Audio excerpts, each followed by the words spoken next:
me turn the bloody lights on. God, I'm alright. Sketch case today, I tell thee. Sorry, I'm gonna get some flash of my bum. I'll give you a shout when we're opening whatever the heck it is.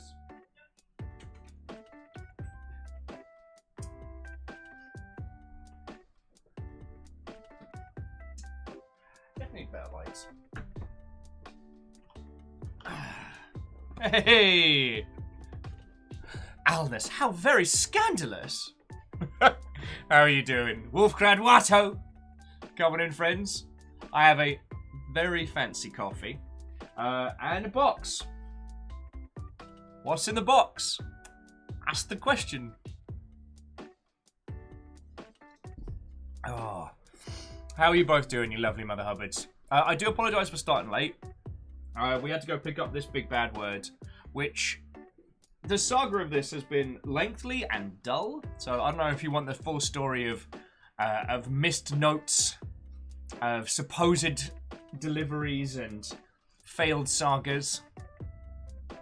Sheepsternia, white ho friend, coming in. Don't know what's in it. We can find out together. I mean, we'll wait till more peeps get on in. Also, we have a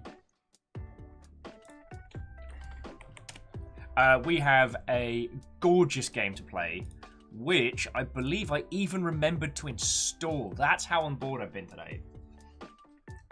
Yeah, the only reason we're running late today is we went to go pick up the box, and the woman in the queue in front of us somehow couldn't seem to understand.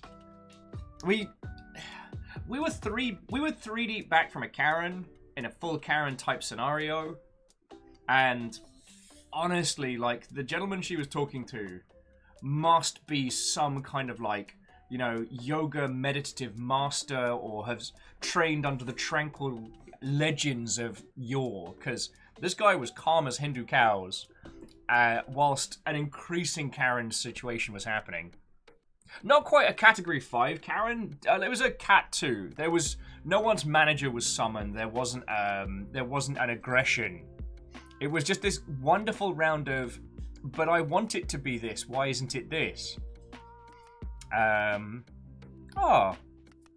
no. Sorry. Wolfcrowd was saying they're doing surprisingly well having not slept, but it was due to a particularly elusive mosquito.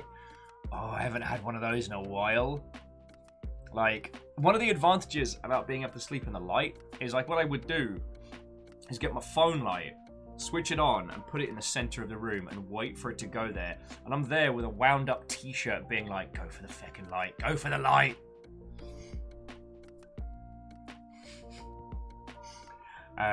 Sorry, strange tales of Will. I like how you can get flies out of your house by turning all the lights off if it's a bright day. I love that. That's great. This particular Karen-esque individual was incensed at the fact that she had made a bunch of letters. I assume, considering their volume and ridiculous over-the-topness, that they were either like wedding invites or save the date or what have yous. However, she had been quoted that they would be 47 cents a envelope to send. I know this because the gentleman repeated it many times. Many times. Oh, Jafar James? What ho? And he keeps saying, yes ma'am, I understand this, but as you put a wax seal on each of them, they don't fit in the envelope slot, which means they have to be sent as packages. And she keeps going, but they're not packages. And again, this guy doesn't blink, he doesn't miss a beat. He's like, yes ma'am, I assure you, I understand, but because they don't fit in the slot, they don't count as envelopes. And this kept going, and occasionally she'd stop, and you're like, she's got it. And then she's like, but online it said, ma'am, I apologize, that's what you were told. So anyway, we got a bloody great big box. This is why we started late. I promised Fiona we'd open it. Oh, I can't even, like... All I can tell you is it came from Japan. So, we got stuck behind a category 2 Karen. And so, once everybody's kind of filtered in, we'll crack it open. Woo. Kimball, Willing Outcast, And I hope I said hello, Aperios. What-ho, friends? Aw, Kimball, I'm sorry you're feeling under the weather, friend. Today's game will be lovely and smooth. Like, no jump scares, no existential threat. We're playing the Beasts of Marvel Island. Of Maravilla Island. We're just going to go to a fantasy island and take pictures of cute animals. That's it. That's it. Sorry, Ereman, Watto, J-Post, Watto. Alnus is... Did my order of Sentai Shark Squad finally arrive?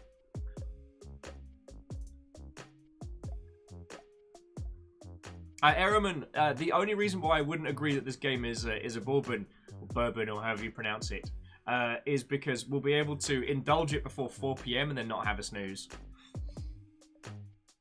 Oh, J-Post might have kickstarted this game. Way cool.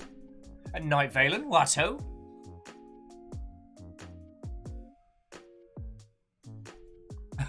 Night Valen would like to inform all of you that you're awesome. Although, when describing myself, I can only really say that I am a meat popsicle.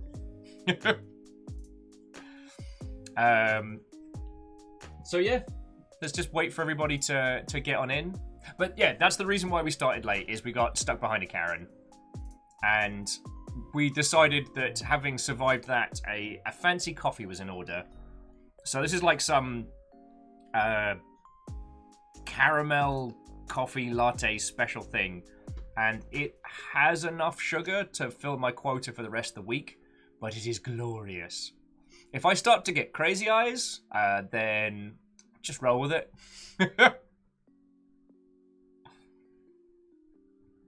Oh no! Willing, I'm so sorry. Well, Willing, may your dinner be delicious, and yeah, the reveal will be definitely VOD loaded. Stringer, please, what-ho? Friends, I'd like you all to know that Stringer Please is the reason that I went on a Look Around You binge this morning. If you're not familiar with Look Around You, I really don't know if it translates to international audiences, but it is like... I remember it being pre-spaced. It's like Peter Serafinowicz and that whole sphere of comedians doing this incredibly po-faced dig at old British telly. The initial pilots being like the kind of like learning assist videos that would go along with science class back in the 70s, and then the rest of Look Around You being this kind of like Blue Peter, Tomorrow's World mashup, and it's just glorious. Okay, Star saying it does translate. Also, Star, what-ho and welcome. Hello, hello. And Star, I would like a dinosaur sticker, which is our new measurement of success, because when you jumped in the longship yesterday, I didn't immediately bully you into getting you to show everybody your AI's work. Also, Vanderbeest, what-ho, numbers, what-ho. And Vanderbeest, head of house order, thank you for filling the pint glass. Sorry, making sure I'm getting all my decorum in proper. Oh yes, numbers. It's back now after the snafu, and Fiona helped. Well, okay, no, Fiona did most of the work on it this time. So what happened last time was Fiona got a new pair of clippers because our last ones were dying, and they did my hair fucking great. And then we used them on the beard, and there was this moment of realization where I turned to look, and I had this monstrous tash. Like, everything else was gone, just tash. And that's why we trimmed it down last time. I will be releasing tash photos. Actually, yeah, then we can make that as a reward goal for the charity stream. If we hit a certain point, you'll concede tash will mode. Sinsden, what-ho? Nope. What-ho? Just realised that could either be perceived as a statement of hello or a question about which person of the night you would like. Well, depends on the establishment. Stammering Gamer, what-ho, friend, and thank you for 200.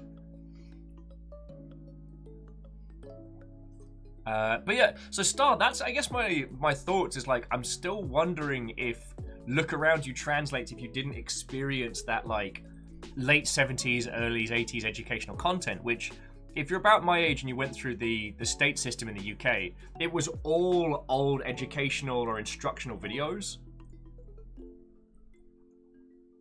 Have I seen MathNet?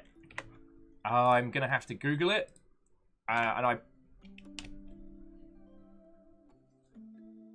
Oh God.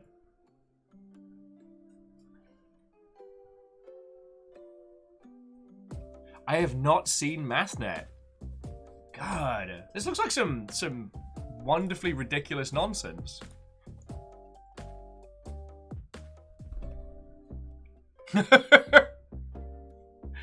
Sorry, Aldous was saying if we raise $1,000, you'll be able to say hi to Tashwill. For $2,000, I won't make you say hi. Alright, so Star, I'm leaving that tab up. I'm going to go on a deep dive on this. Anyway, yeah, I've been binging Look Around You all morning.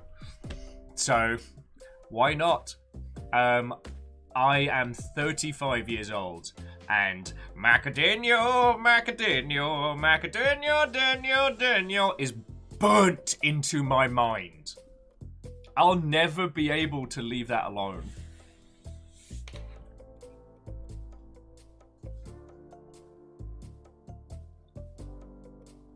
Hey, Sheepstonia, if I end up being the smooth, dulcet tones to help you get some decent sleep, go for it.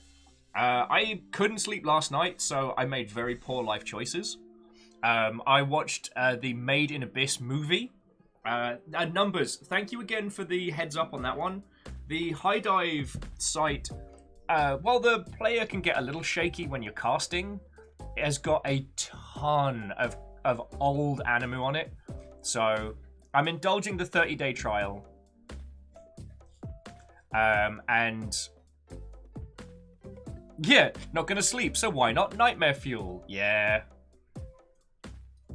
I had teeth dreams after that, if you know what I mean. Oh.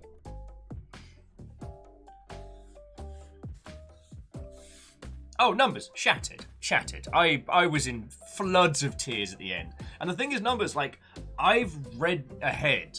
Like, I had read that, but seeing it animated and the performance that everyone put forward was incredible. Numbers like, wait, did you watch it alone? Who else is gonna watch, like spelunking, adorable torture murder? Like, feck.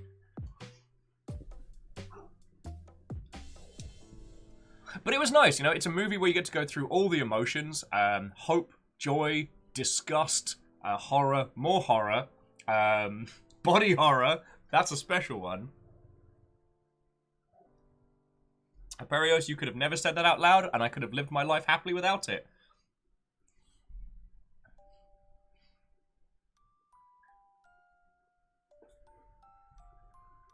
Oh, Number says they watched it with a group and it still wrecked them. Yeah. I will say, friends, that if you've got the stomach for it, Made in Abyss is a really, really good think piece. I don't know, since rewatching it last night, I have been pondering it a lot, and at least in terms of, like, how we represent a lot of video gamey stuff. I don't know, I don't have a fully formed thought on it yet, but I feel like you could do something, especially in, like, the JRPG field. I feel you could do something really good with a similar approach, but I don't know, I'm still pondering it. Ross, what, ho friend?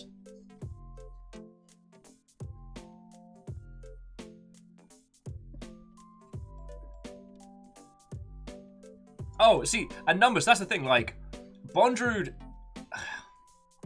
oh, well, okay.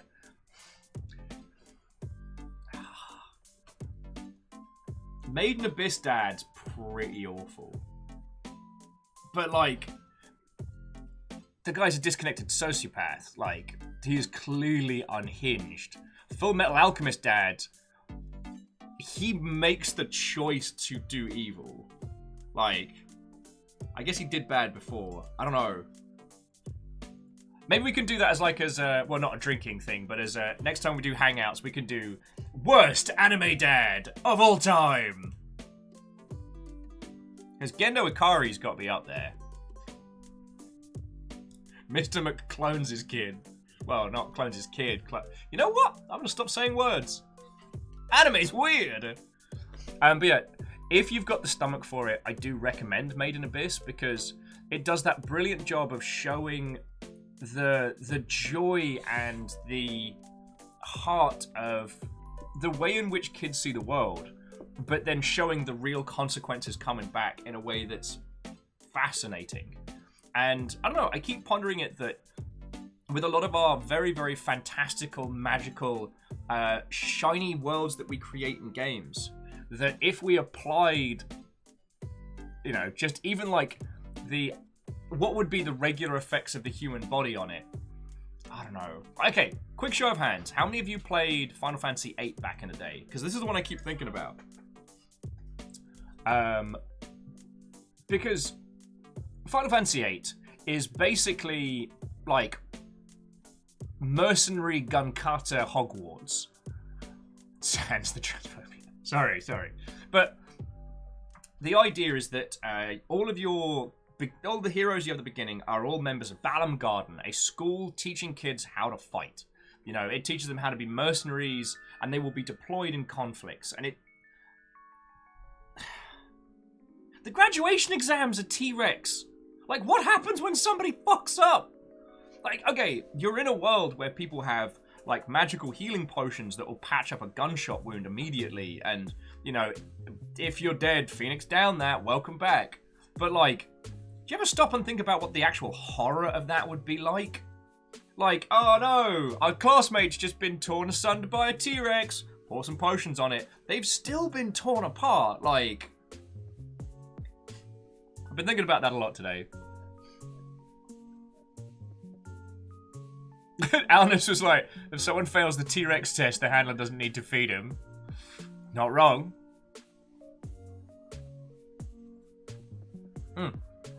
Hi, Koa. Watto friend. My Thursday is going lovely. We started a little late because we had to pick up the box. We got stuck behind a Category 2 Karen. And I couldn't sleep last night, so I made poor life choices and watched the Made in Abyss movie. It's worth saying, in case you do decide to get into Made in Abyss, watch the TV series, because there are 3 movies. Movies 1 and 2 are basically compilations. Like, compilations but recut for cinema. And the third one, essentially, it carries right off after the show. So, just jumping into the movie, I had to, like, stop, take a breath, and make sure I hadn't missed anything. Because, like, it just goes. Like, right after the last scene in the last episode. Number says it's like the Madoka movies. Yeah. I mean, Madoka Magica's early episodes where it takes the, like, what if magical girls, but wait, that's bad.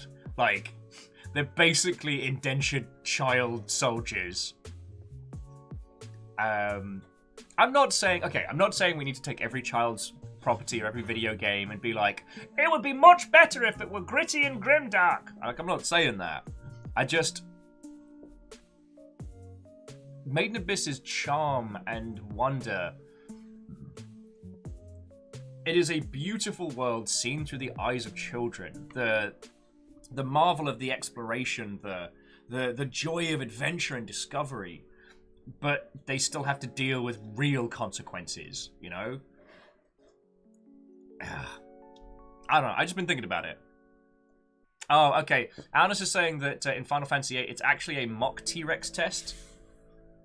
Which is just the PE teacher in an inflatable suit. That's understandable. Oh.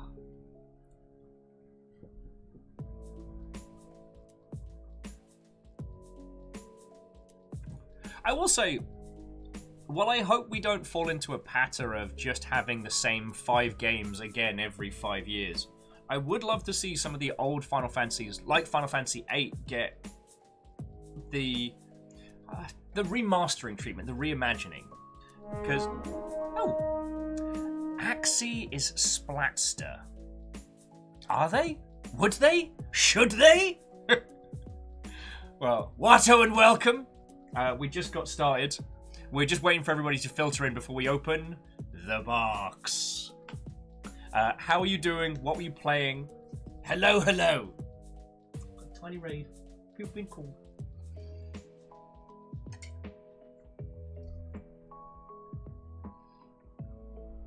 I'll give it another few minutes. Let's wait for people to come on in. Axel's on a spotted in Minecraft. Lovely. I'm almost coming up to the point where I want to do my my next run of survival, but I'm a boring traditionalist. Like, every few years, I will sit down and just play survival mode by myself, no one else, and just carve a world out. Almost play it like a...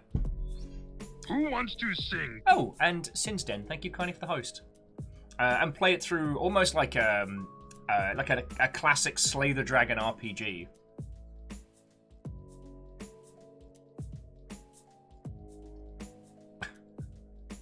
Numbers is putting the line at 2.5 Gundams. Does anyone want to go above or below? Should we do a prediction?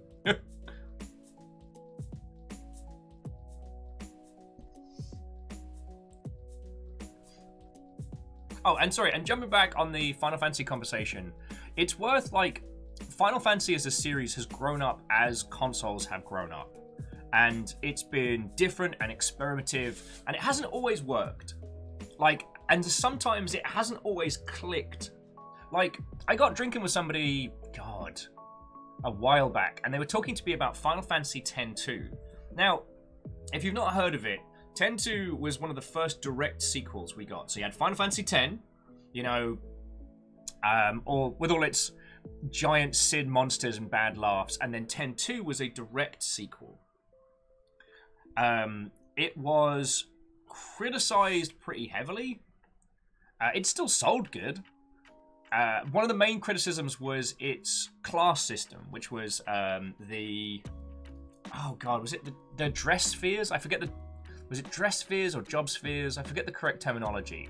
But the idea was you could swap out the classes of your characters at almost any point. It also had a very, very kind of J-pop, K-pop kind of intro, which people found very confusing, coming off the back end of, like, a creature so powerful it could destroy the world to, and now we're pop stars. However, coming back to it, at least as an adult, I've seen that there's a lot of nuance to Final Fantasy X-2 that I wasn't really aware of at the time. And especially, like, I want to say was it 13? Yeah, 13, the Lightning Saga. Again, they tried to do a lot of interesting things that didn't quite jam, at least in my humble opinion. And the idea of going back to those games and being like, all right, as an industry, as gamers, as people that love video games, we know how to do a much better job of delivering the intent of the experiences. Like, nobody likes the draw system. It's not a good system. That's fine. So take it out. Like, thematically, Final Fantasy VIII is brilliant, and at the time, everyone, like, oh my word, the transitional FMV scenes were mind-blowing. Final Fantasy VII used, for the most part, static pre-rendered images, and then, like, tiny little polygon characters running around to give it that incredible feel.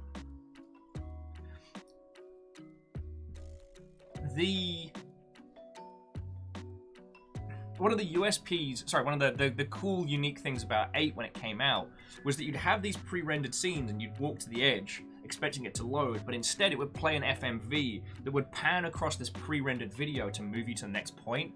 God, it felt epic and awesome. It gave you the sense of scale that we just didn't have in JRPGs at the time. Now, there's a bunch of stuff about 8 that doesn't work. I love it, by the way. I am a Balam Gardens alumni. I am a recovering triple triad addict. So, take my opinions with a grain of salt because I feckin' love it. The story goes completely off the rails in the last, like, disc and a bit. And... like, Squall as a character doesn't really find his feeties until, like... I'd say, like, disc 3. Like, up until that point, he's just gruff and he doesn't like anybody. It's not like Cloud's kind of reserved silent protagonist style. Like, Squall's just like, ugh, everything's bad and I hate it. It smacks very much of early pre-emo, or primo as I call it.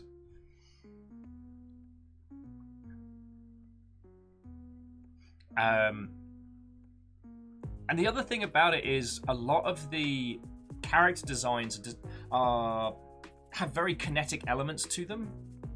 You know, I don't know. I feel that being able to give that like a 3D action space, being able to imagine more of the environments and things like that could be incredible. I mean, flying battleship school. Like,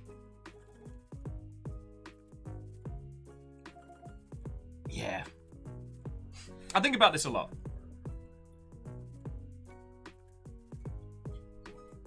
Ehrman says, after 8, I'm glad they moved away from grumpy, detached protag. Oh yeah, like, Cloud Strife worked very well because he was essentially a silent protagonist for us to kind of use as a viewpoint character until the other characters started reacting to him and then his personality starts coming out.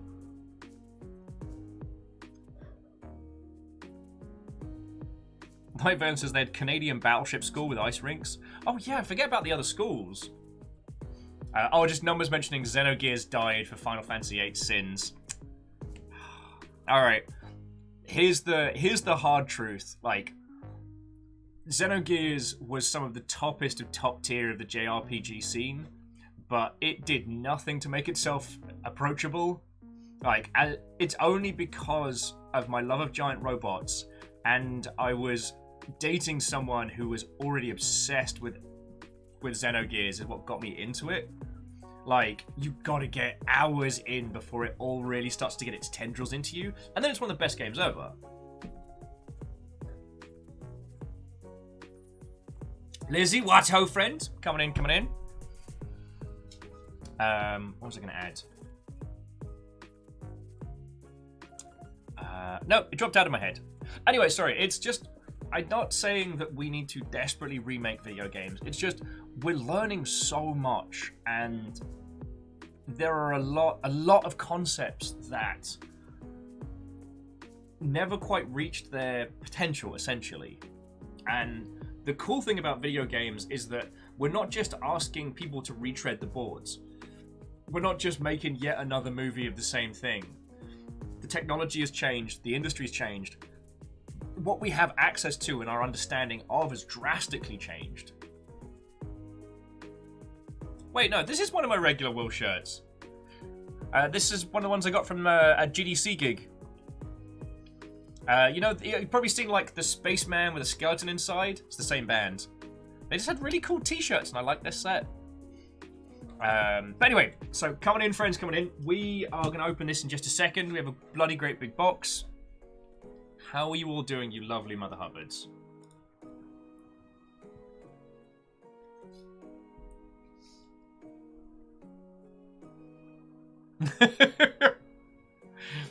Alan is saying, we don't need to remake video games, but it's nice to reapproach ideas discarded with new and understanding with our new understanding of technology and okay, but can we remake very good story? Thanks, please get by.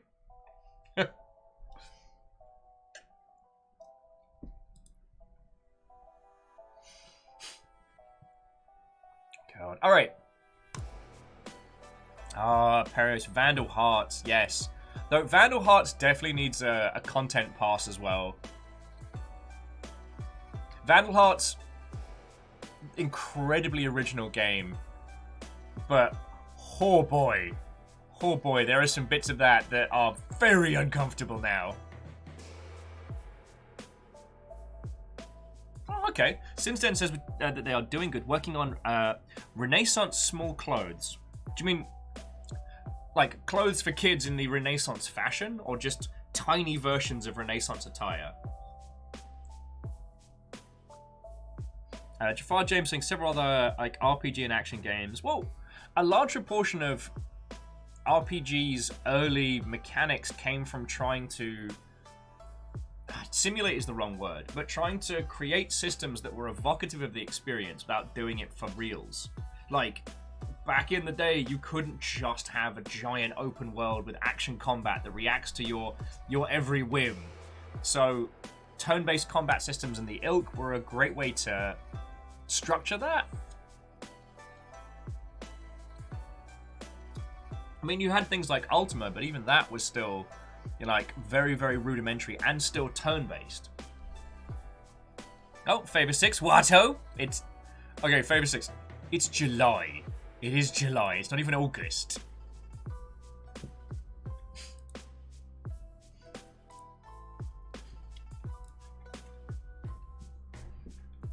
Oh, did they put up the new Epic Games? Or is that coming soon?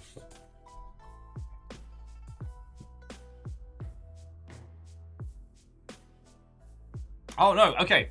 So, friendos, obviously, the Walking Dead Bridge Constructor is a game I do not understand.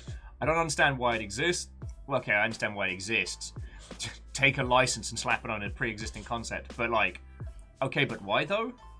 However, Ironcast is currently free on Epic, and it is glorious. Ironcast is a roguelike, color-matching gem puzzle steampunk mech game. Yes, you heard that right. It also has persistent upgrades between runs to allow you to beef your character up. Oh, beef up your playthrough, I should say. It has unlockable mechs and pilots, and it's feckin' glorious. It's it bears more with games like Puzzles and Dragons rather than Puzzle Quest. So it's the idea is you match gems in a row, try and get as many in a row as you can. That gives you varying resources that you can spend per turn. You get 3 sets of matches per turn. You then can fire your weapons, increase your speed, charge your shields, use special abilities, mess with your opponents. And it's fascinating. I really cannot recommend it enough. It's the other game on my Switch, if that makes a weird sense. And considering it's free, like, it's definitely a take a chance on it for no money.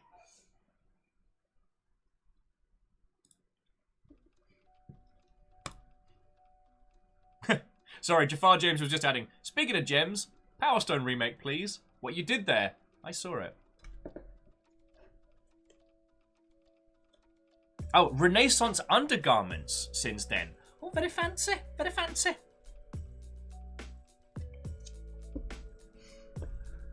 Right. Alright, we've been rolling for half an hour. I think that's enough time to let everybody get stuck in. Should we see what's in the box? Hey Fiona, should we see what's in box?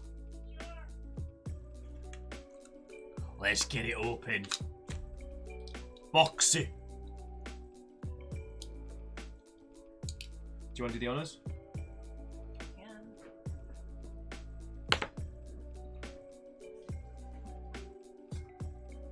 I know you like opening stuff. I do like opening stuff.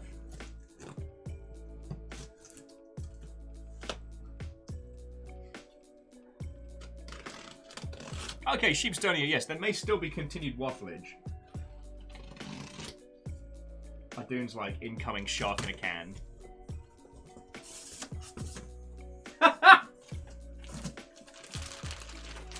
Oh, fucking hell!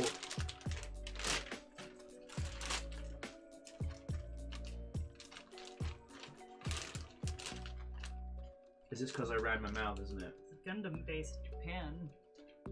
Fucking hell, that's cool. Is there anything in the bag, or is it just... It's empty.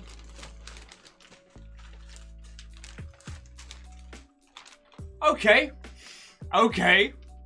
Numbers... How many... Well, numbers, it's definitely more than 2. Hold on. Here's 1. 1. Fucking yo, what's this? Zeta Gundam 2. Zeta Gundam 3. Oh, this one's fucking cool. This one's a big shiny.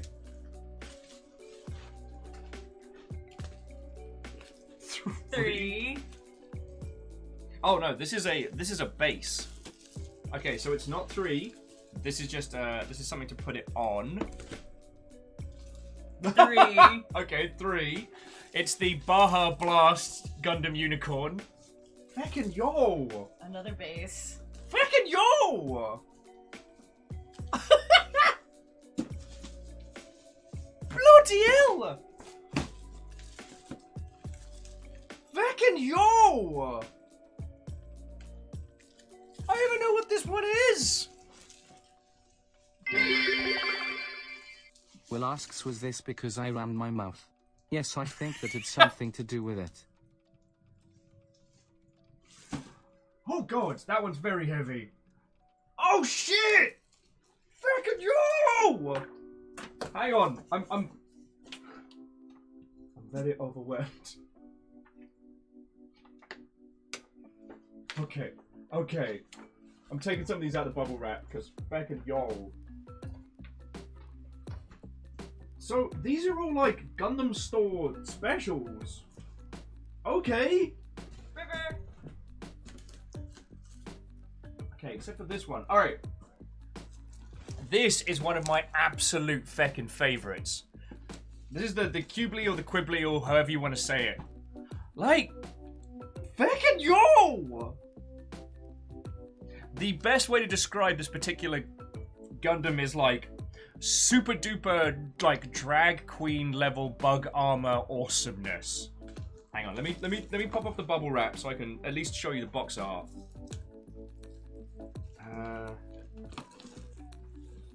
This is all very well sealed.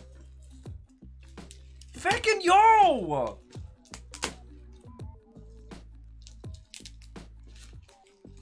Sheepstonia says, if we move it to November 22nd, I get more time to finish my project too, right? Shit. Okay, no, we can... Sheepstonia, we can still do this. We can still do this, I believe in us. Though I need to stop faffing about and stop building more Gundams. Holy crud. Look at this. And it's a shiny one. Oh wow, okay, so I guess they must have checked them? Ooh. It's like fucking pearlescent and stuff. God darn it, this is cool. Thank you! Rassi, sorry, I'm very in the Gundam zone right now.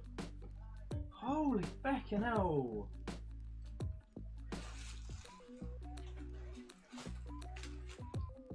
I'm bloody glad I went to go pick these up. Feckin' yo! Feckin' yo!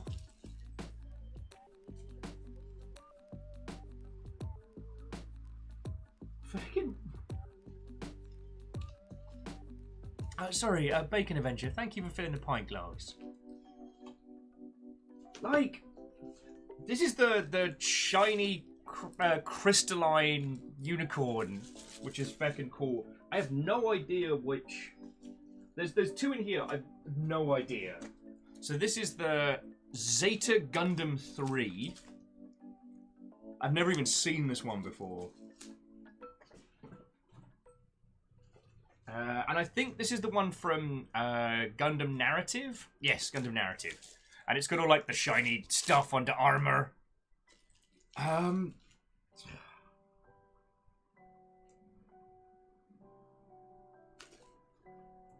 Let me check the bag. Let me see if anything's in here.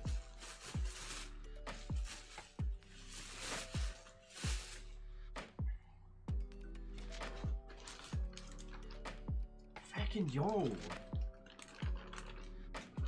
No, there's no like note or anything.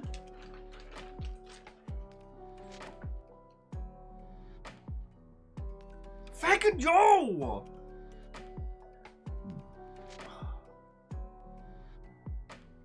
Sorry, and Rassi and Sin's Den, I'm usually more conversational than just yelling feckin' yo intermittently. This is feckin' cool! This is feckin' cool.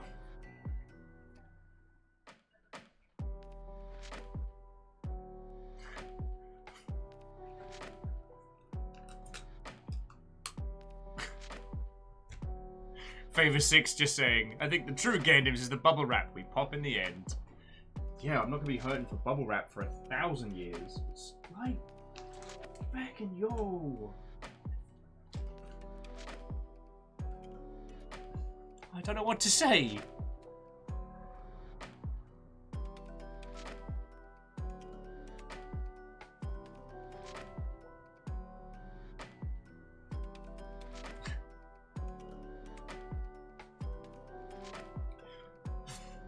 Fucking Sheep's turning is like, better get building. Fucking right. So that's 2. So that is 5 more Gundams. And 2 stands. And whatever this is, I'm not entirely sure. I haven't kind of taken this apart yet. But I don't fucking yo.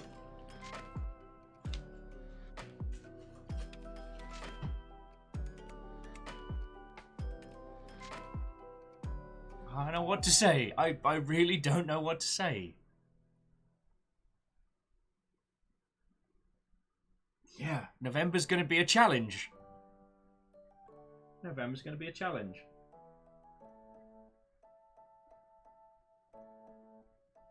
God, I think that puts it up to like 25 kits.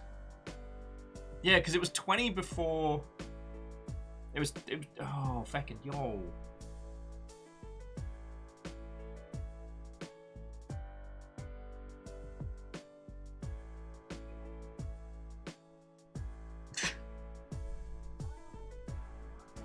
Yo.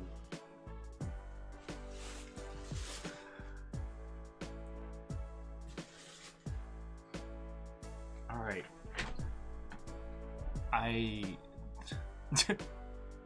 Numbers is like, cancel all video games. Only Gundams now. Fucking. God, you would get. Wolfcrad, thank you kindly for the 100. Just not going to acknowledge it. Thank you.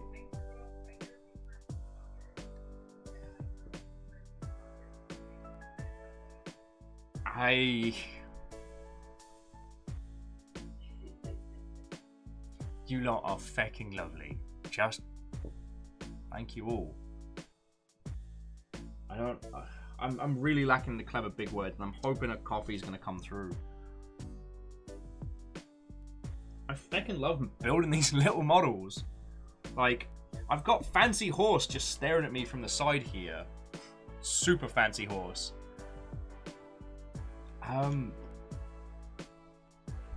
The reason I got into this is essentially like thanks to Jarolan and me.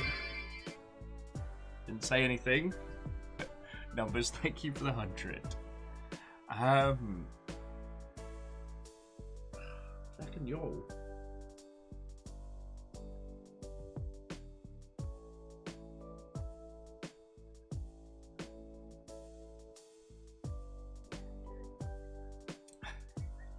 Fanderpiece, thank you for filling the pint glass. Oh yes, and of course, as Lizzie is correct, Tiny Big Zam. It's Tiny Big Zam who stands on a Sega Saturn.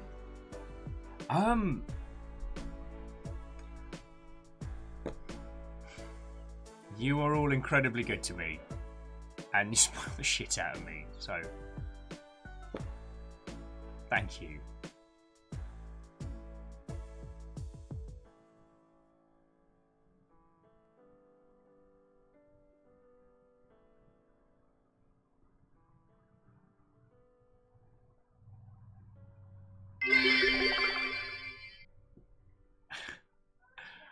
Graphite down on Dwarf, thank you for the 100s as well.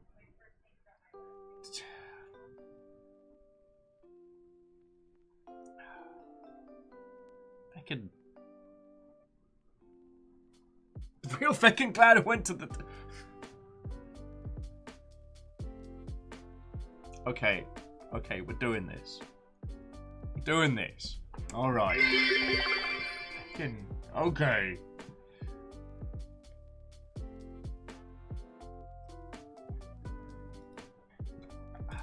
I don't know what to say. I mean, obviously, I'm.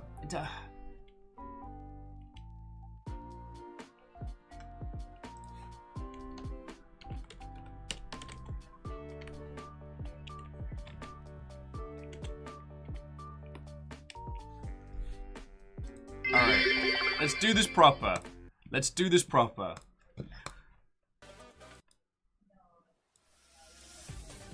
There we go. That's some train music.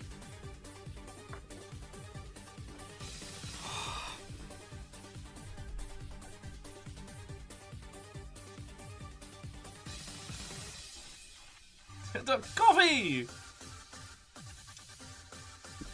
I don't have clever big words. Bacon Avenger, thank you for filling the pint glass. Freaking. Hello. Alright.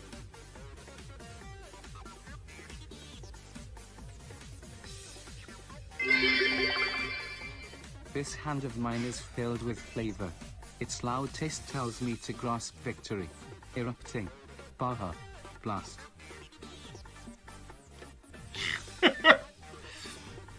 Alnus, I am not ready for a Taco Bell G Gundam mashup just yet. But Baja Blast Gundam. Feckin' y'all.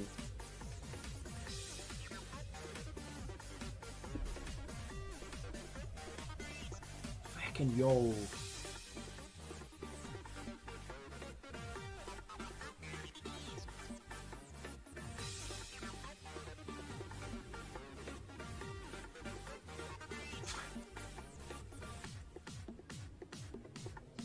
Chugging coffee, trying to get my feckin' ability to speak back. Choo choo. And I cannot state this enough, also chew. Feckin' hell. They're doing a thing! Talk to the nurse. They told me I have to go in. Oh, is it? Oh no, when do you have to go in? Because it's been swollen for more than 2 weeks, for at least 2 weeks.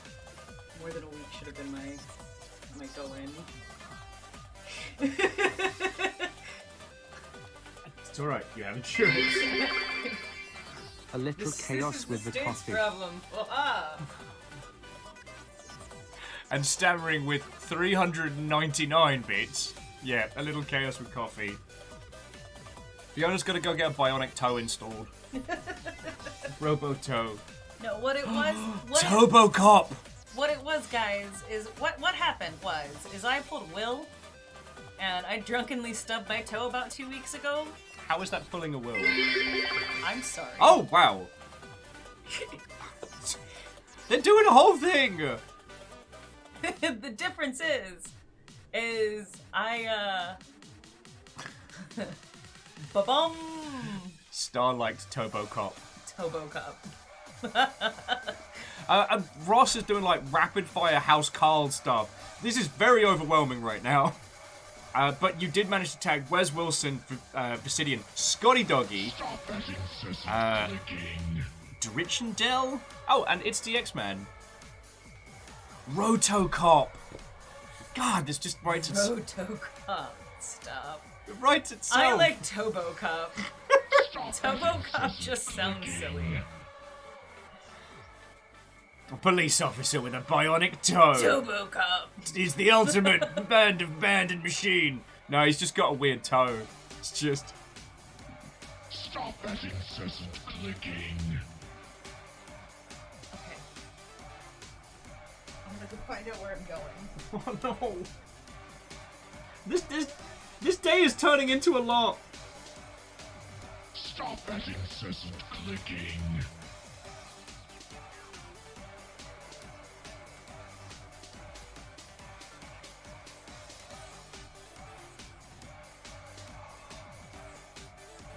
Stop that incessant clicking. And Numbers, thank you kindly for the offer. I will be okay. I will be okay. But we do need. I will organise people hang soon. Oh.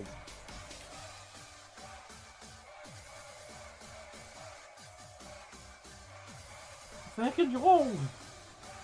Fucking yo! I mean, this thing's like, this thing's fucking cool! Look at it! I made a tiny one. It's currently in our living room. This is like the real thing.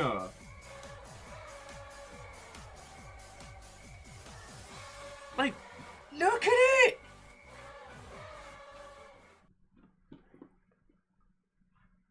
And I guess we're going through... So... This is our train music. We've decided this is what we play on our little tiny...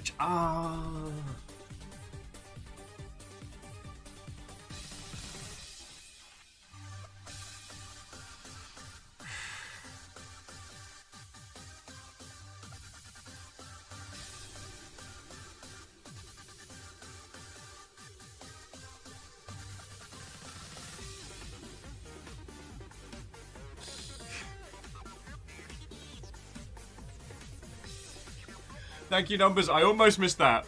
Favor 6 with the Tominator. Ah!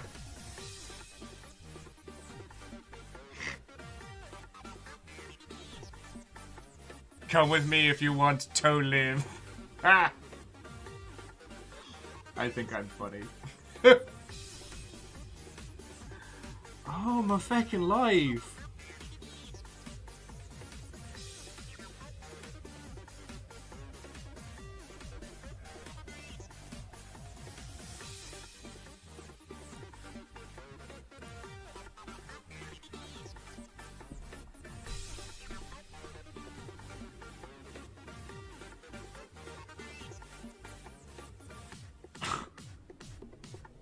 Fucking...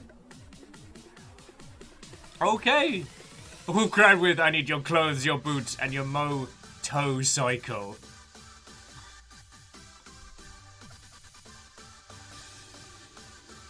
Fucking...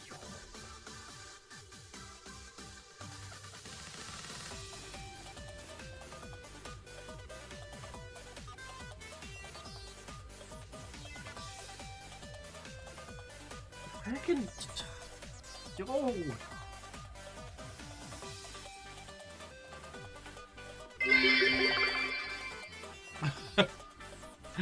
Got a ball!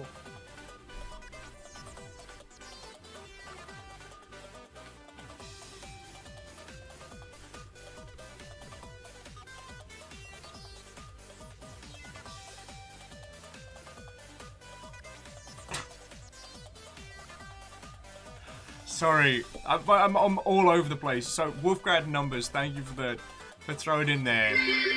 And my brain just went Bigger cannonball. Bigger cannonball. Alien versus Predator. I don't know why I thought that was funny. I'm like, freaking yo.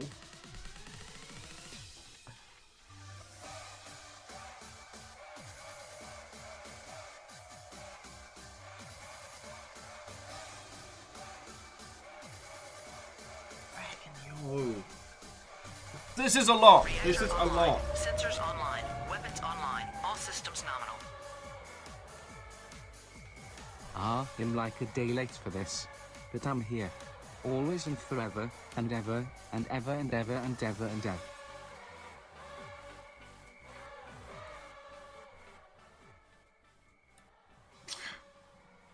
Friends, I don't know if I would agree with you that much, but you are all feckin' lovely, and thank you. Thank you for all chucking in for a train. Thank you for being lovely feckin' humans. I'm going to be playing a game where we take photos of animals today. That's going to be a thing. Let me get my shit together. Full meat alchemist. Feels puns, feels puns, feels puns.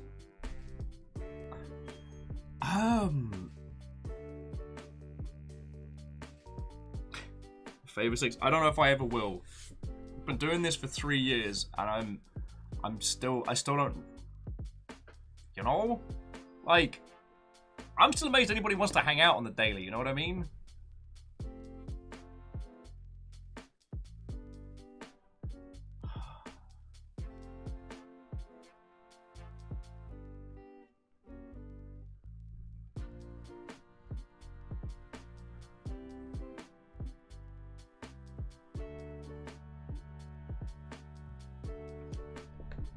I might need a second to like just get my shit together.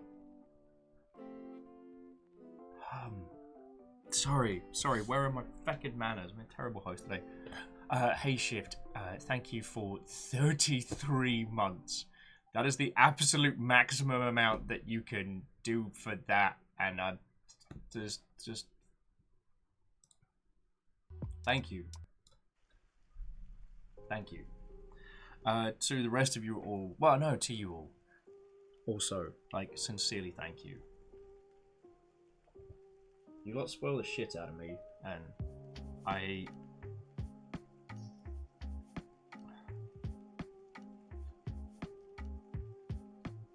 don't think I deserve it. But it's not my decision. I'm very grateful. Alright? And be it chucking in bits of subs or what have you, like, we're keeping our little household going. Keeping this going.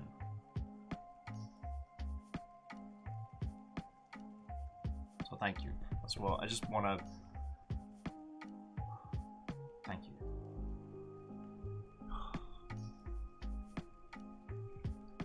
Alright. Let me go put my head under a tap and get my shit together. And then we will do a thing. I will be back in 2 seconds. No, that's the wrong button. Cool, good work, Will. Fucking yo. Fucking yo.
Hello.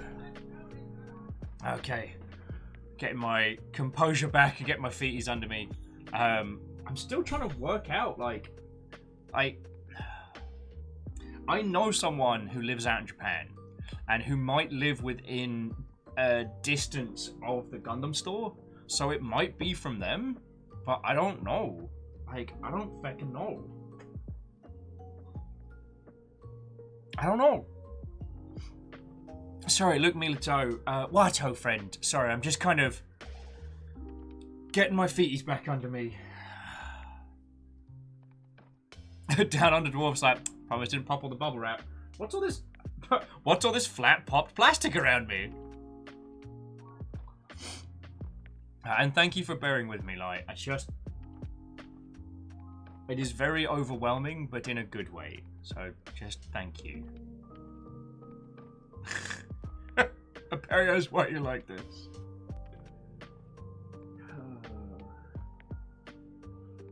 But yeah, like, this is one that I'm very the feck more in.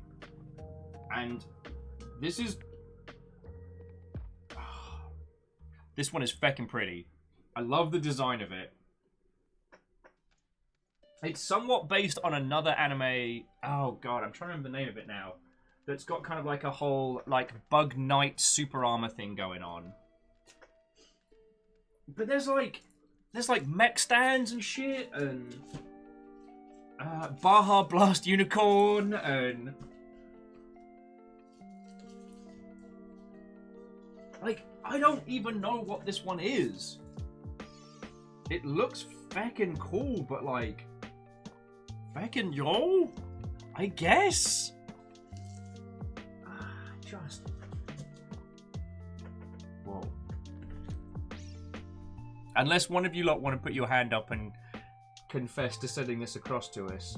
I think I've got a theory who sent it, but I want to confirm before I call him out.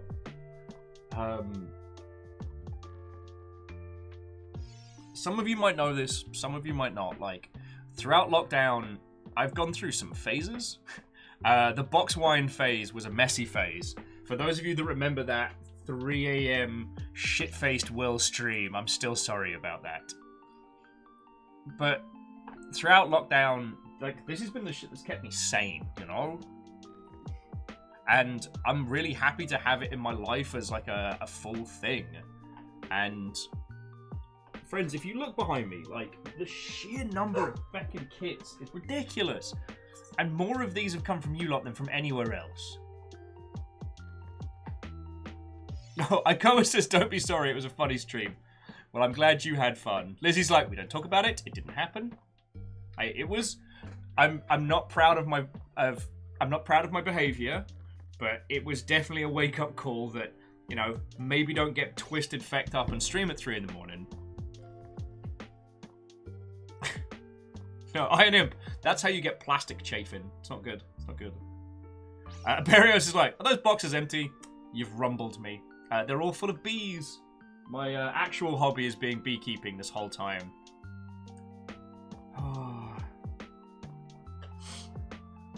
Okay. Sorry, what-ho?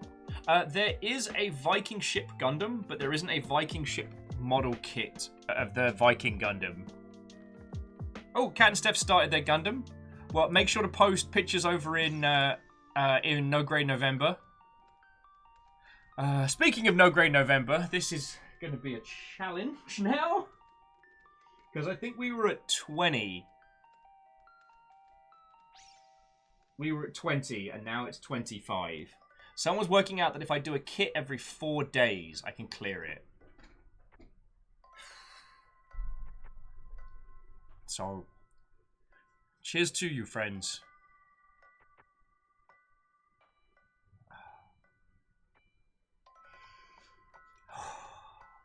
No. Like, I know I say this a lot, but I don't know. I was reminded the other day when talking to someone games industry-wise, and I started waxing lyrical about video games at them, and I could see them going, I could see them looking at me with that, oh god, you've set him off again. He's going to be at this for hours now.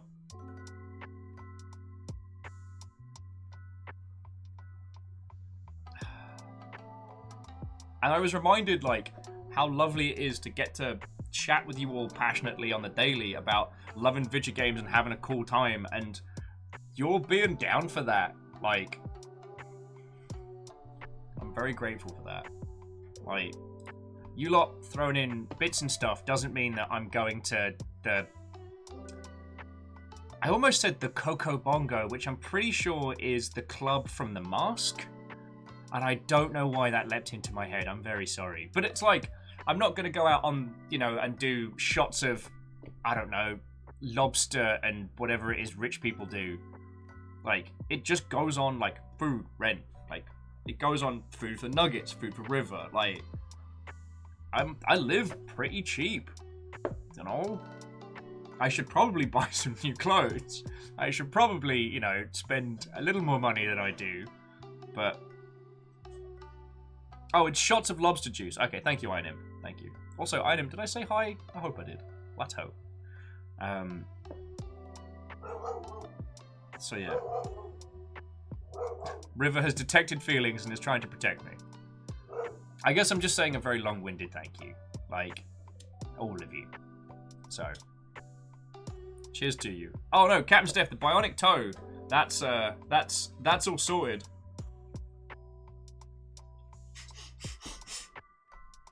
Imperios, no. That is how you end up with some severe Wish.com shiftery. House defense activated.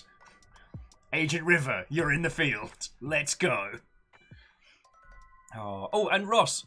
I'm real glad you're getting your Easy 8 kit, because I built one of them, and it was feckin' grand. I've got the other one eyeballing me from here.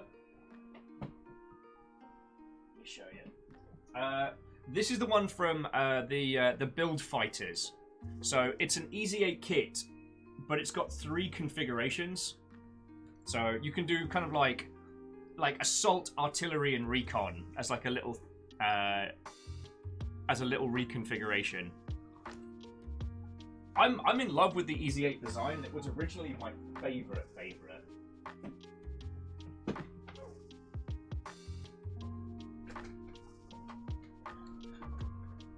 At this point, I feel like having a favorite mech design's kind of like having a super best friend. Like, it's very redactive? No, that's to hide things. Wow, congratulations, friends. You've destroyed my ability to do people good words. We knew this time would come. We knew it would happen.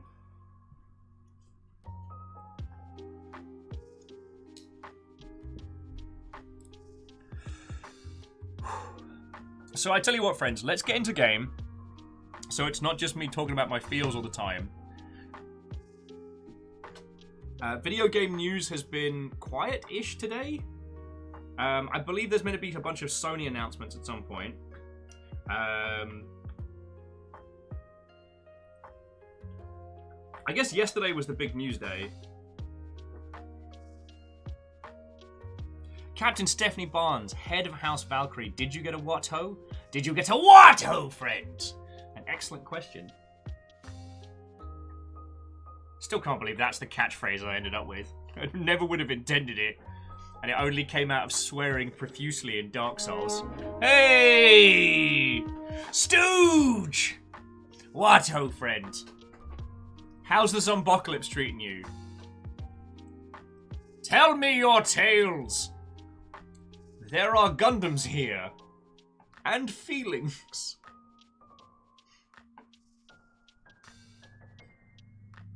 So friendos, Stooge has been doing 7 Days to Die at the moment, and I was doing a sleepy lurk earlier. Friendos, please do throw a follow over to Stooge. His ability to wake up on the mornings means that he's actually going, while I'm still trying to get my ass into a functioning gear.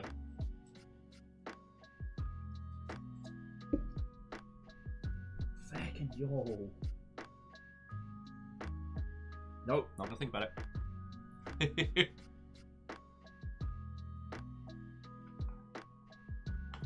No, Jafar James, 7 days toe die. Because dead toe. Also, Stooge, I made the joke. What was it? Turbo Cop earlier, and I'm still kind of laughing at myself. Because it turns out Fiona hurt her toe real bad, so she's got to go have it looked at. It's no big stress. It's no big worry. It's not going to be a big financial stressor for us. So you don't have to worry, friends. But I just feel bad for Fiona because their toe's still in pain.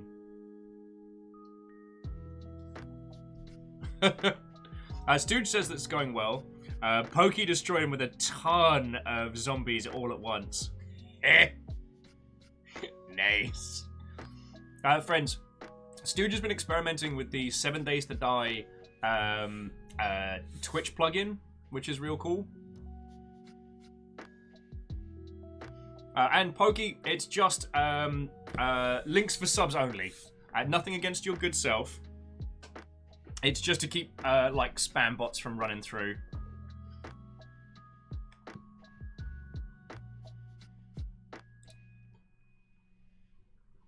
Stop that incessant clicking. House Carl took that as a personal challenge. J-Post, that's fucking cool of you. Look, I'm already fishtailing here. J-Post, sorry. Thank you kindly for gifting a sub to Pokey. That's super cool of you.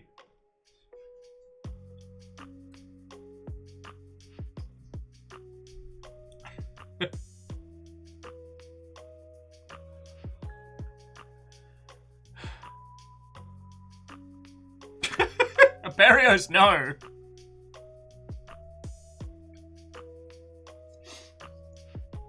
Okay.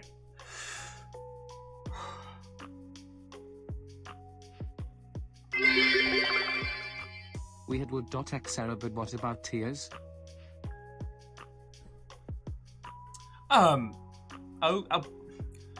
J-Post, fucking thank you. That is 1,000 bits. Thank you kindly. You fucking legend. J-Post, thank you. Cheers to you.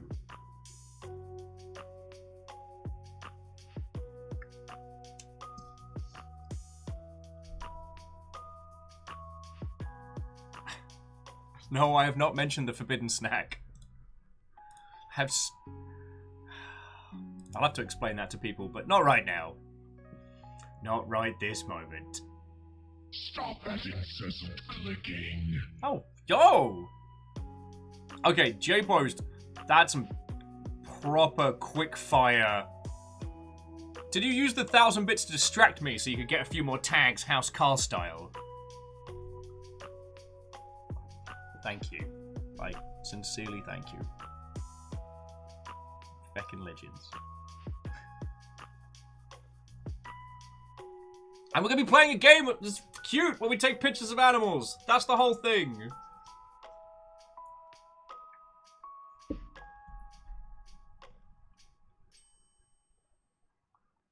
Oh, well, Aikoa, that is lovely to hear.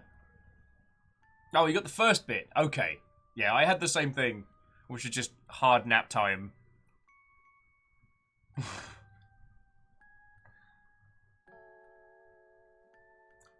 Jafar James with My Hero Tokadamia. Ah, there's Akatomia?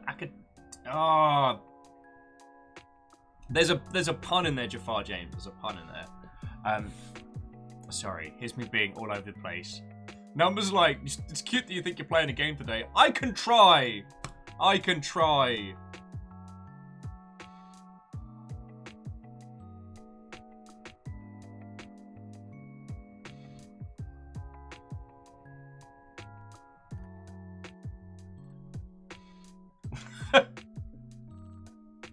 Sorry, star with My Hero Ankledamia?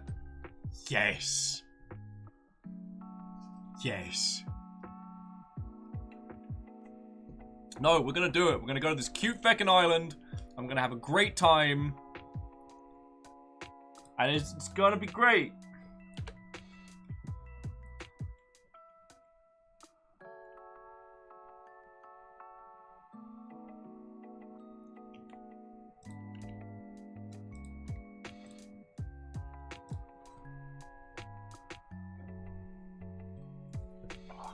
Feckin' yo.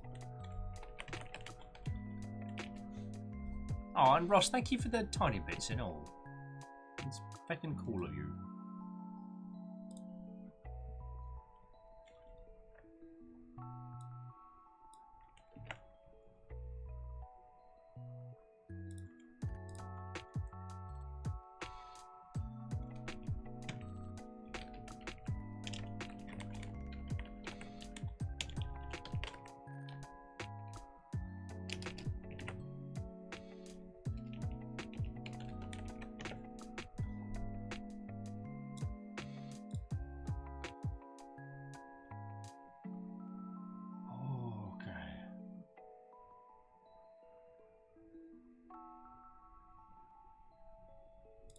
Alright. Okay. We're doing this. We're doing this. Alright.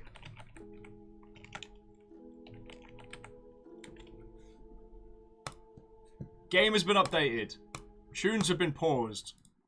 We're gonna go take some cute pictures of some cute animals. So help me. It's gonna be adorable as shit. I'm determined. If I'm gonna be unraveling the entire day, then we'll do it on an adorable island.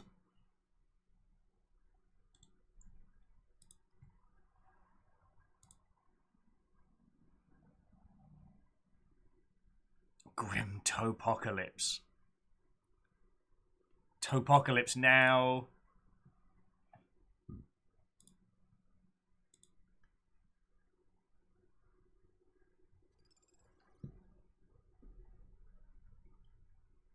Oh.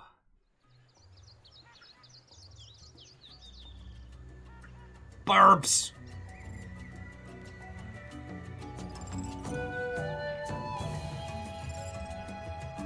Burbs.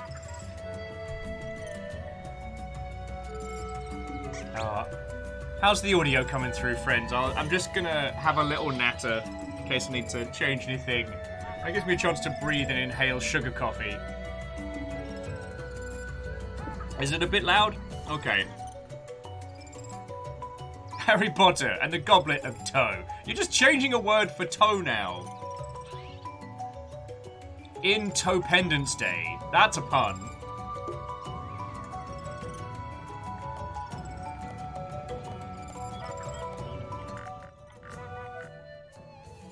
There we go. That sounds right. Ah.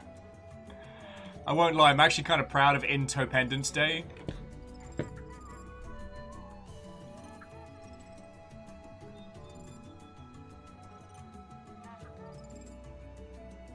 You're all terrors. My toes are fine. My feelings are all over the place. My toes are fine.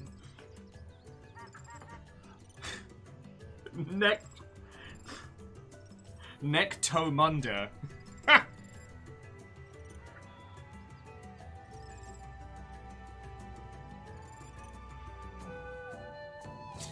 Toe lion, toe witch, and toe wardrobe.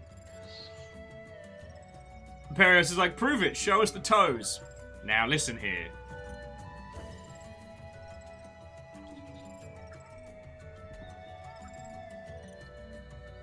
Suddenly, burbs. New game, burbs. You will regret this tomorrow. The world is full of magic, patiently waiting for our senses to become sharper. When I was young, my grandpa used to fill my head with crazy stories about a magical island.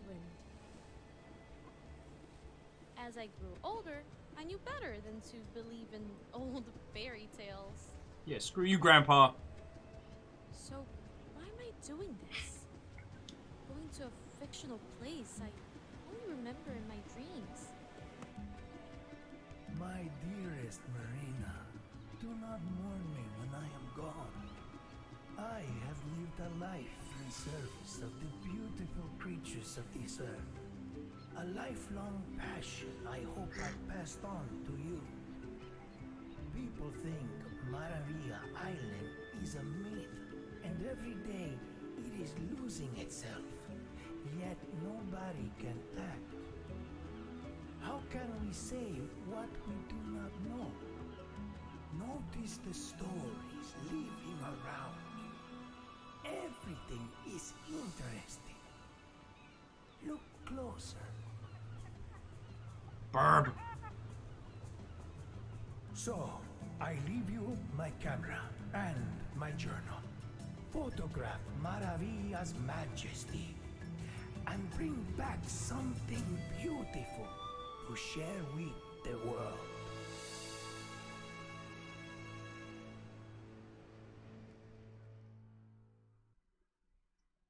Sorry, the reason I was laughing there was not anything that was being put forward.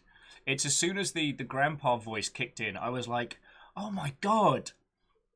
It's like if Darkest Dungeon's family had gone to therapy.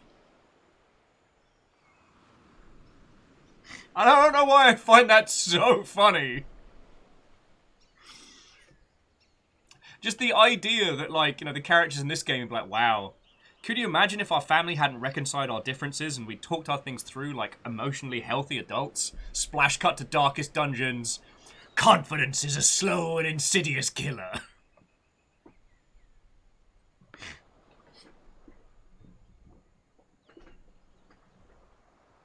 Oh.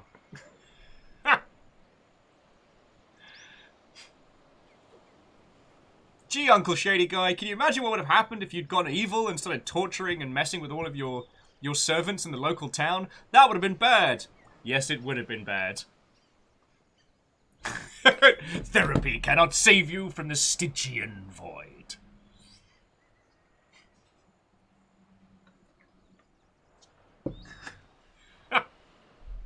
Glad we worked things out with that doctor. Now everyone's happy and coping. Because the other thing is, this is going to be like a, what was it, Song of the Sea? And, yeah, we end up basically becoming fish people.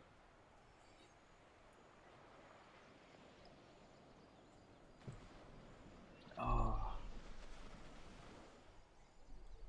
Alright. I'm on my own from here on out. At least until tomorrow morning. I hope this is the right island, otherwise this is going to be a short adventure.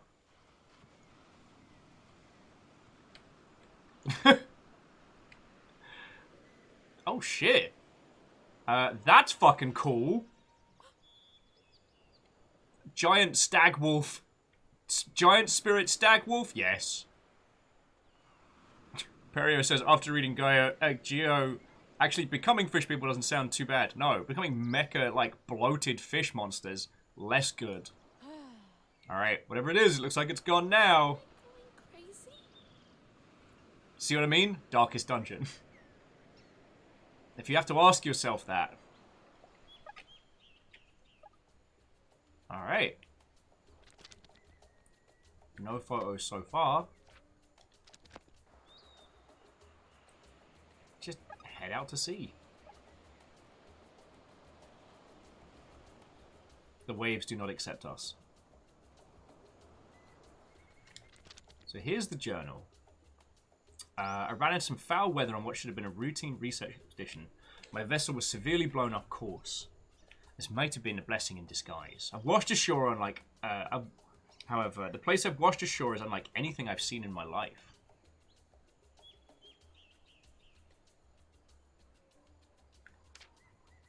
Ooh, the singing jungle. Aww. And there was a picture we did of our granddad from us telling us cool stuff. See? This is what happens. Like, get you emotionally healthy, otherwise you end up in Darkest Dungeon. Like, that's the that's the takeaway from this game.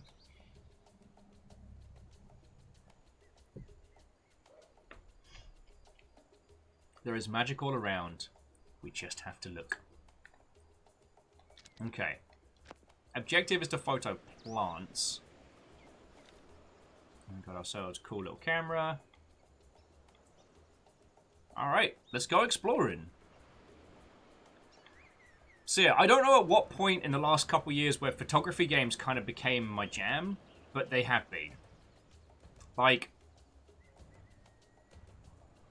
don't get me wrong. I'm not going to apologize for it. There's something almost contrite about apologizing for enjoying a game that's non-combative. I think I wanted to just say that, like, my tastes are very varied. Like, last night I was playing, like, incredibly violent shooty gunbang.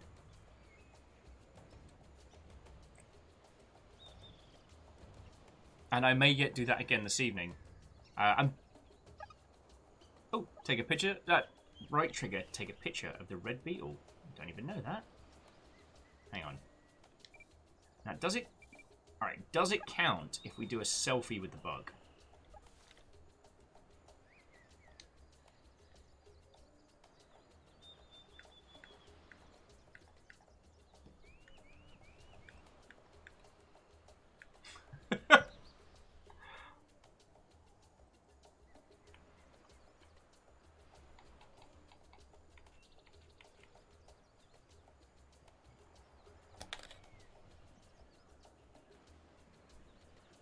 I don't think that counts. Okay, sorry. Jumping back into chat. I'm just kind of getting my feelings under control. Perry is saying you'd love the Fatal Frame series then. Heck yeah, but I know what you're saying, but also yes. Now, this is Stara saying, as a person who has made one, photography games have incredible storytelling potential. Yes, the idea that the objective is what you must focus on. We saw this great thing with Umurangi Generation, how it didn't just make us experience the environment by taking specific pictures of specific things. It made us look at the story unfolding around it. Although the gentleman that worked on Umurangi Generation did say that simulating a lot of the effects of photography was no simple matter.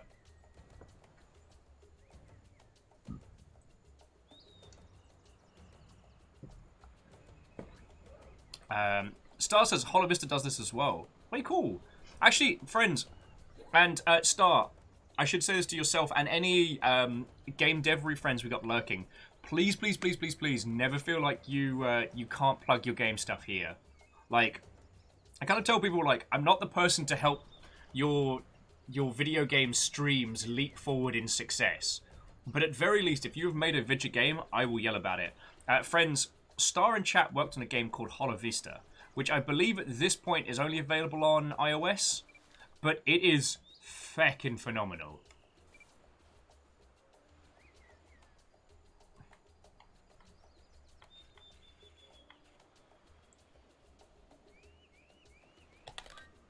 All right, round ruby beetle captured.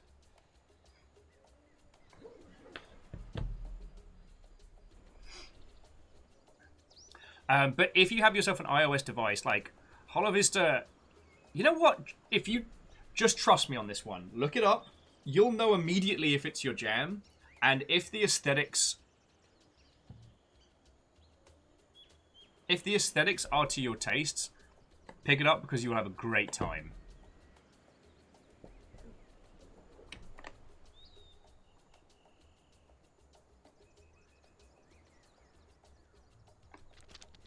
All right, round ruby beetle found.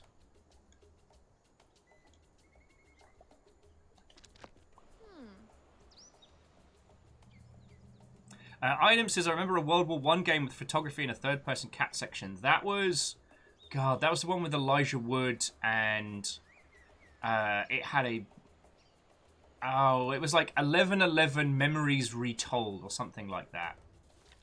Flora and fauna. The majestic coconut. All right. Oh, Star says, weirdly, I've also worked on a World War I photography project. Was it that one?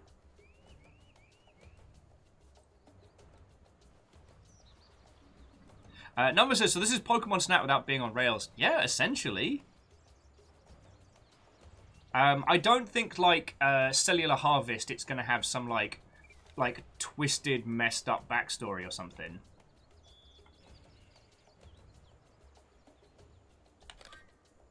There we go. Prism-winged butterfly found. Yeah.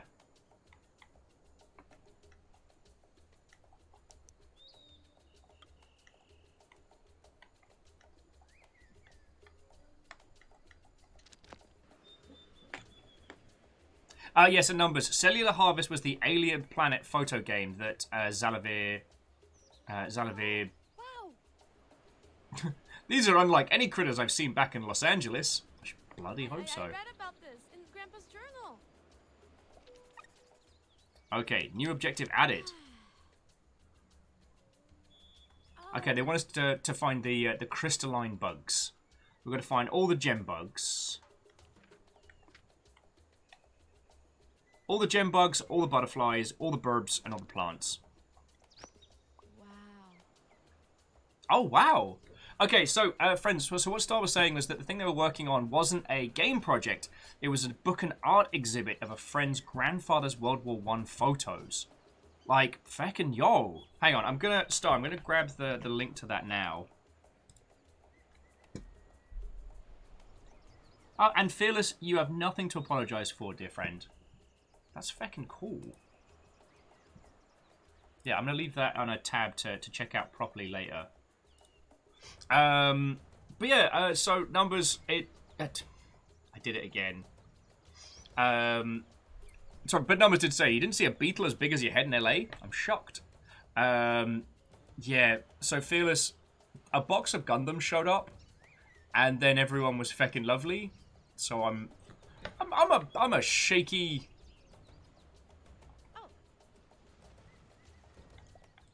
I'm a shaky potato.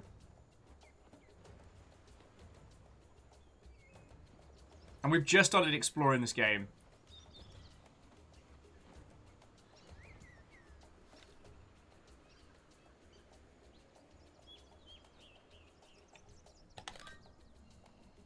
Marvarian Monster Claw. Oh wow, is there another one of that blue flower? I am going to try and get, like, cute flower pictures. The Dripping Orchid. Ugh, you should probably get that looked at. Burbs! Tiny burbs. There was the other cute game which we played recently that was... Oh, God. I'm trying to remember the name of it. We played like a little girl trying to do like wildlife conservation on a little island to stop like evil corporations from building a hotel.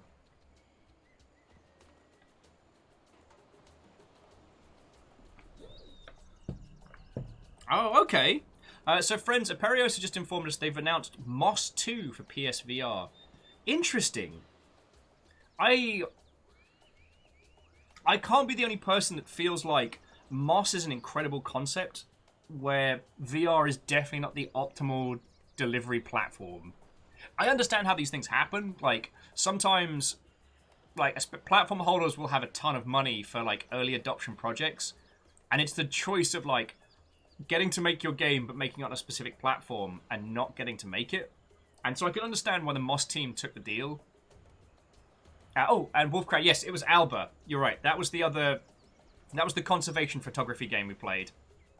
I found all my photos of that because they drop like a copy of each of them into your pictures folder, like nice high-res ones. And I'm like, shit, I gotta share those with people. Because I was talking to this with, oh god, who was it?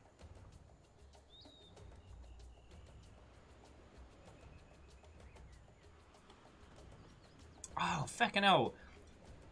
There was one particular game that had, like, really cool photography sections, but didn't have, like, an export feature.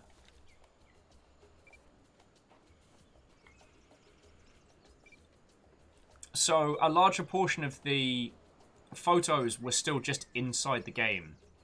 Darn it, I'm trying to remember what game it was. Also, friends, after watching Made in Abyss last night...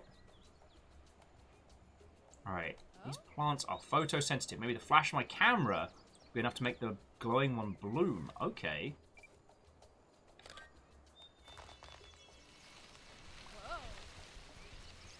Oh, wow.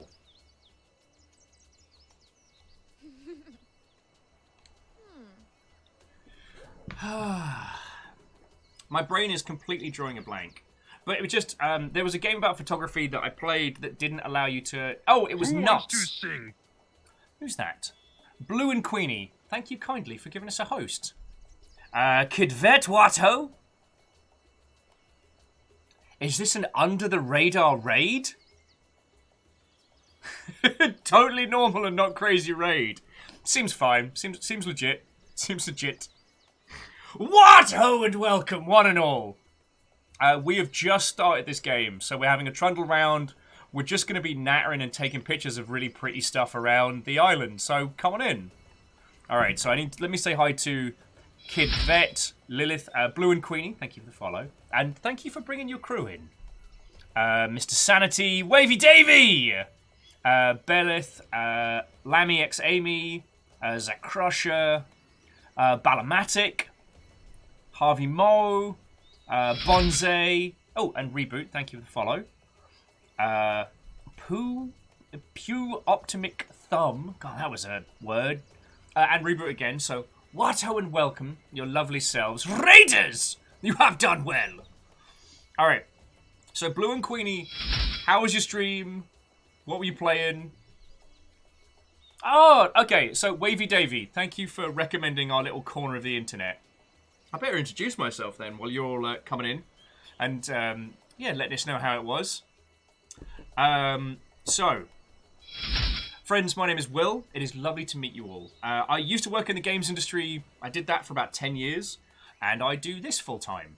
We play weird indie games. We play strange titles that we can deconstruct.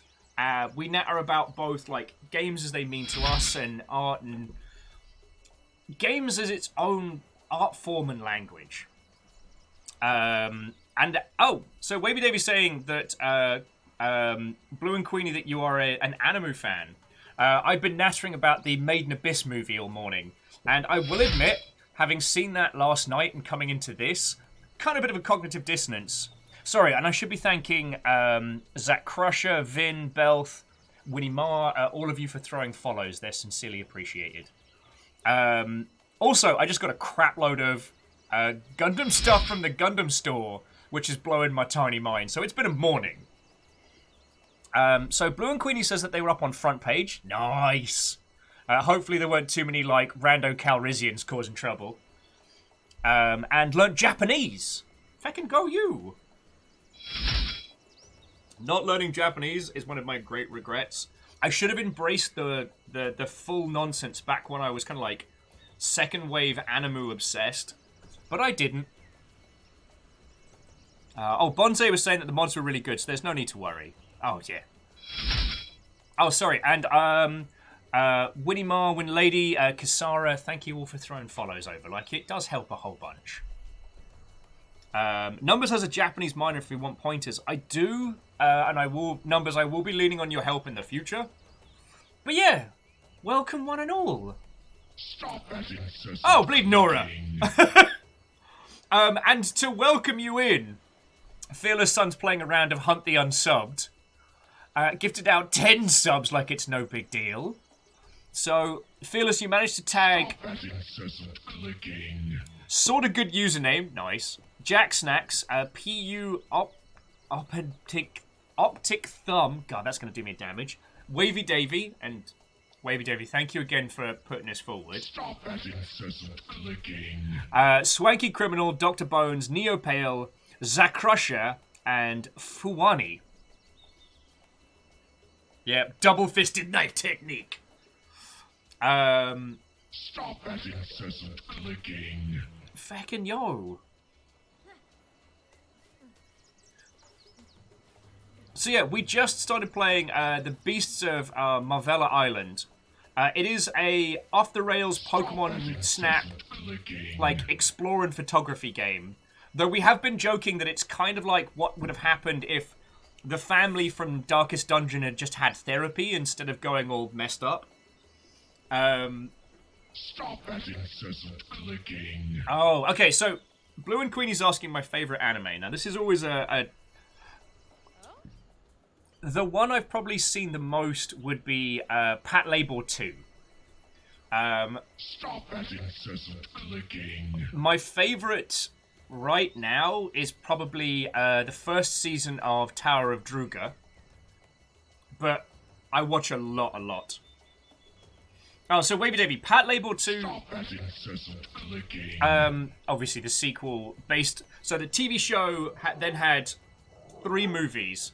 The first 2 movies both were directed by Mamoru Oshii, who did Ghost in the Shell and a bunch of other stuff. Stop that incessant clicking. It's catching up. It's catching up. Oh, and Bonsai, this game came out this year? So, Blue and Queenie, second question back to you. What is your favourite anime? Oh yeah, and it's... Hang on, let me progress this because I want to get away from this ringing noise from this plant. Oh, Bonsai, thank you for the follow as well. Alright, journal. Ah yeah, here we go. The rainbow-crested Quetzal monkey. The monkeys of paradise. These affected monkeys will twine their tails together in times of stress, or to let one another know that they care. And J-Post, cheers for the 100 in there. I don't know if we can do train 2. So, Blue and Queenie was saying Ghost in the Shell standalone complex is their favourite. Oh, it's incredible. And Fruits Basket. Okay. And Iron Nymph, you're not wrong. So Pat Label was originally published via Manga Entertainment. Oh, and the Coil Twitch bot is back. Apparently the Coil Twitch bot is some third-party site where people do a thing, like probably watch ads or something, and then the bot throws bits at people. I don't know how legit it is from the user standpoint, so I don't want to push people to it necessarily, but it pops up occasionally and goes, here's 100 bits. No, Standalone Complex is incredible, and the reason why I always say that is because it had such a high bar to follow. Like, the original Ghost in the Shell manga is some of the seminal works of, like, sci-fi and cyberpunk, right? Then you've got the movie, which takes it in a more surrealist role. It takes it away from Shiro's original kind of, how to phrase it, hyper overthought, hypersexualized design, and makes it more surrealist. And so Ghost in the Shell, the standalone complex, was a TV show that had to follow up all of that and still nailed it. For 2 seasons, it nailed it. Like, feckin' yo. I cannot imagine the pressure of trying to create a project like that. Do you know what I mean? Hi, yes, thank you. Okay, so we've got the next project you're going to be working on. Yeah, no, it's the follow-up to some of the great seminal works that have influenced almost every creative industry involved with any kind of sci-fi. But you'll be fine.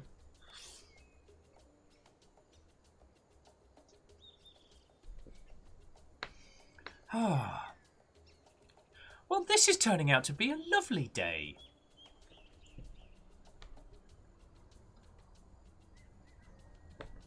Wavy Day was like, wow, this is standalone complex fan central.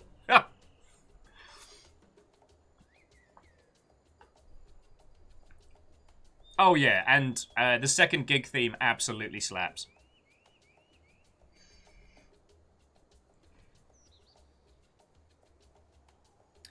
Yeah, and Blue and Queenie, it's sad. I do agree that 2045 and Rise just didn't land. I thought that the second Ghost in the Shell movie was interesting, trying to take some of the later bits from the Ghost in the Shell book, but just essentially make a movie about Bato living with what happened and how things changed around him. I thought was quite clever. The second film, it's not one that I've watched and rewatched in the same manner that I've done with the original. But so, okay, Blue, Queenie, and all of your crew, I need to let you know now. I love talking about this kind of stuff, and I especially love going into like the impact of it, the art of it. Now, I've only worked in video games. I haven't worked in animation. I briefly worked in film and television, but that was like as a post-production thing. So I can't speak with any authority on these things.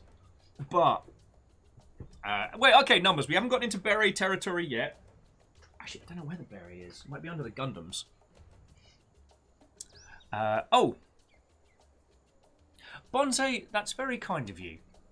Yeah, I hope we get to chat again. Yeah, Blue and Queenie, it's always lovely being able to go into the guts of this kind of stuff, of why it's brilliant. Now, I've been talking anyone's ear off who will listen about Made in Abyss. I watched the new movie last night, which is on High Dive, or Numbers found a legal streaming service that has it, and you should absolutely only watch it legally, of course. But just, I'm fascinated with projects like Made in Abyss because of how the art style complements the character's viewpoint.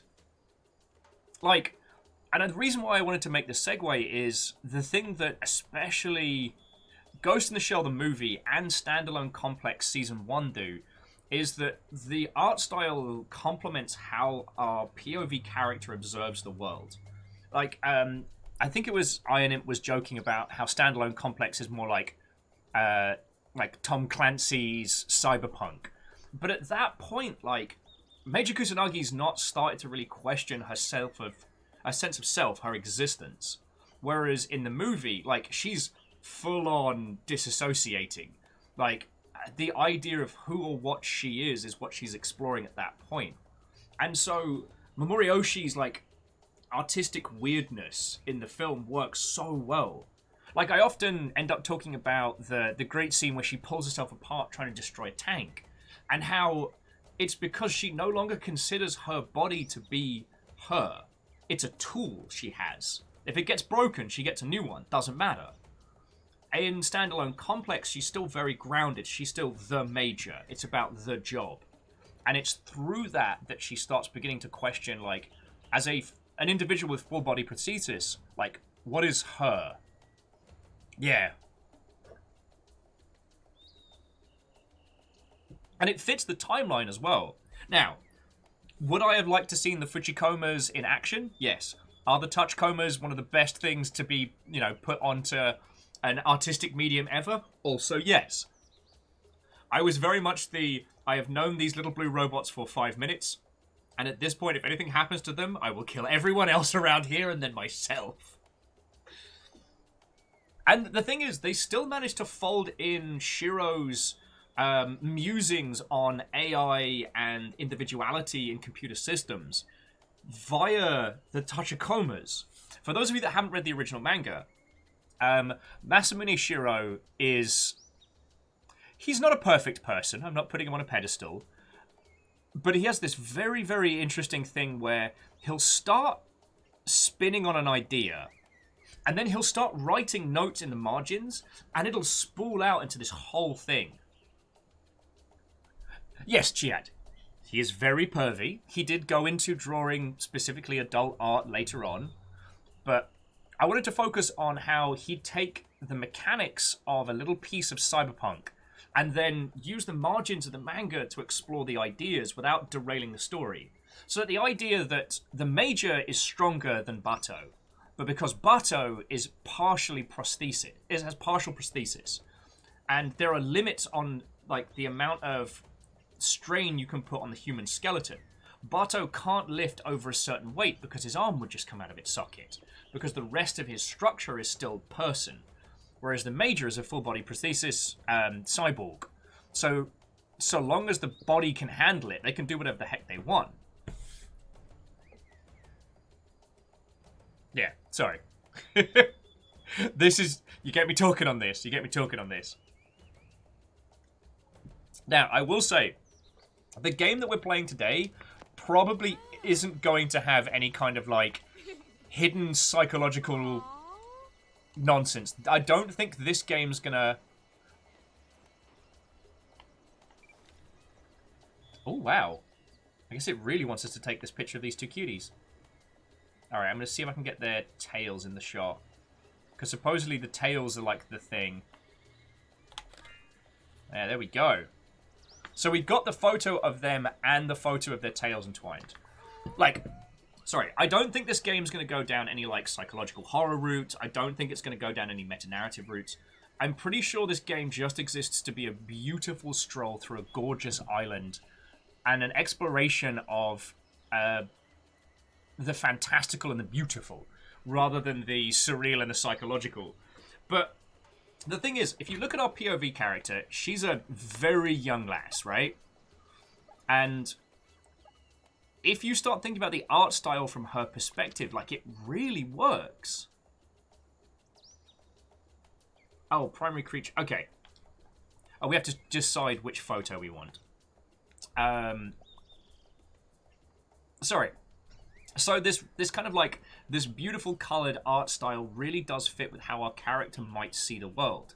Especially when it comes to a photography game where essentially perception is not just how we view the world, but it's also the main mechanic for interaction.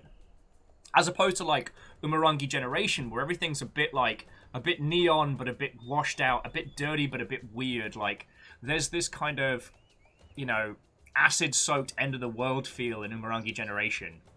Which, I guess Blue and Queenie and Blue and Queenie's crew, if you need a recommendation for a really good anime-inspired indie photography game, Umurangi Generation is... God. I mean, make sure you get the macro DLC at the same time, but it's for all intents and purposes, it's like being just a regular person photographer throughout the end of Evangelion. Wavy Davy, let me get you a link, because it's a Maori word, I believe. The whole thing is steeped in, like, New Zealand culture. Yeah, Umurangi Generation. Of course, I'm recommending you this right after the feckin' Steam sale just finished. But have a look at that. It's a very different take on the kind of like photography game. Sorry, very different on photography games, but it's feckin' grand. And every level has a penguin in it.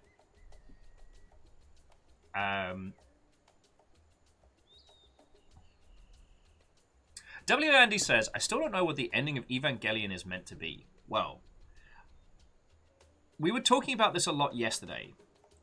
So video games are an interactive medium. You know this.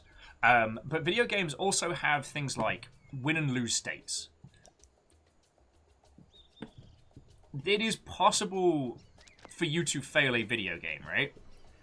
With static mediums like, you know, interpretive art, movies, TV shows, what have you, you can observe, but you can't affect.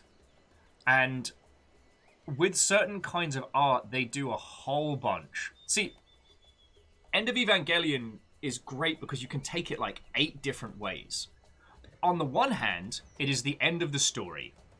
It is a remake of the last 2 episodes of the TV show, and it results in the same events as the TV show, but being represented in a different way.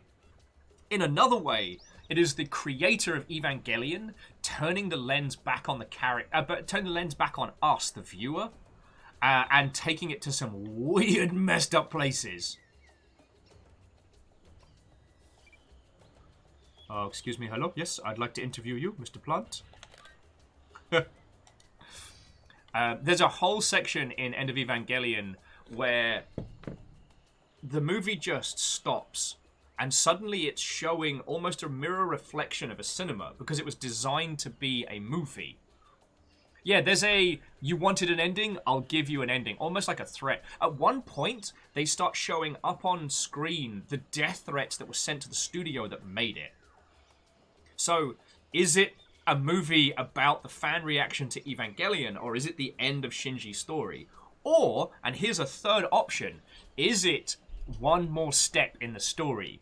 There is an incredible theory that the end of Evangelion isn't. The new remakes are the continuation of the story. There's an unconfirmed theory, which I love, that the end of Evangelion, the whole thing starts again.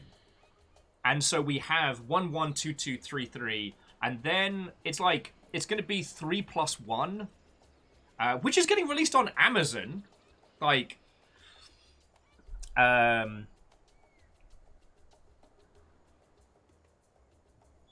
oh yeah, sorry, Jafar James. Jumping back, the story with Evangelion was wildly popular series, so much so as to become like an iconic part of Japanese culture.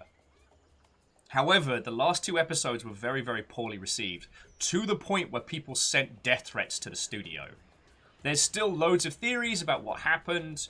Some people blamed the Tokyo gas attacks in the last episodes. Some people say that the studio ran out of funding. The creator has said that it was part of his intent, but there's a lot of recuts and reworkings, so you can understand why people might have their own theories on it. Oh, and now, Anno battling depression, that's got to be true regardless. Like, Evangelion's story and message is so raw when it comes to, like, the different facets of depression and loneliness.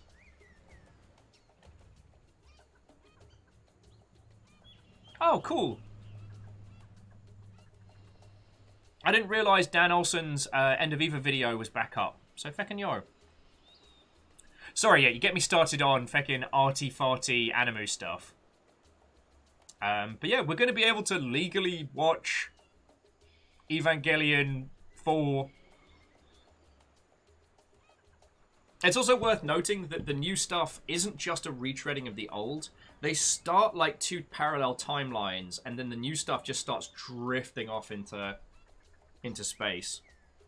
Speaking of drifting, what's up with you? Why are you drifty potato? Why are you drifty potato? I have to clean these.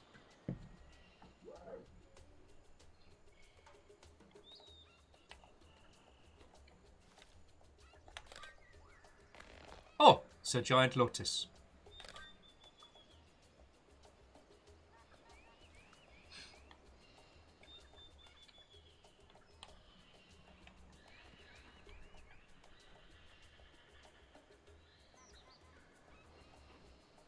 Yeah, Blue and Queenie, sorry to bully you for conversation when you show up. I don't know if you wanted to do just like a raid and recover, because I haven't had to do front page in a while. Sorry. I haven't done front page here as Viking Blonde, but I used to do it for the Creative Assembly. I've done it for a bunch of other companies. I think the last time I did it was for the IGDA? The IGDF? God, there's too many game groups. We did like a little showcase, and it was real cute. But I also know that it's very stressful. Excuse me, Mr. Plant. If you could tell me where I need to go, that'd be great.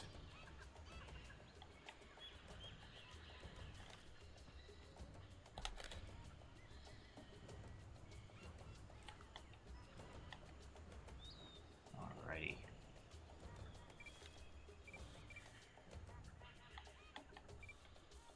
And selfie mode.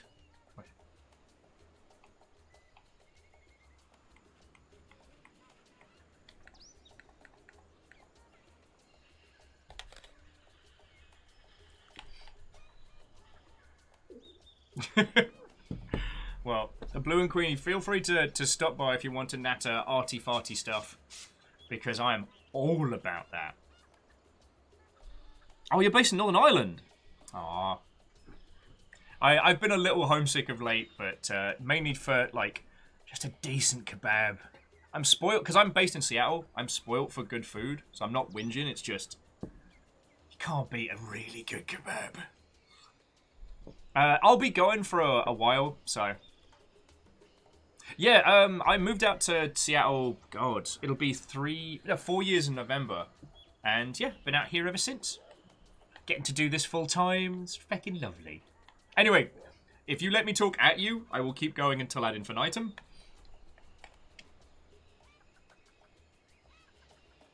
Oh yeah, no. So, the Swan Dragon, Seattle has incredible food. At most of the, like, coastal US cities, oh my word. Oh my word. Favor 6, you already do so feckin' much. I will admit, I saved that second can of Iron Brew for quite a while, until it was like, and just the right time, you know what I mean? God, I need to give me them Dutch angles.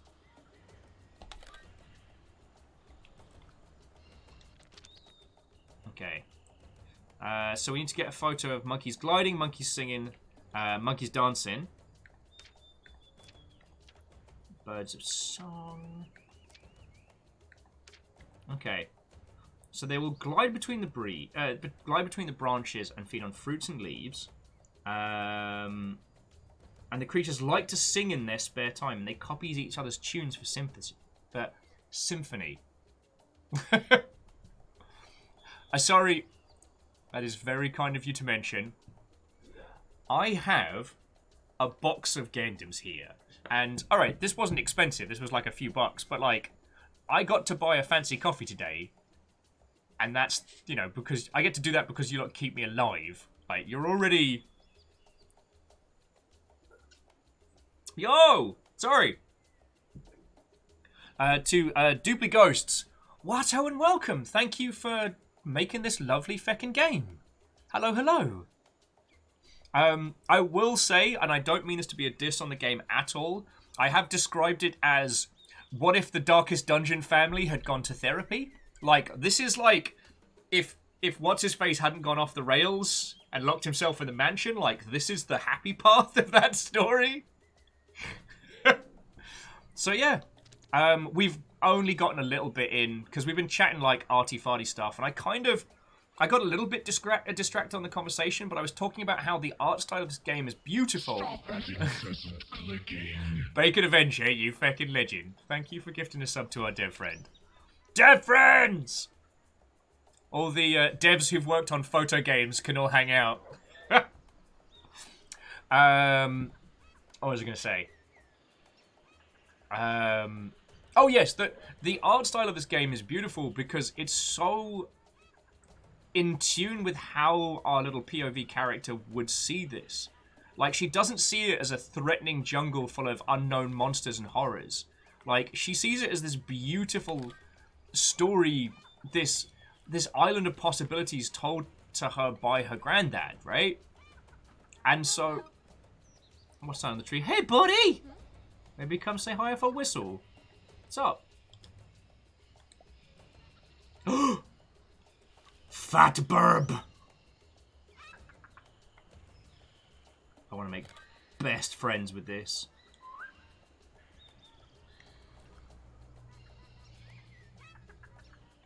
I want to make best friends with that burb. Actually, I wonder if I can whistle at the...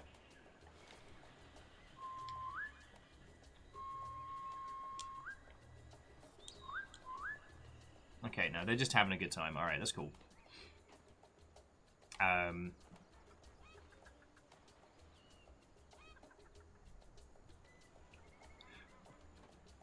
Oh, Dupli Ghosts. Well, I'm glad I was picking up what your team have been putting down. So okay, let's do the standard question. So, how long did this take to produce? So like we'll say from like maybe not pre-production, but like production through to launch. And how many people do you have on your team? I like talking about this stuff because it gives people an understanding of like how much effort effort's the wrong term. I think it gives people a good grounding into the titles. A bird you can cuddle! Ah, stupid child respecting the rules of nature. Shouldn't cuddle random birds because your scent might cause them to get shunned. Oh, wow. Let me get in. There we go. Oh, sorry. Wavy Davy, thank you so much for introducing us to cool new people. I really, really appreciate it. Have a lovely rest of your day. To be continued.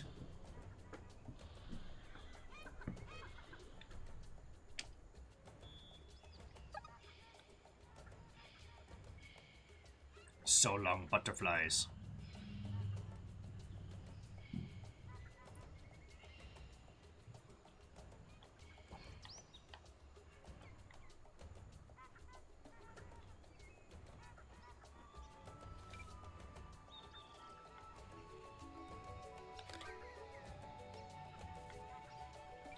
Banana bird.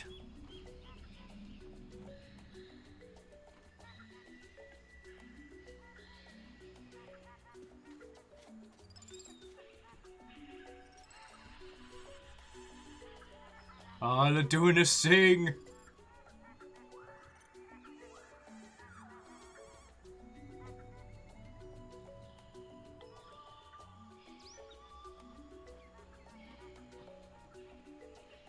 Okay, so Dupligotes was saying, great question. So this actually started as a student project, our senior thesis project at university, and it was in a development for about a year during school. Then we spent a year postgraduate finishing up. The team is comprised of either new grads or current students who work day jobs and have classes, so it's definitely a passion project. We had about 15 people at any given time in development, with folks coming and going on due to their commitments. Way cool. And I don't mean this to sound dismissive. I mean this to sound like as definitely as a compliment. Like, sadly, projects like that usually end up. Oh, I see you, cricket. Yeah, humming grasshoppers. Usually, projects like that, the post-grad with people working part-time, tend to dissipate. It's just the kind of like the sad nature of like lives changing in game development. Its difficult challenges. So, like, taking this to market in that environment is a huge, huge achievement. Again, I hope that doesn't sound patronizing. I don't mean it to. Just want to explore down here a little bit before we... crystal bug. Before we head up into the trees. Okay, so Duplicate Ghosts, getting through the other standard questions. Asari was asking, what is your favorite animal from this game? And I wanted to add, so, like, where did inspiration from this title come from?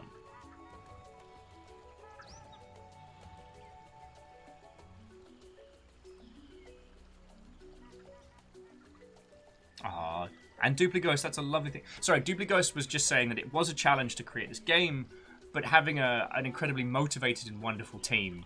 Like, feckin' yo. Because it's definitely easier said than done. Oh, did I get a photo of that? I did. The banana peel toucan. It certainly is appealing. Appealing. Sorry.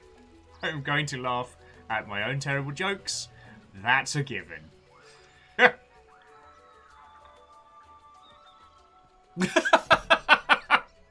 I'm sorry, friends. Numbers has informed me I've got to get out. It's been a good run. Thank you for coming.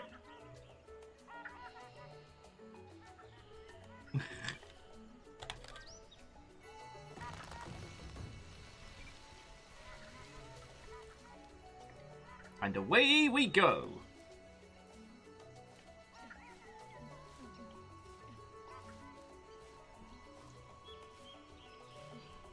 So, Dubligo says, so the inspiration for the game came from the desire to have more experiences to interact with and engage with a magical wildlife in a non-violent and meaningful way. I wanted to have something that was adventurous and lovely, but also adhered to the values of having experienced it that celebrated nature and encouraged people to protect it. I mean, way cool. Oh, and sorry, friends, Duplighost is the director on this project. Now, that's fascinating. We saw a little bit of this with the game Alba, which was very much about wildlife conservation.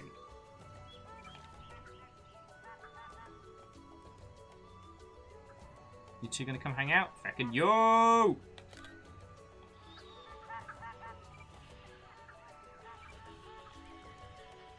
Alright, let's see if we can find... Oh, that's a lot of them.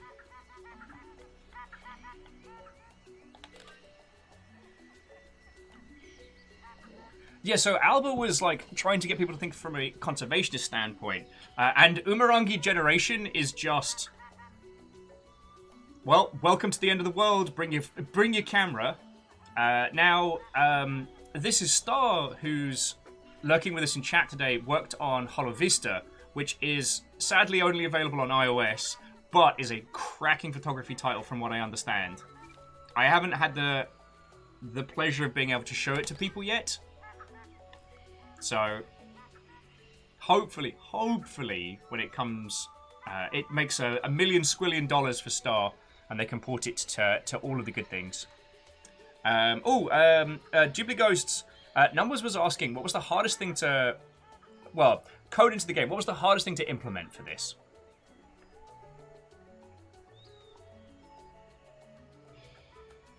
Star says, Hollow Vista is a hidden object game about finding yourself. I mean, through the medium of of... Oh, am I climbing? Okay, I'm climbing. Oh, wait, no, you're new. Hibiscus plumbed dove.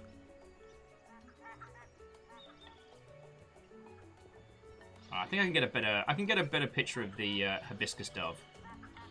Look at you being fantastic. Have a look in our.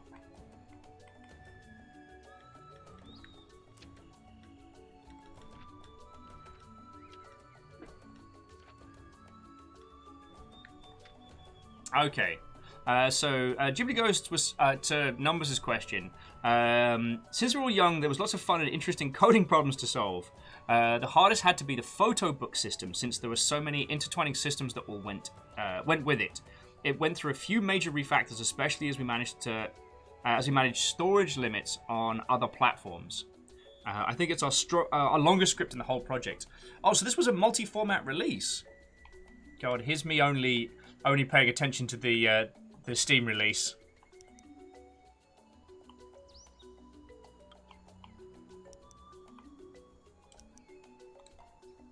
I like that one better.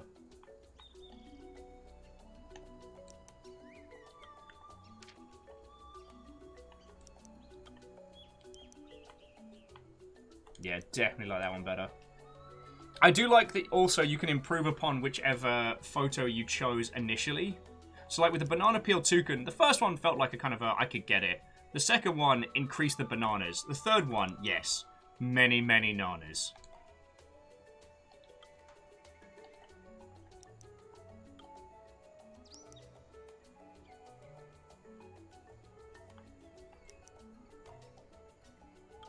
Oh, so I must have photographed it as it flew past.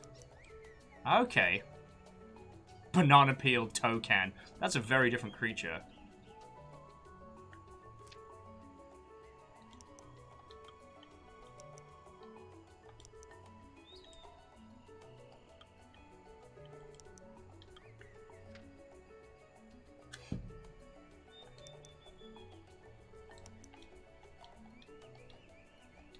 Sorry, here's me choosing me pictures.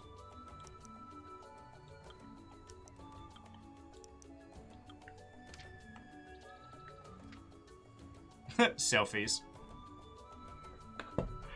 Oh, lordy, lordy.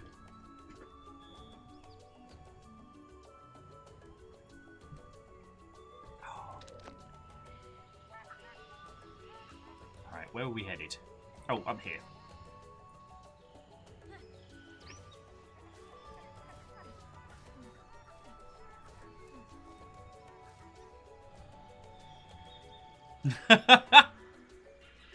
Okay, so Dupligo says to answer Asari's question on the favorite animal. Dupli's favorites are the otterdile, who we'll meet in the river zone, and the dinosaur-inspired Karakara, a bird of prey from the last zone.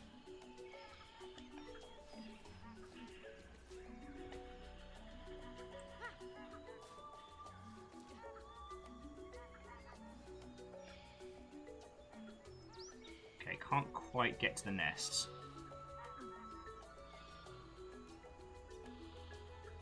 Though Duplicate Ghost is also adding, they are all, I love them all, they are all my children.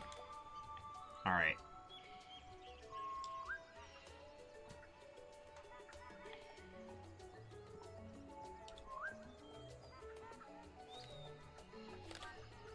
Alright, bunny-eared emerald leaf. Okay. God, this game is glorious. Oh, look at you hanging out there. What up, bug friends? Just living your best life? Fucking cool.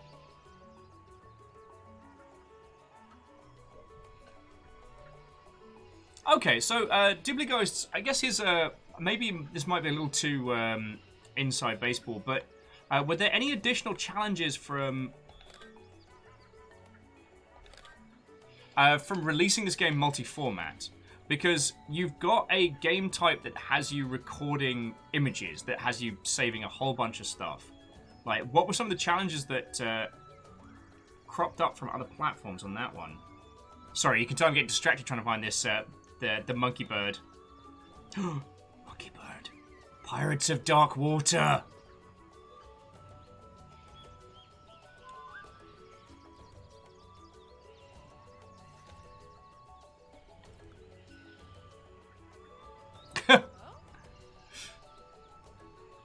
I'm very glad to hear that there are no sharks in this game.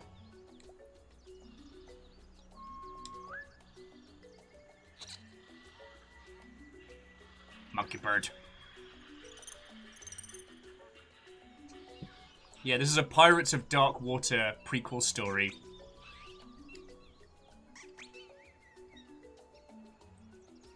Alright. Where are you? I hear you. Oh, wow.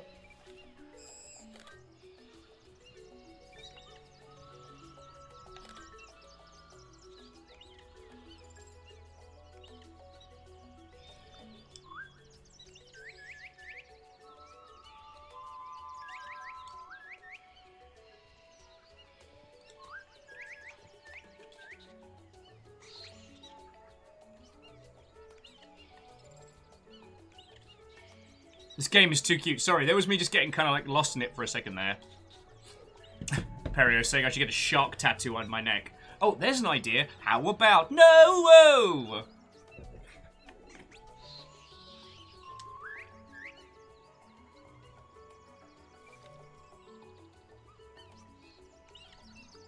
Dibbly Ghost was saying that the biggest challenge was and still is the Switch.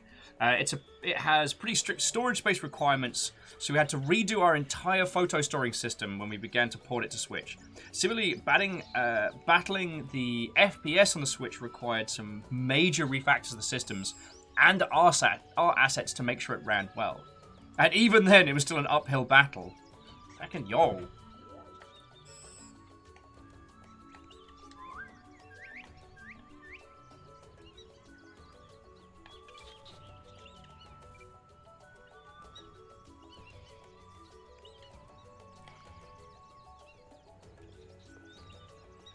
Hey, Dibbly Ghosts, it is absolutely no worry.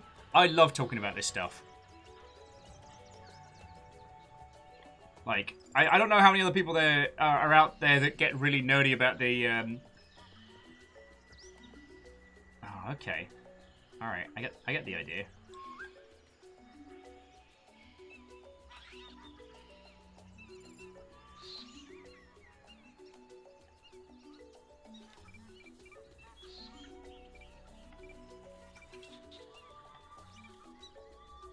Get a better photo than that. Darn it! Little terrors. There we go! See if we can get a better shot of them gliding, but that was a pretty good one.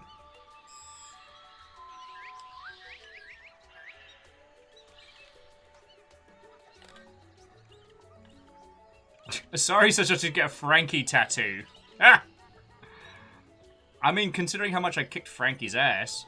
Sorry, so Dibbly Ghosts, one of the games we've been playing kind of like on the weekly at the moment is Subnautica Below Zero, which is a fascinating title.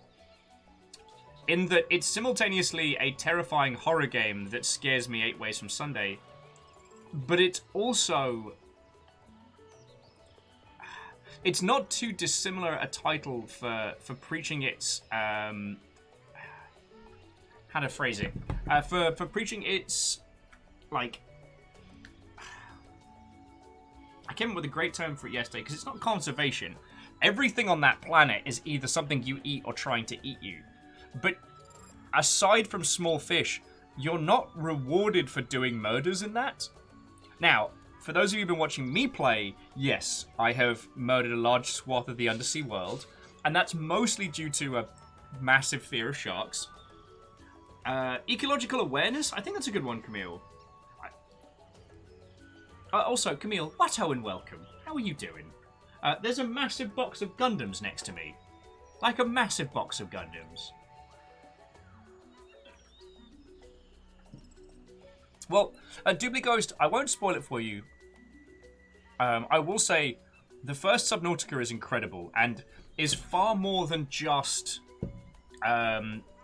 survival game under the sea. And Subnautica Below Zero is that, but with... It's got a tighter focus, and it's got more of a sense of verticality. Alongside the fact that you're playing as a specific character with a story, rather than just someone who survives. The Swan Dragon started playing Subnautica, the first one, alongside Halo Hybrid yesterday. Played for about 5 to 6 hours, and it was amazing. Yes. Swan Dragon, if you take one piece of advice from me for Subnautica, let it be this. Build yourself an incredible base. Build yourself a place that you would love to spend time in. I didn't do that so much when I first played through, and while I won't go into details, I regretted not spending more time with that game. Alright, let's see if I'll come over here and do a sing. Monkey birds.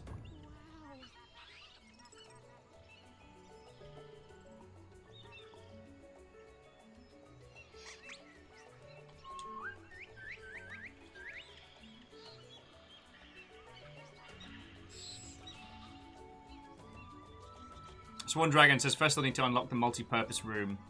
You've got this. I believe in you. Right now, everything is corridors. I mean, I would be lying if I said I hadn't built a couple of, like, corridor survival bunkers.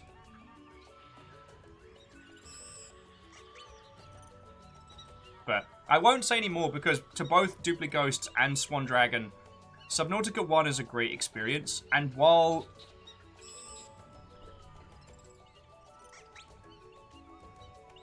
Oh, sorry, yeah, here's me ignoring the game.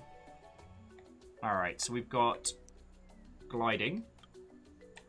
Natural shot. Oh, we can do better than that. Oh, I like that one. So we need the courtship dance and we need singing. Courtship dance. Alright. Let's go see if we can catch that and see if we can find them singing up a tune.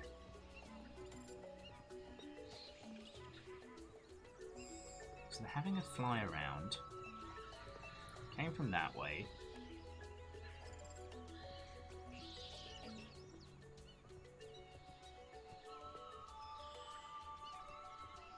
Ooh, let's try this way. This is new. See what we can find. Oh, wow! That's incredible. Yeah, I gotta keep my wits about me. But yeah, sorry. For Subnautica, it's an incredible experience, and... yeah. Yes, it is an incredible experience at the end. Explore every biome, get into trouble, find stuff. While you can play it on the hardcore modes, and you can get into the challenge of surviving, that certainly wasn't where I had, like, the most fun, you know? And now I'm playing Below Zero, I'm definitely taking my time. Even if I have heard of the rumblings of Dave. I haven't met Dave yet. I've been told about Dave. I'm not looking forward. Ah, okay. We didn't get a good photo of the pale bluewing earlier. Oh, so... Dupli Ghost, if you don't mind a technical question, Aperios was asking, in dummy terms, how does one build a system to judge a photo? Do you have to go and tell it that, like, all the angles and stuff?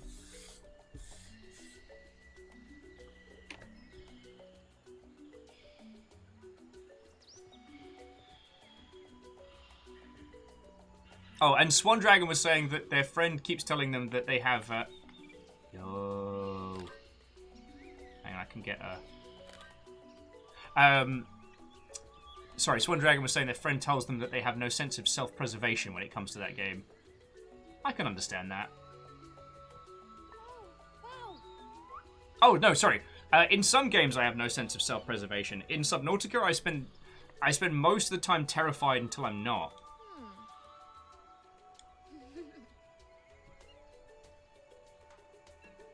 Ark of the Conclave's asking which monster is Dave. I've not met Dave.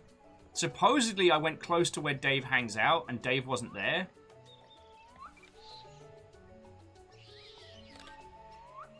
Oh.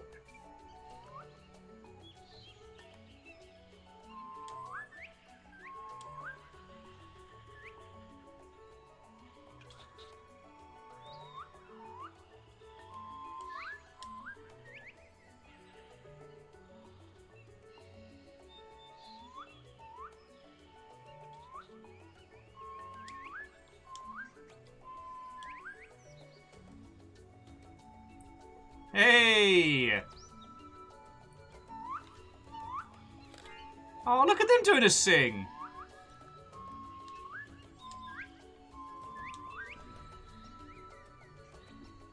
Stooge says that they think they got it right when they said the base building was your coping mechanism. Oh, in this particular run of Subnautica, absolutely.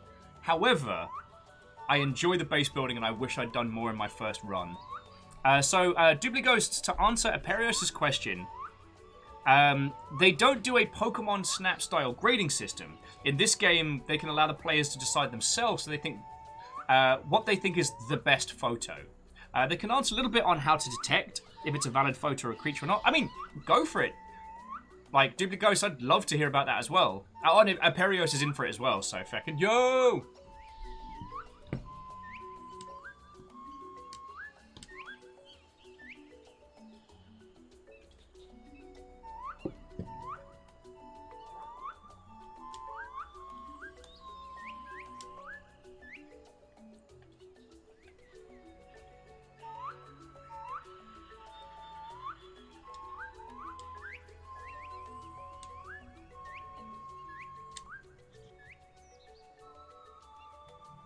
Also, the visual cues for the sing-alongs with these little birds is very, very good. As someone who is not musically talented, it's very, very handy to have like a visual system to go with. Okay, so we just need to find the courtship dance. Okay, this is way better. Swan Dragon says they definitely like that it's put on the player to pick the best photo. I do agree. It was something that I noticed with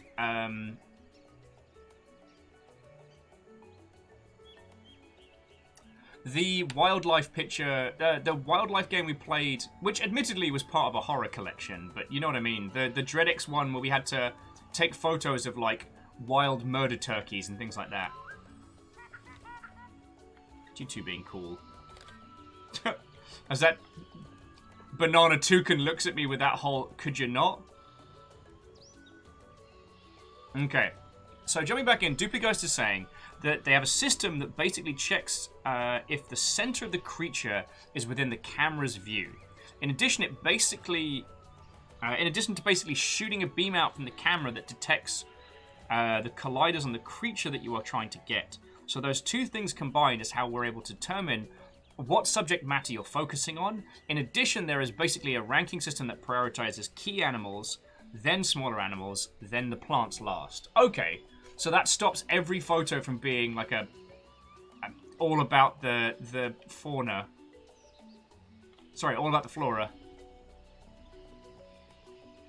Alright, that's a feckin' great photo. Landscape it up.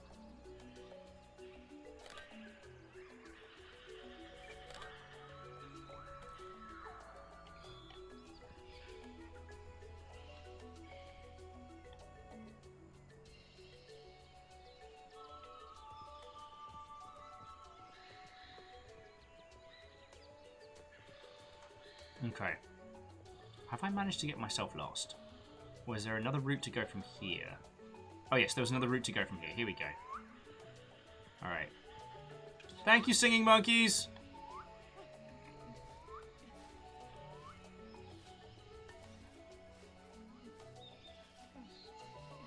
Chiat was saying, what if the animal is mostly but not entirely covered in terrain?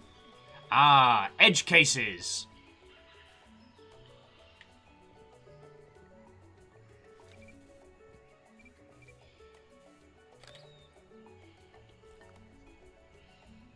I'm so sorry, friends. It'll be more coffee o'clock very soon. So if anyone wants me to get them a coffee from the kitchen, let me know. I'll go have a... Whoa, that's a big one.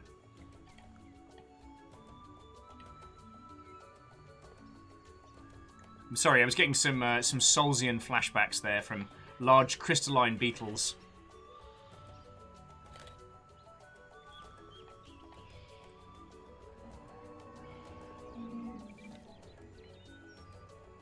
Kablev.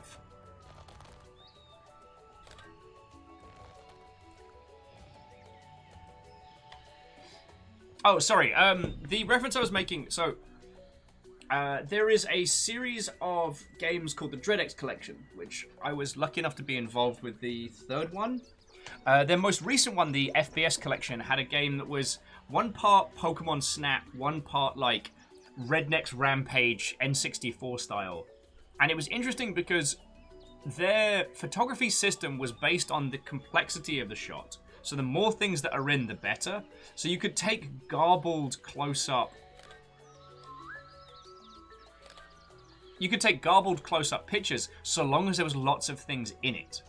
And I thought that was kind of a curious way of doing it. Definitely like an easier said than done, you know?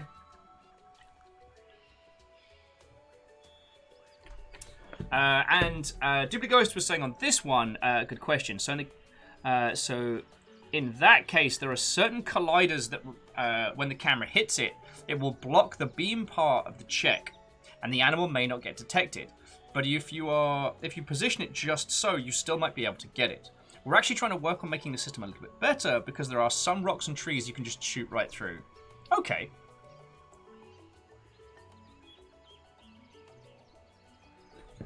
I mean, this is one of those conversations where, like, as the least programming literate individual of this operation, like, I wouldn't suggest or question. Oh wow.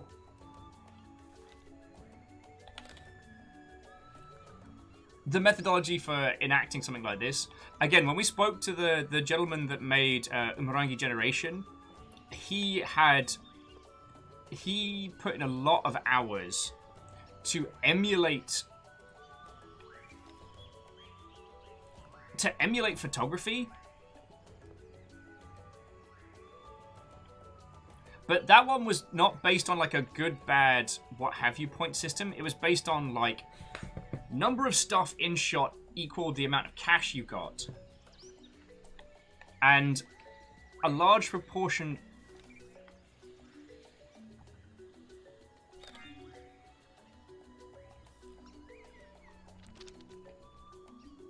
Oh, it's the courtship dance we need. Okay. I think I like that one better.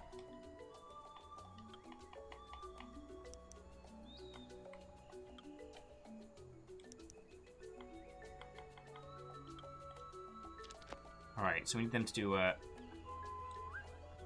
the dance of courtship! Which I think we're about to find down here.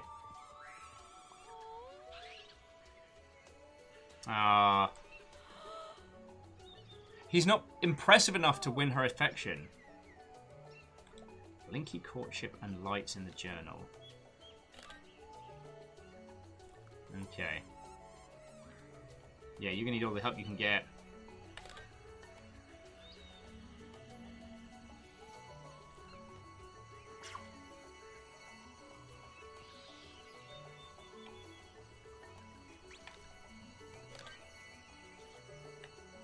Oh, sorry. Okay, now I can work this out.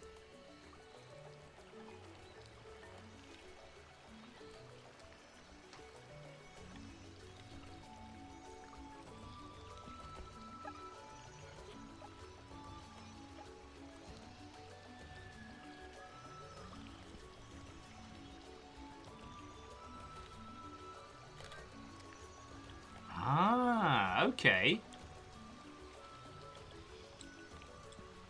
So we lure our Buglian friend over here.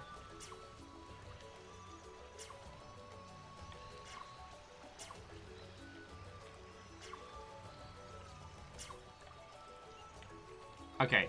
Snailman. Snailman. Laser Snailman. Although I am pretty sure that Laser Snailman is a Metal Gear Solid character. Alright, buddy, I'm gonna need you over here.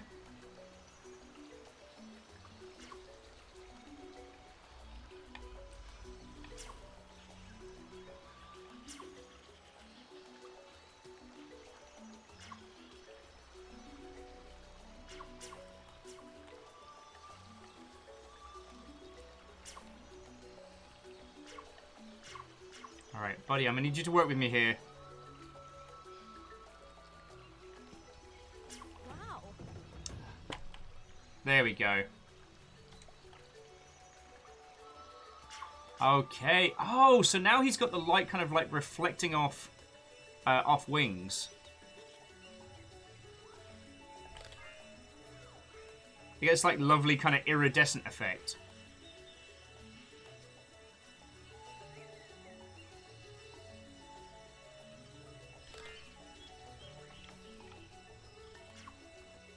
Yeah, Reflecto Snail.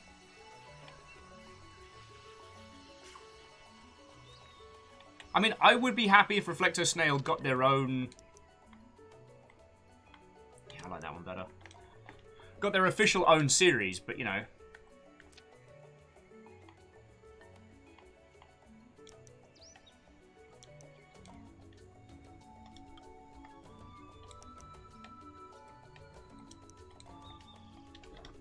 Alrighty.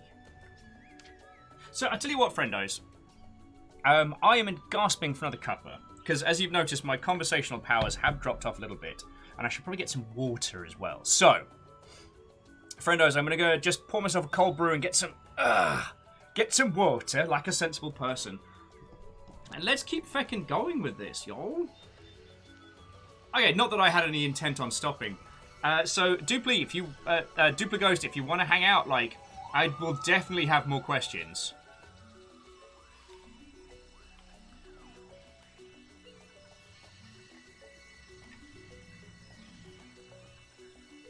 Ah, lovely. Well then, if you've got time to hang out, let's find a nice little view to BRB needs tea from. There we go.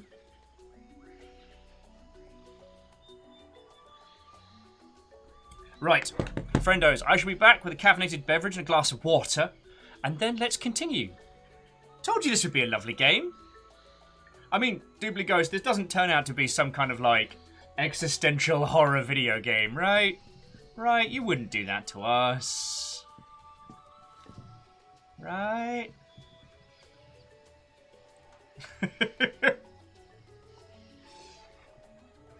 Alright. You lovely Mother Hubbards. I'll be back in just a second.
got water. I got coffee. I got cheese. I feel like I'm doing well.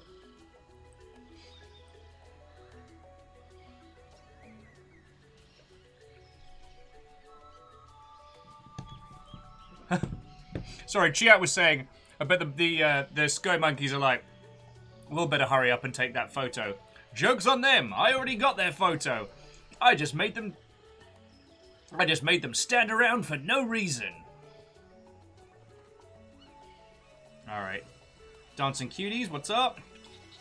Reflecto Snail, buddy, what's going down? Alright.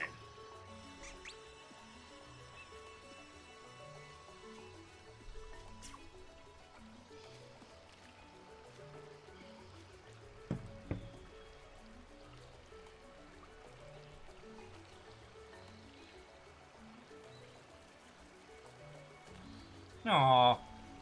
Because we helped him find a partner. He opened the way for us. That's feckin' cute.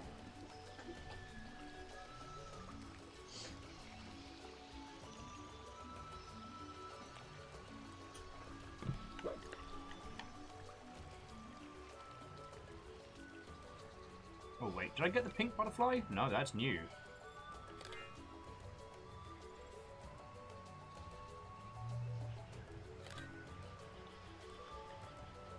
Okie dokie. Sorry, I should have pondered some really good questions to come. Whoa, okay. Greetings, spirit animal, I guess. Fucking yo. Okay. So here's my next question. Dupli, how did you build the ecology of this world? And I don't necessarily mean like the actual physicalities, but the conception of it. Like, how did you come up with this island? Did you come up with a sprawling ecology, or did you come up with like a geography first and then fill it with creatures? How did you go about like bringing this world to life?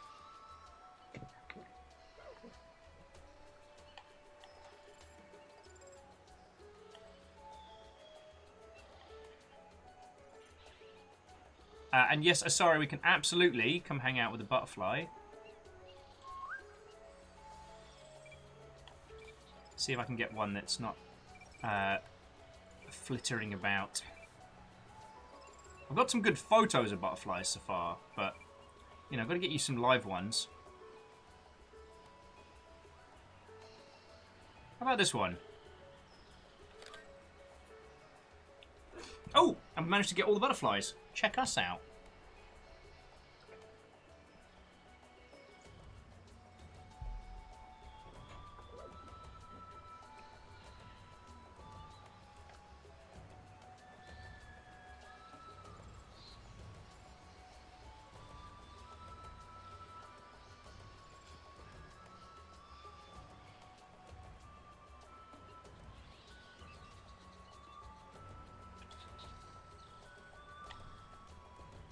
As we head towards a temple. This better not get cursed.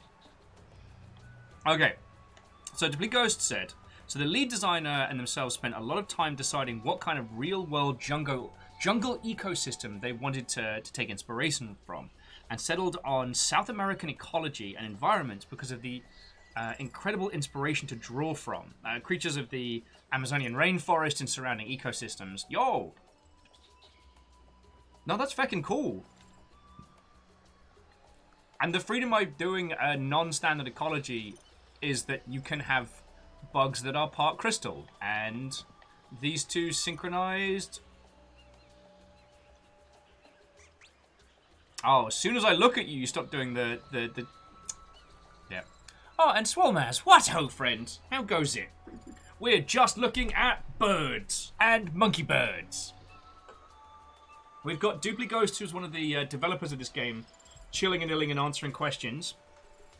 Sorry, I was like, what's digging into my hip? It's my bloody phone, because I'm a genius. And yeah, we're just having a little potter about in this game. It's utterly lovely.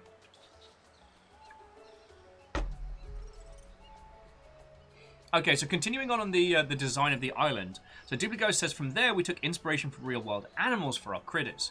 Every creature in this game has some backing from real-world creatures. It helped a lot, and it was fun to give them like a magical twist. Fucking yo.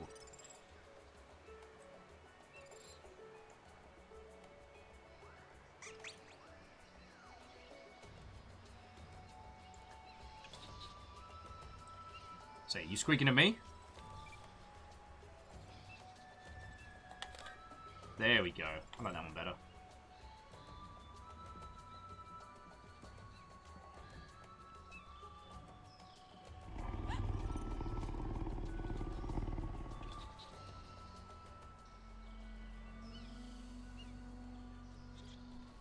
I'm sure it's fine.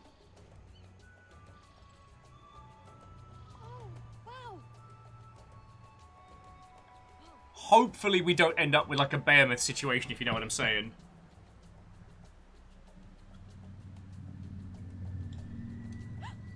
Wait, why's my backpack vibrating? Always an important question. Whoa. Whoa. The gem's glowing? Okay. Marina's saying they have never seen it do that before. Alright, gotta keep going and figure out what all this means.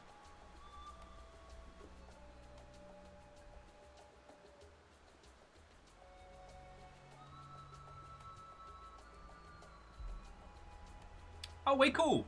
And to answer Chiat's question earlier, so the reason why they use Dither instead of like a standard fade is it's common practice in a lot of Switch games, especially because the Switch does not handle transparent materials very well. A lot of modern Nintendo games tend to use this effect when fading things in and out, and Dupli's team enjoyed it so much that they decided to implement it from there. Feckin' yo. So Swole, doing real good. Like, I got a little bit of the sleepies, but I think that's just like, you know, Thursday midweek. I'm fighting it off with tasty coffees and adventures.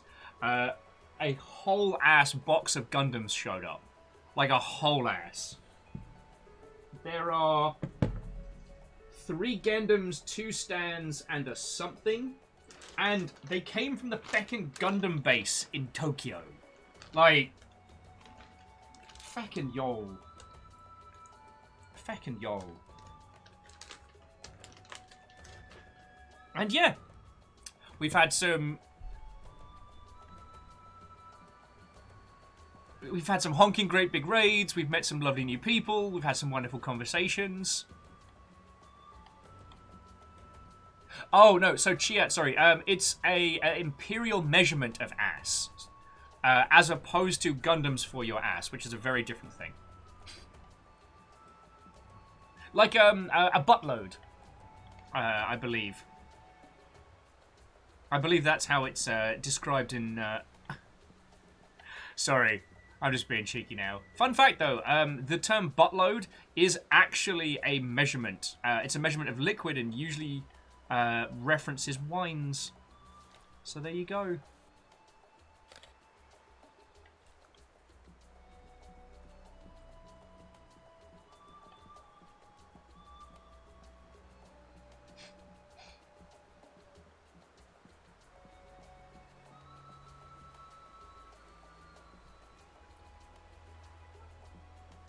Yo, okay. Sorry, you said how you wanted the... Oh. There's the stag again. It doesn't seem threatening. But, Swalls, how are you doing, friend? Hey!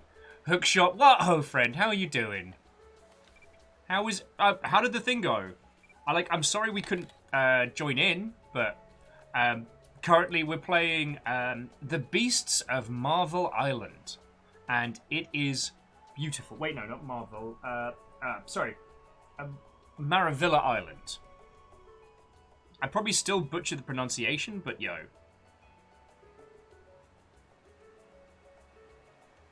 Swallow says not doing too badly. Trying their best to get this final piece of code figured out. It's a butt and a half. Is that an imperial or a metric butt? Oh, Hookshot. This game is gorgeous. So it is. If you'll forgive the redaction, it is Pokemon Snap off rails. We play a young lass who, having inherited their grandfather's journal and camera, have been sent to this fictional little island to photograph it, prove it exists, and hopefully protect it. It's charming and sweet, and the introduction... During the introduction, I described this game as, what if the family from Darkest Dungeon had gone to therapy? Okay. So there's the jungle landscapes. Oh, we've missed the pink mushroom and the leaf-winged parrot, but we got everything else. Because I believe we're going to start getting into a new ecology now, so... Right, I need pink mushrooms and a different kind of parrot. Unless I just need to move forward to find those.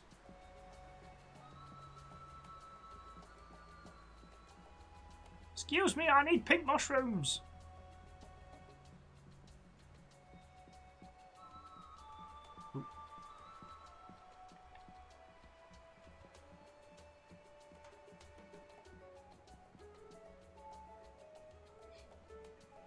Oh, okay, so it's a metric botload. Okay.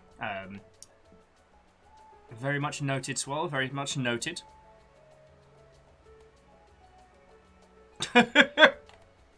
Hookslot's like, but I want to exploit the island for its natural minerals and sell them for my own profit. Wow. As this game slowly morphs into Predator with this little girl setting traps for would-be poachers. Well, okay, less Predator, more hard target, but... After that mullet, I try and forget hard target where possible.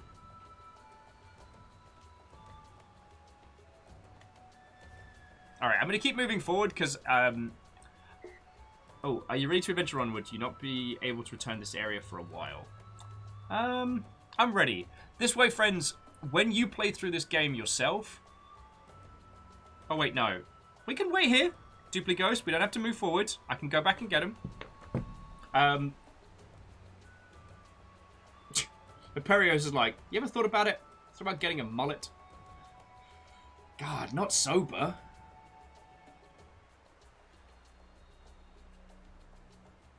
Hey!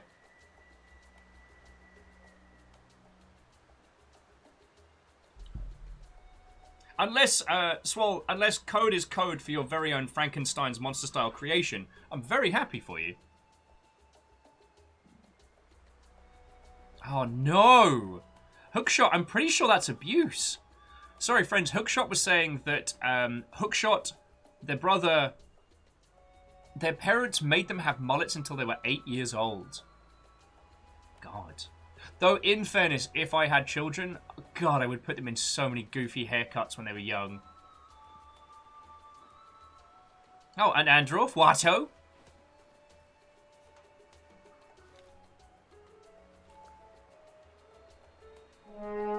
Hey! Now, there is a surprise, considering all I've done is send Dune memes to him.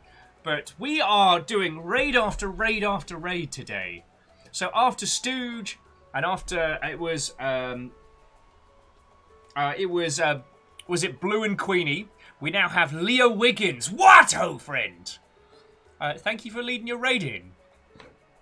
Friends, so Leo Wiggins, who's just jumped in with crew, is an incredibly talented voice actor and a lovely human who has to put up with me intermittently. So, Leo, how was your day? How was your stream? What were you up to, friend?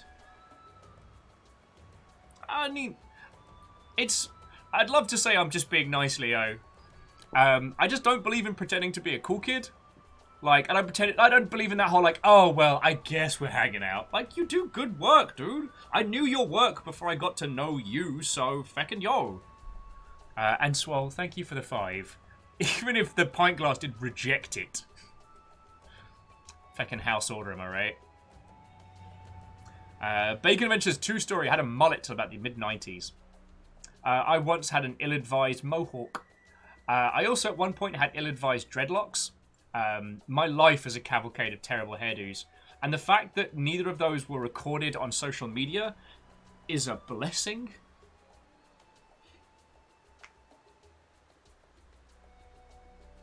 But yeah, so Leo, what happens to your day? What have you been up to? Leo's had plenty of stuff going on, which is always nice. Today's stream was Horizon, nearer the end, which is fun. Feckin' yo.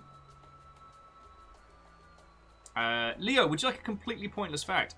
It took 2 years... I didn't wait for you to say yes. It took 2 years to make Aloy's hair from Horizon Zero Dawn. 2 years for just her hair. There's an incredible little video over on... Oh, wow.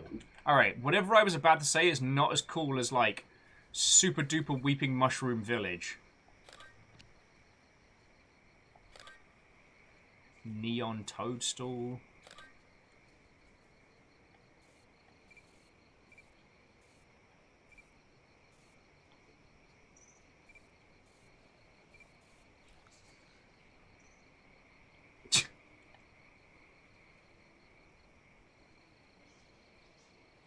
Sorry, I looked up and Stooge was saying they preferred Frowell. Sadly, that has been recorded, and it is. I mean, a lot of ill-advised hairdos.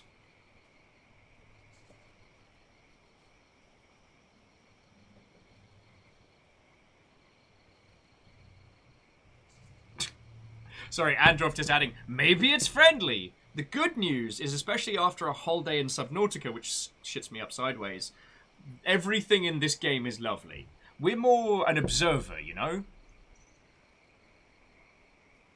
I have been promised that monsters aren't going to start leaping out of left field to chew our face off.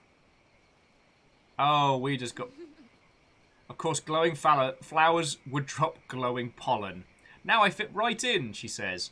Oh, kid, you're going to be high as a kite very shortly.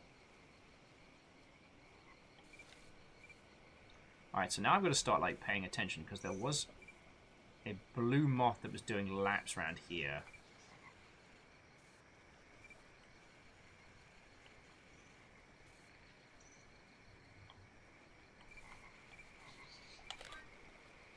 Neon leafed.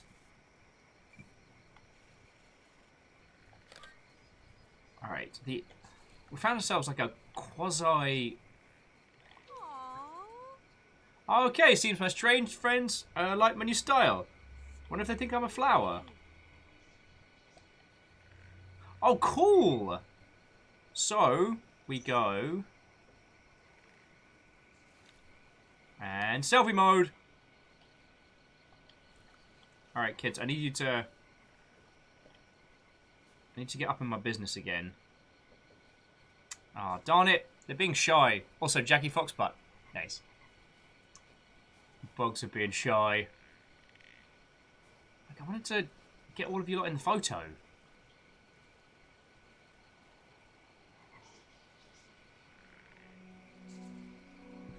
Oh, wow.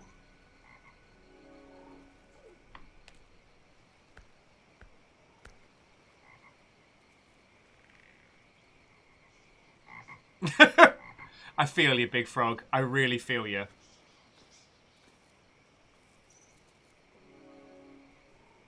Okay, Big Frog glows now.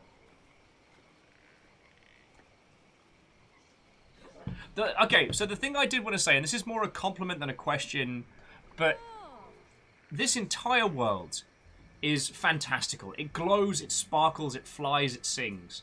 But you know what? It makes sense. None of this feels like it was just like, we'll put a frog in there, whatever. You can get a feeling and a sense for this world and its ecology and how it operates, you know?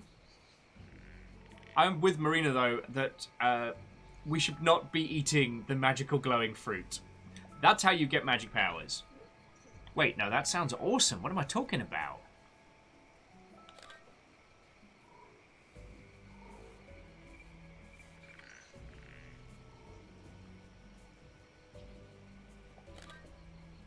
Yeah. Getting a quick cheeky snapshot there. Drink the cactus juice. That'll quench you. That worked so well for Sucker. Luminous water poppy. What are you talking about? Eat the fruit, absorb its power. Look, there's a chance that I could get stretchy arms or like badass fire powers. Or there's a chance that I'm going to be just Giraffeman. No one's down for that. Oh, hookshot, if I had the power. Just wave my hand to get us more Avatar Last Airbender. It's the quenchiest. Nothing's quenchier. Proceeds to trip balls for the rest of the desert.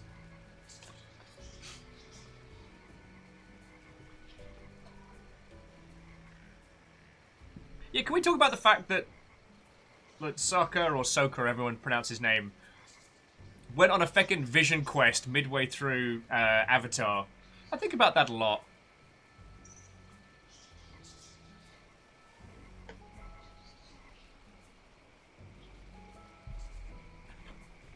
Oh, God.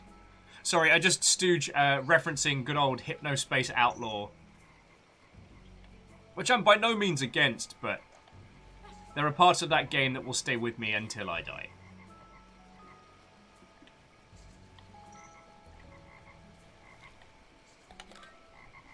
Oh, I'm so sorry, friends. I don't know where that big yawn came from. Snuck right up on me. Feckin' shenanigans. Big frog. Baby frog. Talking about the night frog.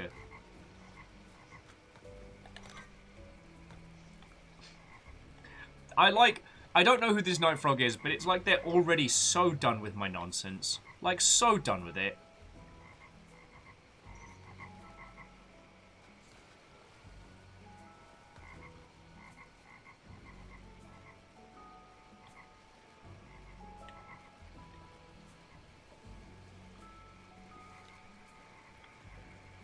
What the bloody hell is that? Okay. Okay. Water.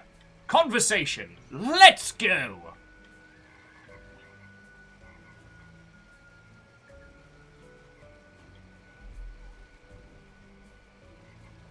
Swan Dragon's like, it's a friend! Online. Sensors online. Weapons online. All systems nominal.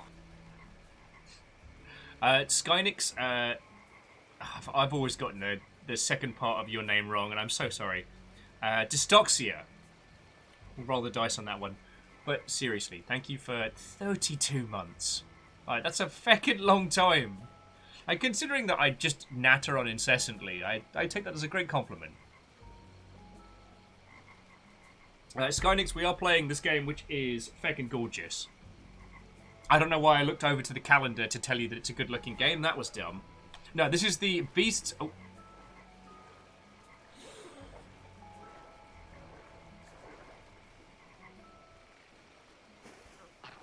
What the fuck? That is not what I was expecting. Also, this encounter right here, after Maiden Abyss, it... Did you just spit water at me, you little terror?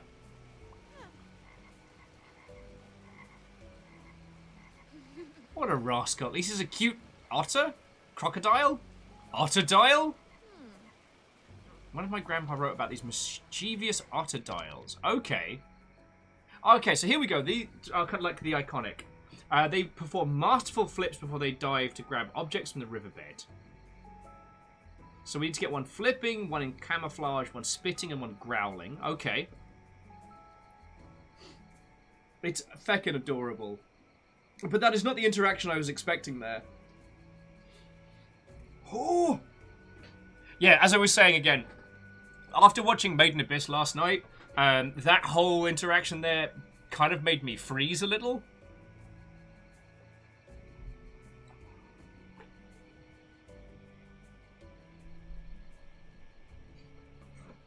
But I tell you, I'm glad we are not playing anything like brutal or violent today.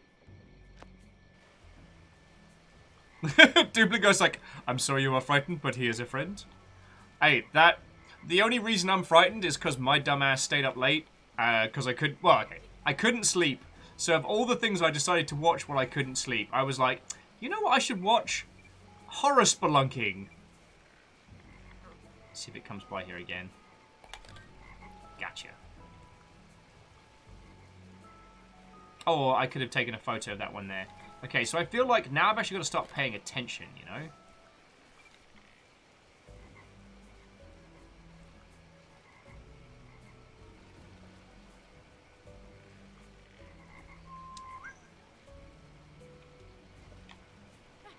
Like, I feel like trying to catch a photo of one camouflaged could be difficult if I'm not giving it all. Wait, did you hear something that sounded like someone sneezing?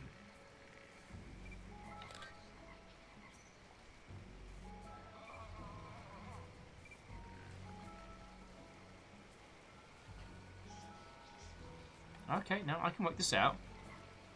I'm a smart, intelligent grown-up. Alright, one of those things. But I can oh, there we go. Just an otterdile living its best life. It left me a stone! You know that means we're otter married now, right? That's how it works.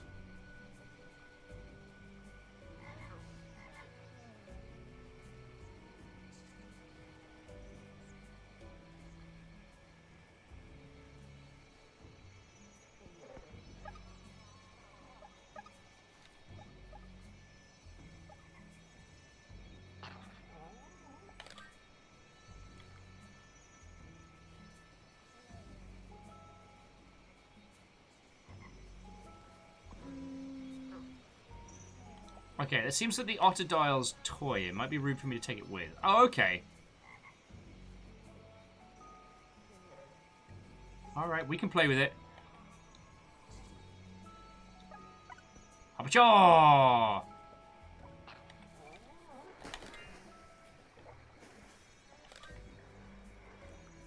Alright, I bet I can do better with that one. But you will have to pass me back the rock. Okay, so pick up. Throw. Alright, camera ready. Almost, almost. Oh. Wow. I'm sorry, I need to chat with you lot and sip my coffee for a little bit, because, oh boy, I am fighting off a wave of the sleepies. I guess it's because, like, what was yesterday? Yesterday was Subnautica, which is all undersea and all things I'm afraid of. And I did manage to overcome some big fears yesterday. Actually, if you don't mind me being self-serving, I'm so sorry, friends. Where's the one of me beating it? Because everyone watched the Terror or Courage who could... Oh, so its new friend appeared. Terror and Courage. There we go. This was me facing some serious nonsense yesterday. And I did it. I managed to push through. I'm horrified to think what that thing would have done to me if I hadn't tased it in the nose.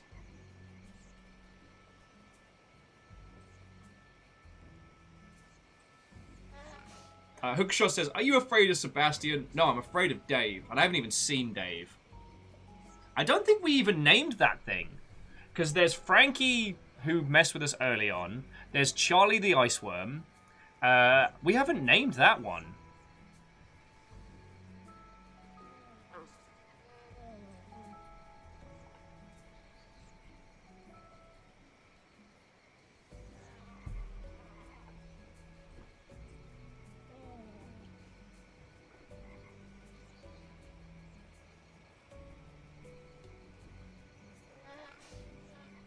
Maurice the prawn bastard.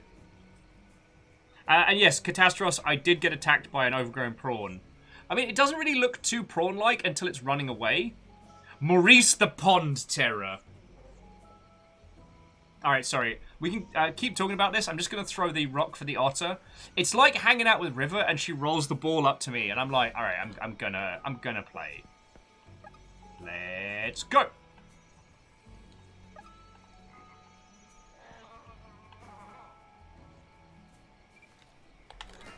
There we go.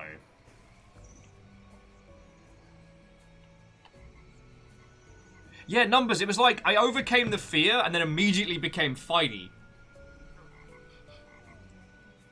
Make up your mind. Either leave me alone or come over here.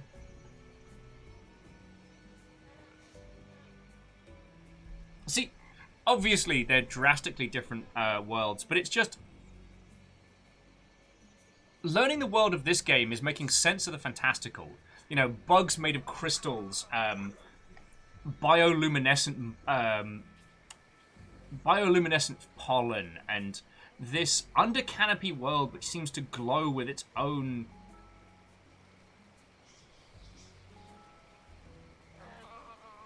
It seems to glow with its own... What's the word? It seems to be a glowing underforest to counteract the canopy which absorbs all the light. Like, it's only the bioluminescent things that have managed to survive in this area. And so all the plants live off the bioluminescence, creating this kind of, like, surreal... like, chemical photosynthesis, biology, ecology flavor. Catastrophe, like, place looks radiated to hell. But my point being... With Subnautica, we're learning the biomes. We're learning what's dangerous, what's not. We're learning when are we in trouble, when are we okay. I'm slowly inching forward because of fear, right? But each time we overcome those fears, a new area opens up to us. Whereas with this, it's like each new area is available to us, and it is up to us to understand this. You know what I mean? Especially with these little otters, which seem very, very intelligent. So we're the ones playing... Yeah, I see you.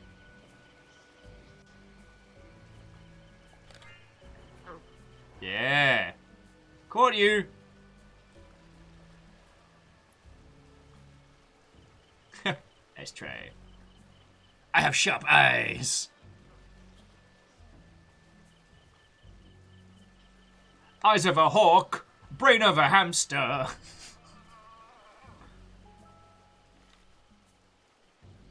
See you. I see you. Well, it's also the idea that this environment is incredibly safe, right? And whatever it is that these creatures eat, it doesn't appear to be any of the... Pink frog. What wisdom do you have for us, Pink frog? Tell us your ways. Sorry. It's the idea that the ottodials don't seem to have to worry too much about... Oh, it's a pink bat. They don't have to worry about any predators. But it seems that at one point they might have, so they have... Oh, even better, big frog. What's up, buddy? So it seems like at one point they had to learn camouflage as a form of protection. But by becoming an apex predator in this environment and keeping whatever, like, high intelligence they had, they've developed a form of play, essentially.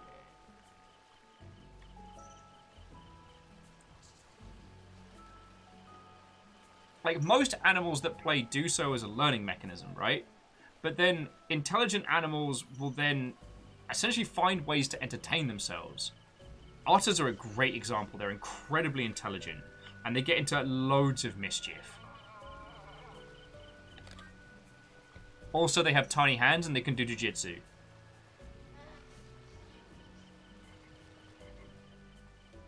Bacon Avenger says, is it going to teach us maths? It is not.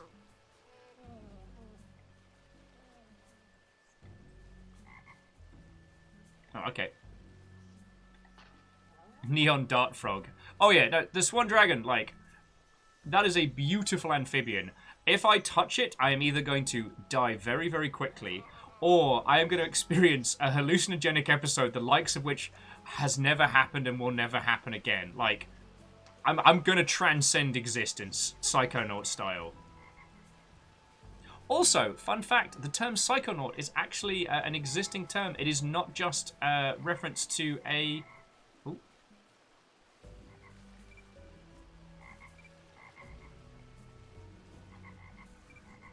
It is not just a reference to a Tim Schafer video game. Alright, those of you that have arachnophobia, look away. We know we're not going to get jumped on or spat at or what have you, but I'm going to go take a photo of some spiders in the distance. So just Alt-Tab if you need to. I'll take another sip of coffee while we're doing that. Oh, and caffeine. Speaking of which, what ho, friend? We're on a lovely island taking photos. We've met a ton of new friendos today. And a shitload of Gundams showed up. Like a crap load. And caffeine, they're from the Gundam base. Like, the proper place. Feckin' yo. Alright, we're heading towards the spiders. If you're afraid, avert thine eyes. Oh, the Gleaming River Lotus. Oh, but yeah, so because this game isn't asking us to understand this ecology from a survival standpoint, but more from an observational standpoint, it does free us up to kind of, I don't want to say theory craft, because that makes it sound feckin' terrible, but it kind of...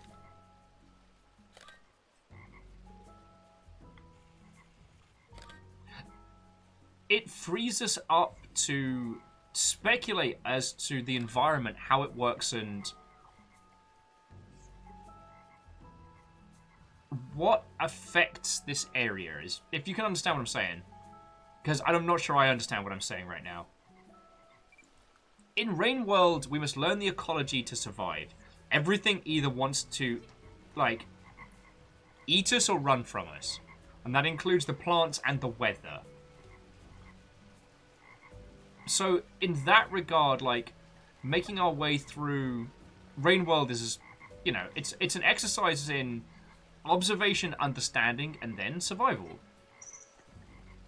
Oh, okay. Oh, guess you've almost forgot to take a photo of the gorgeous, gorgeous light bloom. Right, so we came from that way. And... did we check this out? God, I love these feckin' frogs.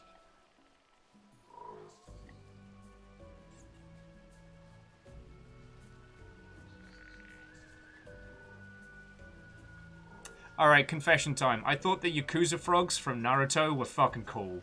And I still do. There! I said it. I said it. The Land of Frogs was awesome. And a kaiju-sized Yakuza frog is awesome. Like, I thought, like, Orochimaru gets a big snake. Cool. Alright, I guess. And What's-Her-Face got Big Slug that breaks up into thousands upon thousands of tiny slugs, which, while useful, is disgusting. If out of those, your choice is a great big Yakuza frog, I'm like, feckin' yo. Alright. Well, so Numbers, I think it was the early works in the manga that really got me thinking about the idea of this, like, pseudo-modern ninja world. Like, especially in the early works where it seems to be, like, somewhere between, like 80s, 90s levels technology, but in a hidden ninja village. I don't know, there was something about the world as they constructed it that I really enjoyed. And while I'm not saying it's an incredible masterpiece that everyone should read, it still has a bunch of concepts that really inspired me in a lot of other creative spaces.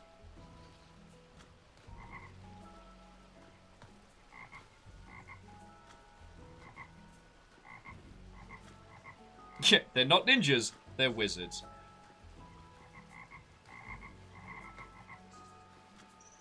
Oh yeah, and Swan Dragon, I agree. But the thing with the butterflies early was that I used them for puzzle solving rather than photography. And what I should have done was waited and then taken a selfie with them all, but can't win it all. Oh, no, that was the...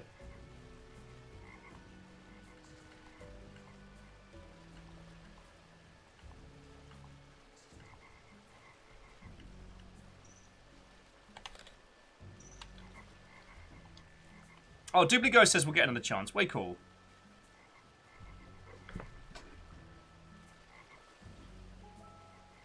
I mean, I think I've talked about this before, is that sometimes, especially with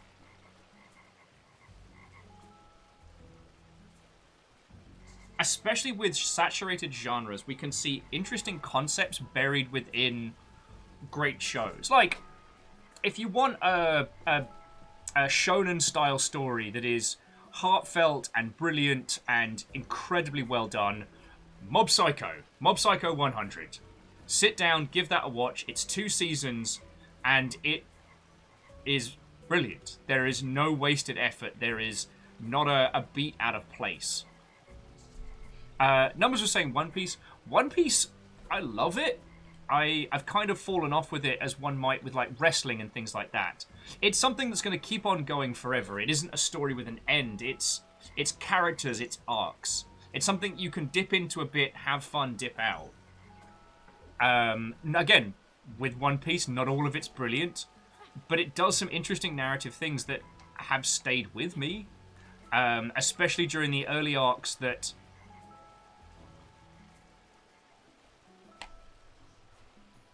we might be... How to phrase it? We assume that we know our protagonist immediately, which I think is something that's very interesting about One Piece. And yet we don't really know Luffy as a character until, geez, like hundreds of chapters in. Oh, they might be the baddies. Well, no, the world government is definitely the baddies. One Piece is an incredibly political piece of media. Just in case anyone was curious about that one. It is vehemently anti-government. I mean, it's a show about pirates, so I don't think anyone's surprised by that, but... Alright, I've got to throw the thing again. It's too cute. There you go. I'm not even going to take a photo this time. This is just so it can play. Numbers says, I would posit that there are no good guys in One Piece. I don't think that's an unfair thing to say. And Lost Flowers... See, this is why I do enjoy these kind of conversations, is that I'm not saying, Lost Flowers, how very dare you! You come into my home and don't watch... Looks at scribblings on hand. One Piece? How very dare you! No.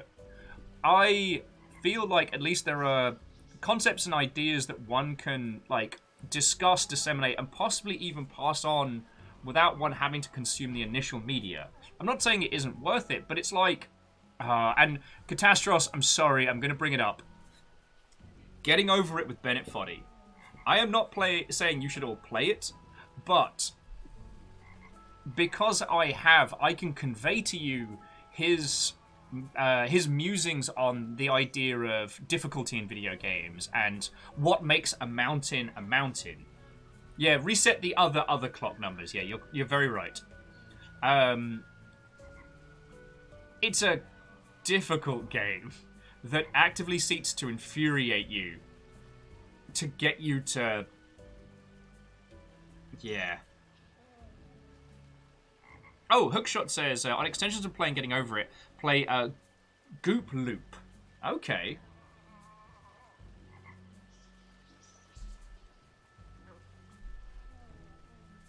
I mean, Stooge, yes, what makes a mountain a molehill is our ability to traverse it in video games. A mountain's not really a mountain if you can just walk right up it. It's just a tall piece of terrain. Anyway, the point more being that I can at least try and convey to you some of the things that make it so interesting. Oh, sorry, Dupli Ghost, here's me getting off into the arty-farty. This has been a glorious day. Thank you so much for stopping in and answering our questions. Please pass on our compliments to the rest of the team. This game is utterly beautiful. And I don't know if you've noticed, but I'm just kind of enjoying just sort of vibing in this world. If there's ever anything that I can help with, be it video gaming wise or just talking stuff through or background distractions while you're sending emails, do let me know. But yeah, thank you for hanging out. Thank you again for the work you put in on this game. And and cheers for a follow and all. No, it is one of my sincerest hopes to be able to be...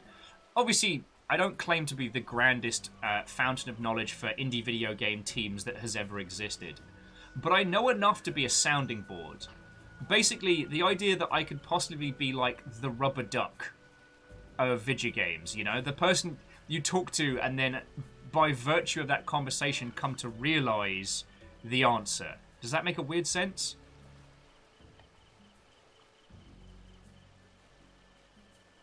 Oh, I should check the photo album as well.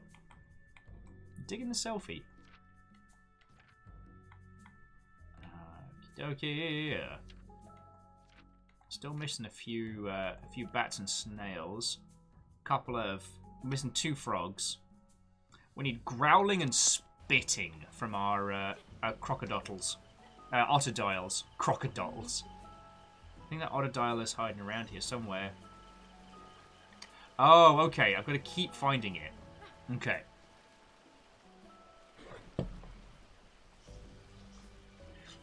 Catastrophe says, Bleach has always been one of my favourite manga. I love the entire setting it takes place, even if the 1,000-year Blood Arc was a certified mess. Oh, yeah. Bleach is another great one that puts forward a lot of really good concepts. And I actually, God, I think about the Bankai thing so much. Actually, I don't know if Star is still lurking, because this is something that would be incredibly complicated to put forward. And I don't know if it would even be fun for the user. Because, alright. If you're unfamiliar with Bleach, fight-savvy, cool kid, high schooler, Ichigo something, ends up meeting a Soul Reaper. A series of basically like soul cops that kick the crap out of, you know, bad and evil souls called Hollows that escape. Oh, Kurosaki. Thank you, Katros. By virtue of protag powers, he himself becomes a Soul Reaper to fill in for his friendo, who kind of had to lose her powers because of stuff and reasons. Don't worry about it.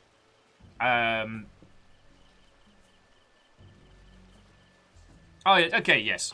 Numbers, you're right. It's now, the Shinigami conversation is another offshoot of where, like, translation versus intent is the term, because the translation is direct for a lot of the English stuff, but is it a title and therefore the original word? I don't speak enough Japanese to know. Tanari wa Wato. We're talking about Bleach, and we're about to turn a conversation about Bleach into learning algorithms. Yeah, I know, but trust me on this one. It's going to be like a little beep beep. Let's drive around.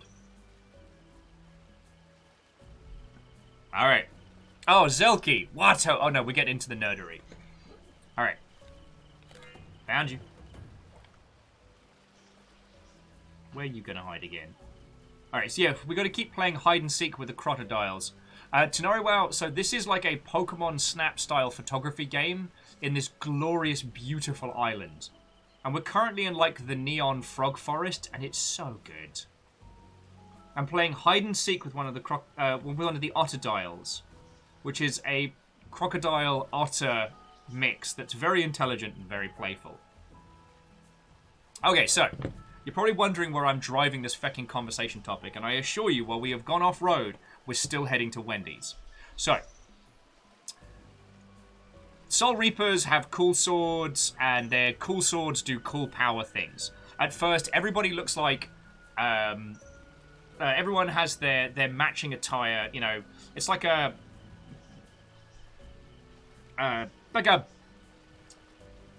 Wow. Let me get my words around me first. Oh yeah, it's Tanori WoW. It does have a Zagramash kind of feel. Zelki, you can get spicy nuggets when we get there. I have to drive us to the point first. Okay. Everybody, all the Shinigami, Soul Reapers, call them what we want, they all have a sword.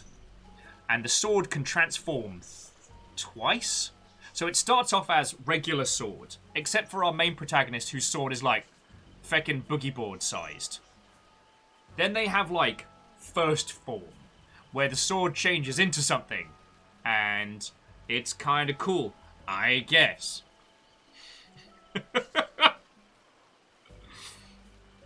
Now, this usually involves regular sword turning into a slightly different sword. So it might change into like a sword with a sharp hook, or it might turn into two swords, or whatever. It's the first little bit of kind of like originality. While the standard katanas all have their own kind of vibe and their own kind of flavor, they start off pretty basic. And a lot of these weapon styles are pretty standard. The bit where Bleach really starts to express itself... Oh, hang on, I just saw a... whatever the heck this thing is. Boof! Black Opal Ladybug. Nailed it. Well, the thing about the final form, the Bankai, is meant to be your unlock. Because as it transpires, these aren't just swords, these are souls with their own identity. These are parts of yourself that you must come to understand, or beings with their own thoughts and feelings and concepts. And what I loved about this is that these weapons aren't just like, what if final form? They aren't like, cool, so you do like, you have a sword, and then you have a fire sword, and then you have big fire sword. These are usually reflections of a person's true personality, or sometimes even things that go against their personality, but are a part of themselves. And this is something that is used to explore characters. So, like, we have the lass who is, like, head of the assassins chapter. Oh, they're not called houses, because you have the captains, and the captains lead the different chapters. Feckin' hell. You can tell how long it's been since I read Bleach. And I read all of Bleach, alright? I was there at the end. It was terrible. But anyway, what's fascinating about this... The divisions. Thank you, Numbers.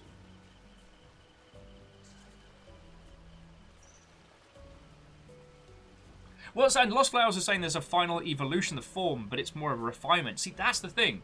Using the Assassins division as an example, the lass who heads up the Assassins division, the captain, never uses her Bankai.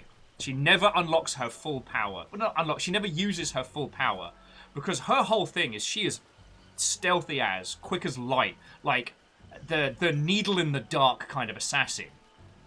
Her final form is a loud, explodey bazooka that destroys a whole thing. It's a representation of how much of her rage and emotion is repressed into this explosive object. It is completely counter to how she operates, but is a part of herself. Then you get people like Mr. Experimenti, whose sword turns into a giant baby that vomits forth poisonous gas. Yep. One of the division leaders, his sword, his final form is essentially... I'm trying to think how to describe it so it doesn't sound creepy, because it isn't. His sword's final form is very similar in its appearance to his regular form, but it essentially changes the very world around him into a kid's game. And everyone must play by the child's rules.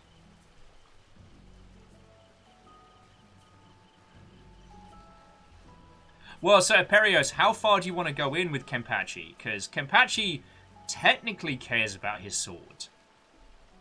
But the representation of his sword is that it's chipped and blunted and whatever. And he's just there for a fight.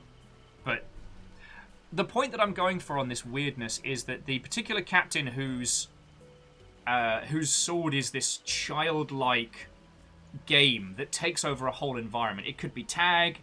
It could be the floor is lava. It could be like, you know, whatever you do, don't touch the color red. It's some silly childish game, but turned lethal.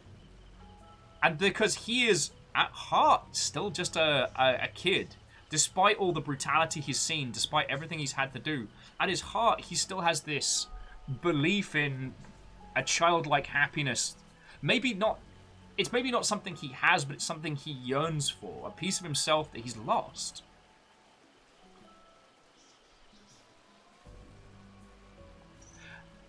What does this have to do with video games, you're wondering, as we pull into the Wendy's parking lot? Well, this is where it comes together.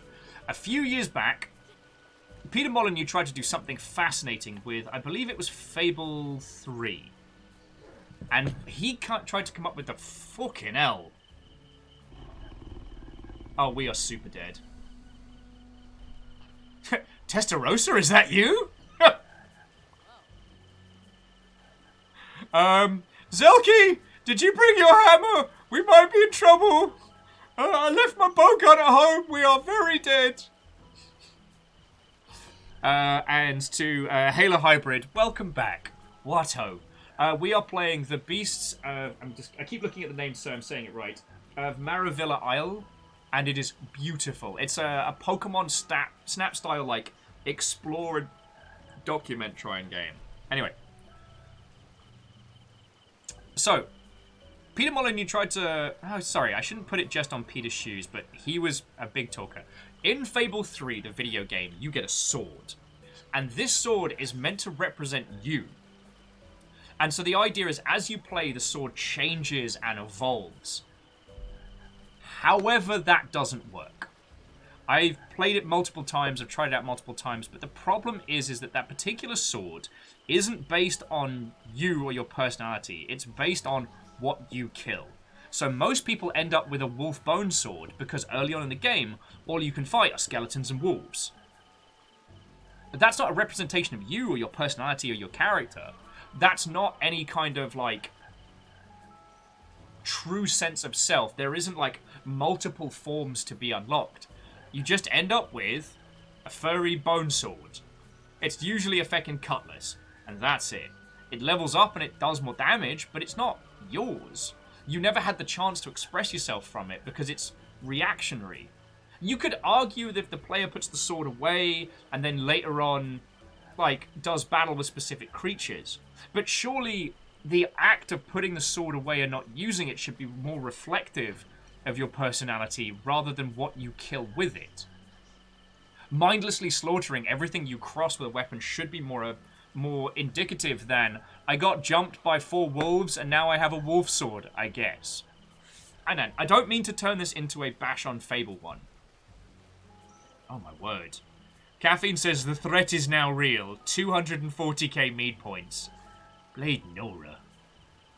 Well, what I would love to be able to do is use learning algorithms to understand a player and a player behavior better. Now, a video game, unless you do a full personality quiz at the beginning, and it's written in a manner that the player can't necessarily metagame. I'm looking at you, the Red Strings Club.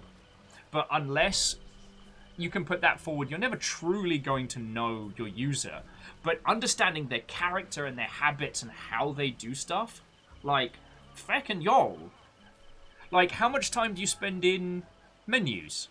That's not really a good indicative one, because what if you... Oh. Because what if you pause the game and go get a drink?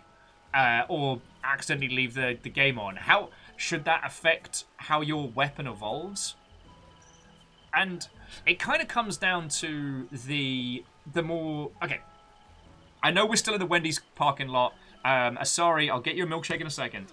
So, because I'm driving the point to Wendy's. Hookshot mentioned earlier Avatar: The Last Airbender, and I think this is a very good example of this. Oh, Aperia says, this is wild. I've wanted to find a way to do it for a horror game. Yeah. There have been a couple of games that do psychological quizzes at the beginning, to try and create that kind of experience. But, alright. Avatar: The Last Airbender. The people that have bending powers, it's usually based on their geography. Later on, in Korra, it tends to be more based on a person's core personality, or at very least, like, the evolved forms tend to be when we encounter them. And so it leads to this very interesting thing of the powers we want might not be the ones that represent us. Like, I would love to be a firebender. Give me that fiery power, whipping it around, doing cool stuff, maybe even getting, like, the lightning style going. But let's be honest, that's not really me. And it's only in people telling me this in conversations that I've had. Like, I'm probably going to end up as an airbender, but not a very good one. Because I'm not the taking things seriously type, and I'm definitely more the bouncing around. The vegan lifestyle might be a challenge for me, but it's that interesting idea that it isn't the element type that we would necessarily pick for ourselves as the one that represents us most. So in that case, that's where I feel like the Bankai elements end up being so interesting. They don't necessarily represent the perfect power of each character, but they definitely end up being so core to that person's personality. Do you know what I mean? Now, Numbers was saying, so here's the interesting point, Avatar. Would you disagree that Bender's personalities are shaped by the geography and culture?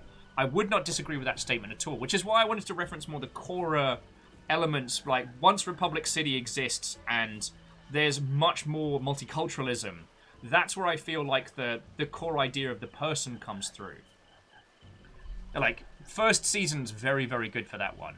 You know, you can't say that, you know, earthbending culture isn't locked down, because that's literally a huge plot of the first series.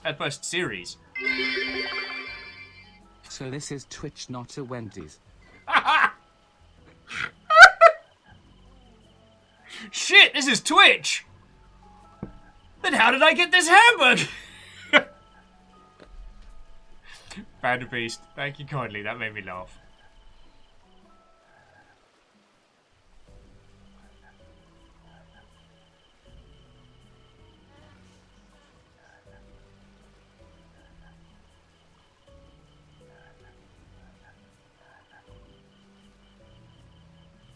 I did lose my train of thought there, though.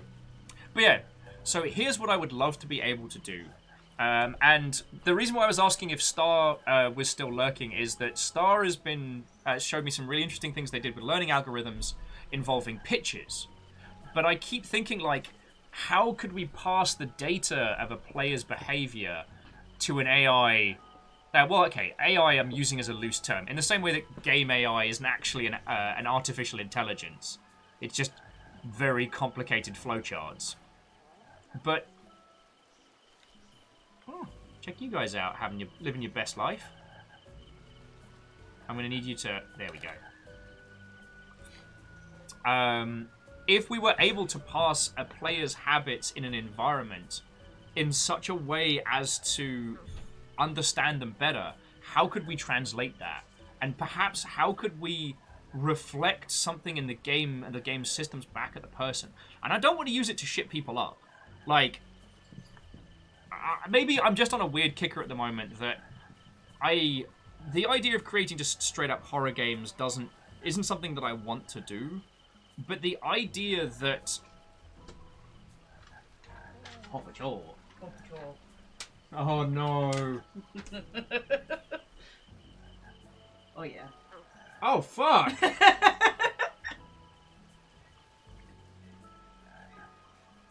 Mr. Bone's not supposed to be that way. That's an illegal parking zone.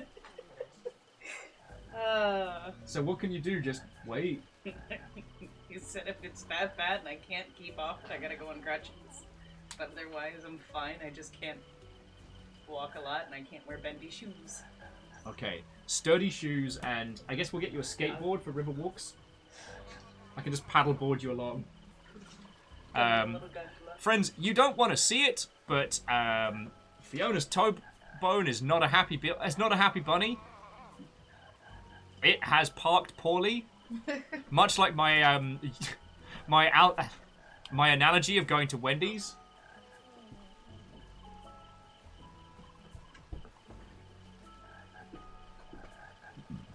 Oh.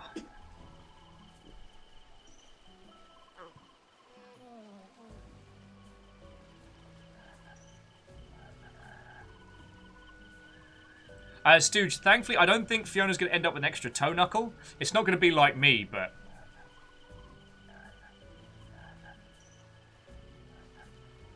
Now, I don't disagree with the bending based on personality and how much of our personality is shaped by our environment and how we are... You know, nature versus nurture. That is a complicated question that I am not... Can we go to Dick's next? Sins is asking if we can go to Dick's. We might have to order in, Sins. We might have to order in. I'm sorry. But yeah, nature versus nurture is a complicated topic and a... What? No, Sins was one being lovely and throwing in 300 bits and just being like, because I said I was driving the point and I went on a tangent, so I'm like, I'm just driving the point to Wendy's. So, because I was getting a bit tangential. And now Sins want dicks. Yeah, Wolfcrat's right. We had dicks yesterday. Did have dicks yesterday. Um, I'm leaving it on because it's safer in the house. need to get you some steel toes. Just corners, man. Corners. Doors and corners. That's where they get you. So, guess I'm gonna look real styling at Jules' birthday party on Saturday. Hey, it'll make for a story. They made me get naked. For your toe? Yes. It was the strangest experience I've had in an emergency room in my life. Why couldn't you just roll it up? I don't know, but then they had me do that and I had to sit naked for like an hour. And then they finally brought in a portable machine that didn't need, they were like, So you're there in the gown, just waiting. yeah. And I'm like, it's my toe, guys. And they're like, you sure it's not your leg? I'm positive. Look at it. It's swollen. I didn't have to get naked when I broke my hand. Into the All right, here we Mont go, friends. Get Hospital. some stories. Oh, sorry. Catastros, and I guess people are asking. Fiona busted her toe during the heat wave. Was she? I tripped into the vacuum.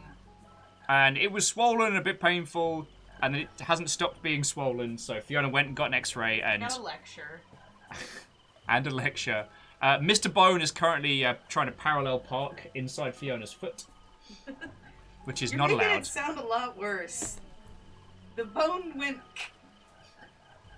and then they said it should be fine. It should go because the whole bone's not in half. It's just kind of like a fracture. Okay. It's still in one piece. It's just part of it's not the way it Sorry, Stooge is asking if he is swole now.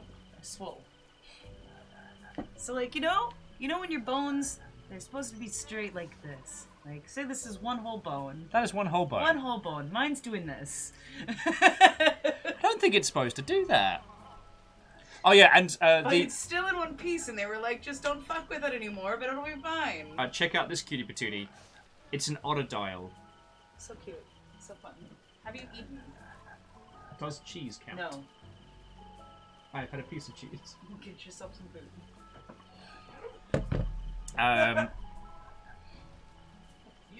You're on your own now. I'm not. I'm always on my own. I'm used to it.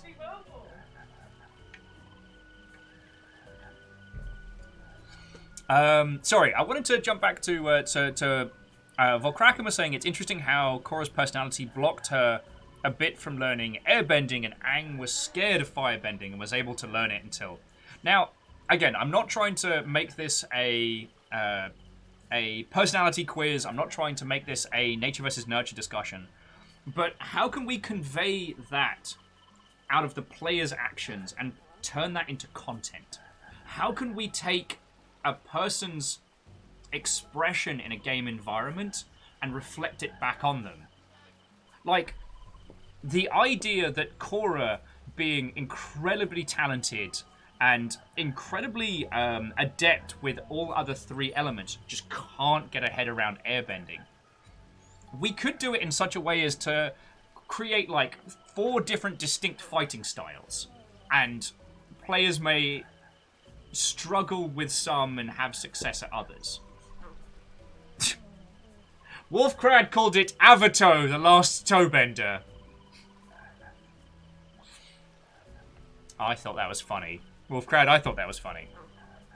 So yeah, think of it like if the game was able to choose what abilities and powers we had based on us, how can we reflect that back without it just being like kill 15 fire frogs to get the firepower? Do you know what I mean? The other thing is like the Fable weapon, the Bankai. How could a game present to you your Bankai without it, you know, being like a squillion dollar, like manually conceived project? Do you know what I mean?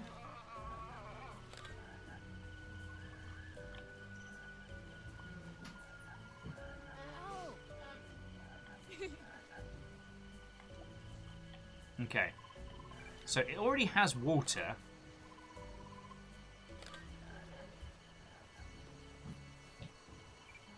How do I get you to... Oh, God. Sorry about that. Right, how am I... Oh! Forgive that. How do I get him to gob water at us?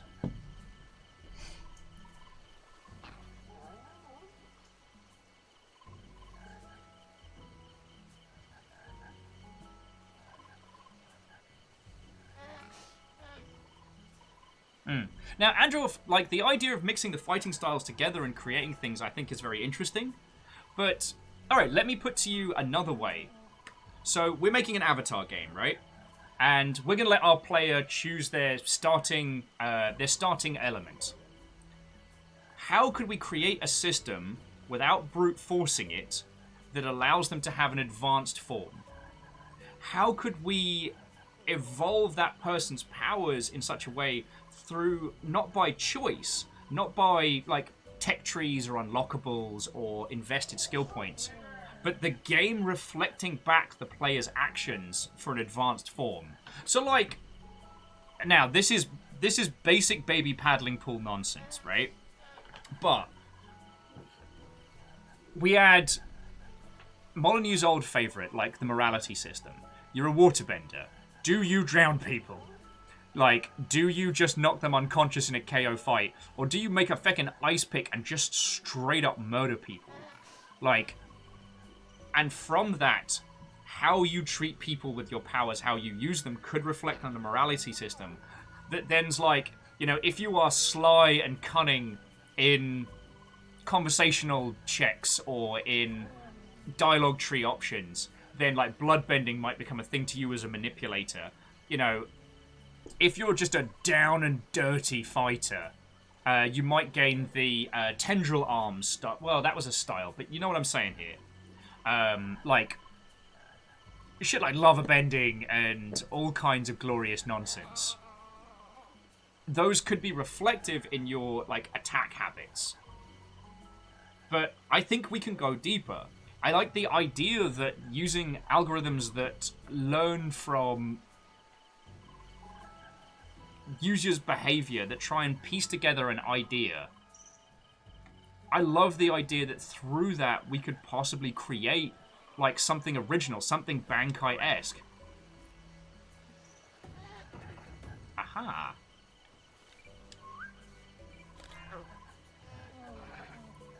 Spitting on me.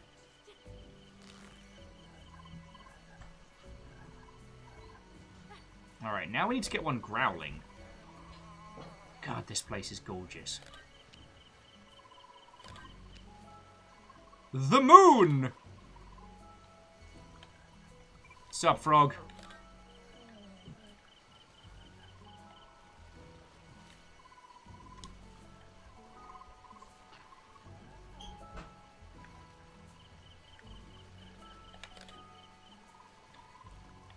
Oh, the moon is haunted. So yeah, that's what I wanted to start, I'm not saying that I'm asking any of you to come up with an actionable design document on how to create reactive systems that tailor a player's experience based on their behavior rather than on their action, if that makes a weird sense. Ark of the Conclave says Phoenix Point had a tech tree of the enemy units, and the enemies advanced their tech tree based on the actions to counter you. I feckin' love that. I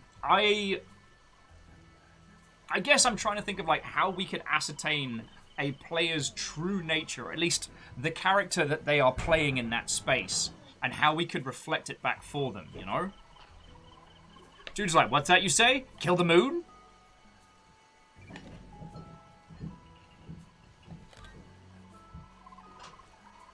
All frogs.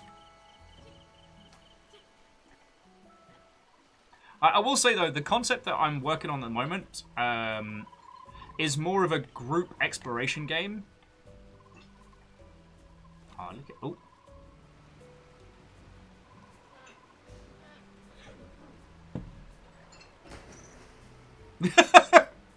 Ayor's like, wait, you're not asking us to develop it?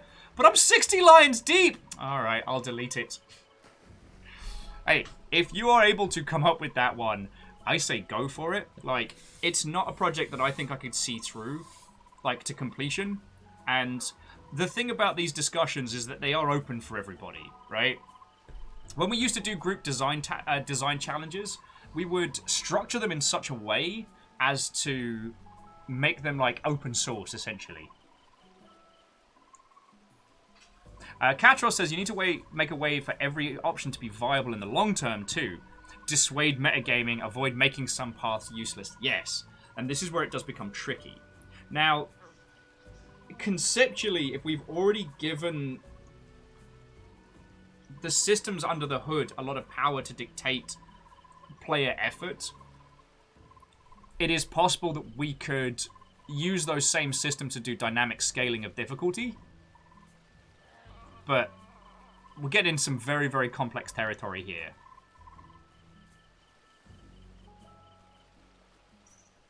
And Ao's got a very good point. Reversible. No one wants to get locked into a playstyle they don't end up enjoying. True. In fact, that was the huge failing of Fable 3's attempt, was that once your sword is kind of like solidified, that's it, you're stuck with it forever. And it's just kind of sad. Alright, we're going to make some Firefly friends.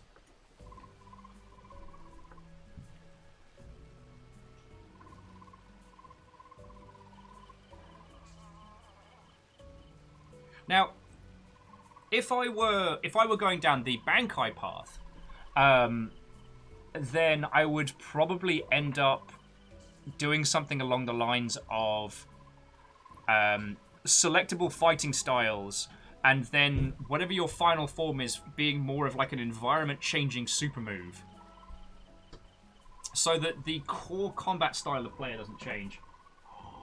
You need to eat, dumbass. Oh, I got food! Thank you. Yeah. I got food. I would have made food eventually. Probably wouldn't. Don't tell Fiona, I probably wouldn't have. Alright, so you have to excuse me while I snack and snap. We're going to need to find fireflies aplenty enough to get this creeping light blossom glowing. Don't rat me out, friends. Don't rat me out. Eventually.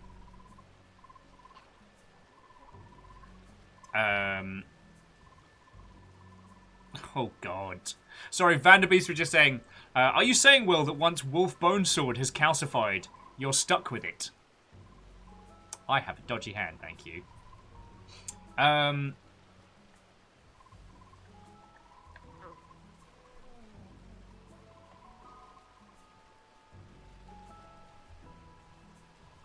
Now, I will say there's a lot that can be done in video games to allow users to feel like it is their experience, even if it isn't necessarily what they would have chosen. So, like, the feeling of uniqueness in an environment is one you can sell to people. Like, that's viable. As I was saying, the game project that I'm working on at the moment is more like a group exploration game. I think Avenger sent me this.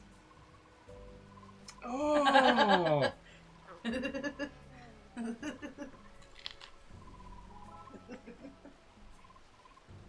was the vacuum.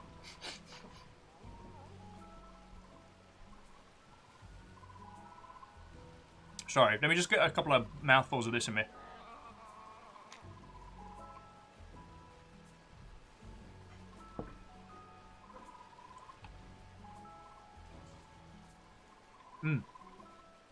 So Swan Dragon, I agree with you.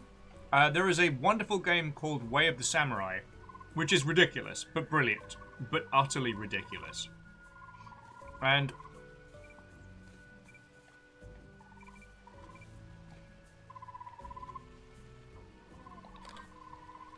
one of the things it allows you to do is craft your own fighting style and your own weapon. Now, I feel like the process of crafting your own weapon and your own fighting style might not necessarily need to dictate what you're after.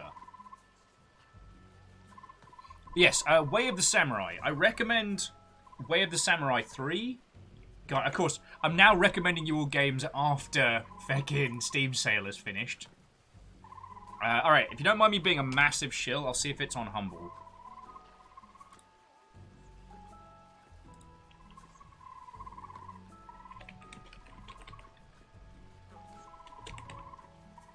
It's definitely not on Humble. Alright.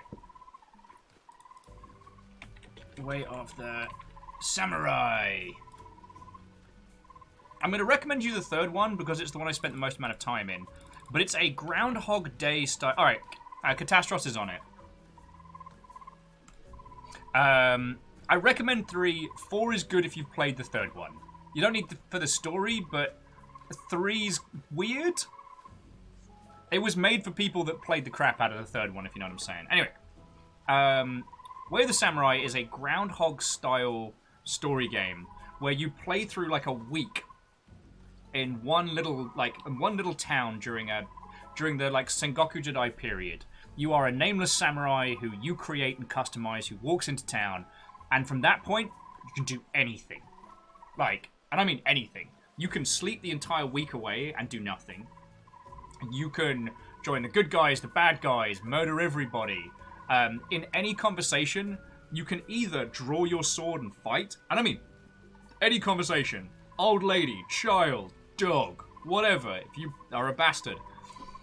Or you can apologize, bow, and run away, allowing you to basically ollie outie of a conversation if you don't like where it's going. Now, this goes like customization to the max. Like, you can build your fighting style. But their fighting style construction might be in 4. But anyway, you build your weapon from scratch, or take ones that you find, or deconstruct weapons and then like craft what you want. Have the blacksmith improve it, then make your own fighting style. So by the end of it, it's all yours, which is fucking cool. Like your outfit's customizable. Wow. And the idea is that your character's sword and health carry over from run to run, but nothing else. No story beats. You can be the worst in one run and then the best in the other. Or the game can kind of go off in weird tangent-y areas. It's glorious. It's fucking glorious. What I would love is if the time and effort you put into all those runs and what you did was somehow reflected back at you in a way that's not just like, kill 100 baddies, get the 100 baddie murder sword. Do you know what I'm saying? So yeah. Oh, now, God Hand was fun with its customizable moveset, and we definitely need a God Hand re-release on PC, but there's a whole bunch more.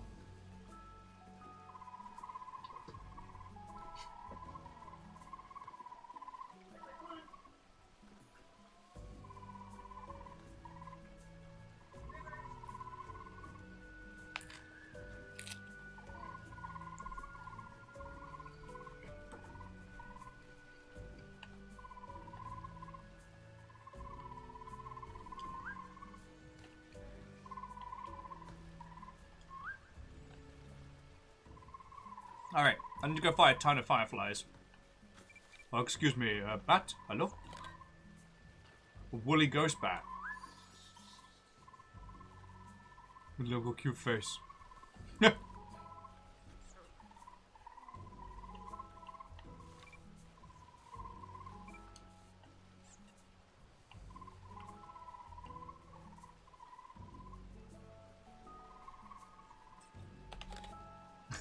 Bat selfie. Oh, and Halo Hybrid, the ambient sound design in this is just beautiful.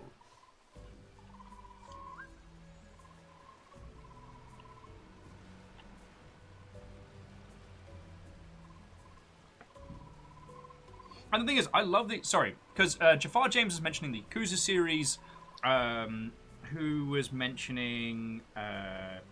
I don't know why I'm doing the hand out the window. Someone's mentioning God Hand, which had a customizable moveset. I love stuff like that. I wasn't too plussed on Absolver. I feel... Absolver definitely needed more time in the oven, but it may have improved with post-launch, in my humble opinion. If you played it and enjoyed it, I'm not dissing on it. Bacon Avenger, I'm sorry that you didn't hear the Hapa-cha. Weak, Hapa-cha. Now, Androff, Undertale's an interesting example because it uses very simplistic hidden systems to reflect your actions back at you, but it also uses meta-narrative elements to kind of, I don't want to say fool or trick, but like the idea that, you know, in an RPG, killing things to gain XP is the standard. Being informed that killing enemies to gain XP is bad because killing is bad, excuse me, was kind of controversial when they put it forward, but it might not work at the same... It wouldn't work at the same level now. And once you're aware of the systems, it's very easy to game them. Now, that's not a bad thing. Anyone who's done the full double pacifist playthrough of Undertale to see everything, oh boy, you know that even if you understand it, like, just... It's exceptional.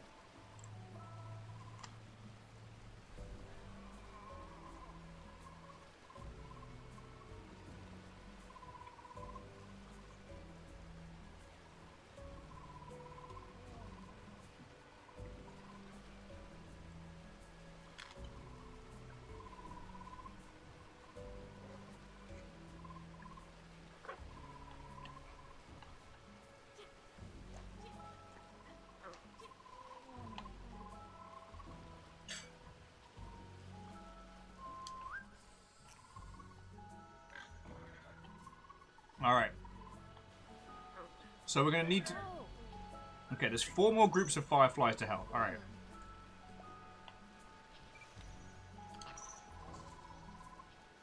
Bugs. That's alright.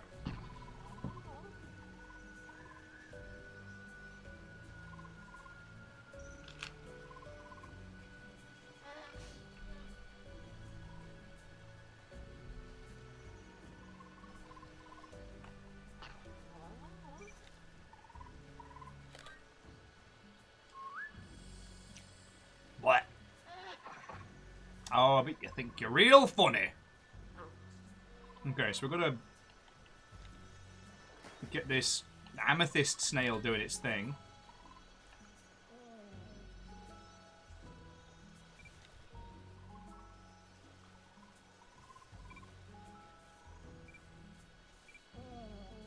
Okay, sorry.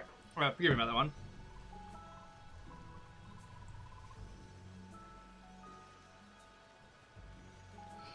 Stooge was saying, I'd love a game where your stats increase like in Final Fantasy XI, Elder Scrolls, and so many, where your character's model would reflect your style of play. Yes.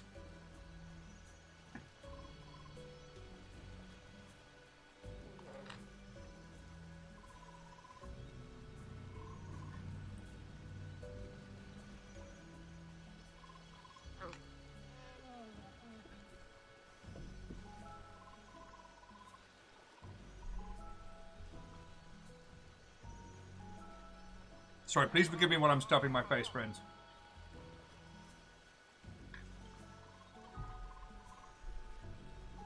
Hey, well, I agree with what you're saying about how with Cyberpunk there are a lot of encounters that you can do. A large proportion of that game is non-combat, and I really do like that as well. I don't think it's a good example of the current conversation topic because, for all intents and purposes, CD Projekt Red just brute force it. Like, they use big money and lots of people. There are no dynamic systems at play in that game. It's all just crap tons of raw work, creating lots and lots and lots of bespoke environment situations and setups. Reactor online. Hold that Sensors thought. online. Weapons online. All systems nominal. What animals can we turn into biofuel in this game? Okay, to Ilm Legend, the first question is not what can we turn into biofuel, but what should we turn into biofuel? The answer being, have you seen how much everything glows here? I'm pretty sure everything is now irradiated. How are you doing? And thank you for, how many is that? 5 months. Feckin' yo. Perios is like, to make a super cup, you eating like an animal on stream. Oh yeah, no, that's a very good point about how it does a good job of rewarding you for non-combat encounters. Like, I've spoken about this in the past, that I actually, looking at the environmental art of Cyberpunk, what I would have done is... Okay, let me rephrase that, because it's very easy for white guy doesn't make a game right now to say, well, here's what I would have done with your hotly anticipated, damn near $1 billion new IP franchise. It's very easy for me to sit here and say that. But, conceptually, money no question, what I would have done is probably followed suit with Shadowrun Returns. I would have made the city and the experience, and then released stories. So the idea that I would have trimmed a lot of the fat in V's story, would have kept Johnny Silverhands. What I would have done is try to create a city that was more dynamic. Dynamic networks, more abilities for like hackers and shadowrunners to do more nonsense, more reactions of trying to get into like big government buildings or rich people areas. Definitely a more dynamic rehaul of the policing system in that, and then set stories in that space. My personal feeling coming off of Cyberpunk was that their environmental art team deserves a feckin' golden dinosaur sticker. Whoever was in charge of main plot story needed to have his sugar and candy supply taken away because, oh my life. However, yeah, as Eo's saying, the side stories ended up being far more engaging. And, I mean, once you get into the bulk of Johnny Silverhand's story and you realize it's his tale, it does become very interesting. And, God, I mean, Tarlicus and I have talked about this one a million times. The racing subplot that ends up being this incredible deconstruction about what it means to be oneself, discussions about, gender and identity and all of this in a car racing minigame about shooting bad guys. Do you know what I mean? What I would have done was constructed the city, released that with some core story, and then released those to be bulked out as different tales. I don't know. That's just a personal philosophy. They set out to make a big open world game, and I think it suffered from trying to do too much simultaneously. But again, it's very easy for me to heckle a $1 billion video game from my ham sandwich,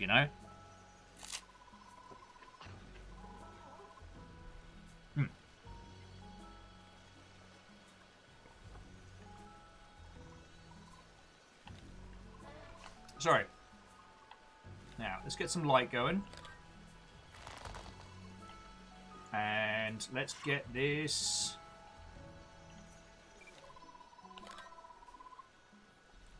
How does that not... Alright. Oh, that was not intentional. Alright, come on, bub. You got work to do.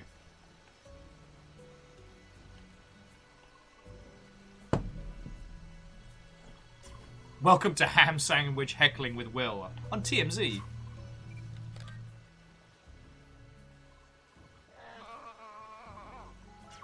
Oh, that's it, because I need him to... There we go. Bit of water. Job's a good un.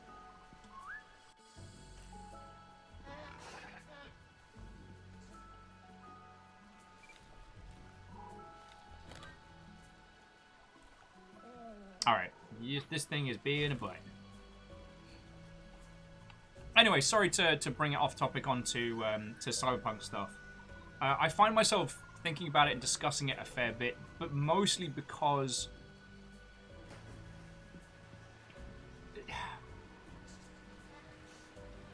I don't know. There's still a lot that could have done, And I think about it a lot. I think about how, despite how much our industry obsesses over the term games of service model, how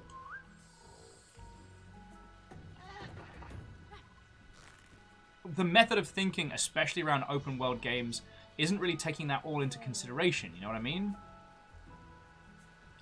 We were talking about this yesterday, so I don't know how many of you saw this, but oh, that is a gorgeous shot. The next Assassin's Creed game is going to be a games as service model, which in theory would allow them to do stuff just like that. Like build a grand interlocking series of systems making a feckin' cool... Sorry. Sorry, Snail, you've had your time.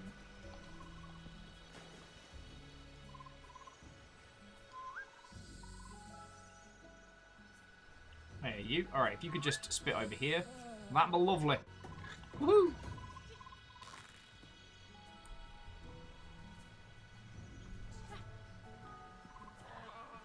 So sorry, it is entirely possible that our next Assassin's Creed game is going to end up being like a very, very complex city with stories kind of slowly unfurled. Alright, now let's see if we can get him doing a growl.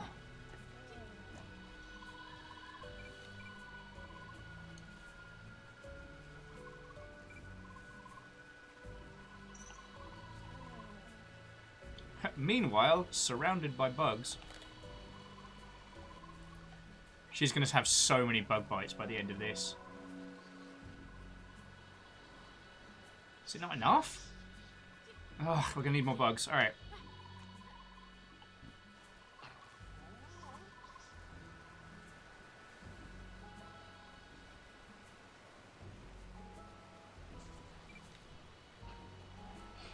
A couple of bites.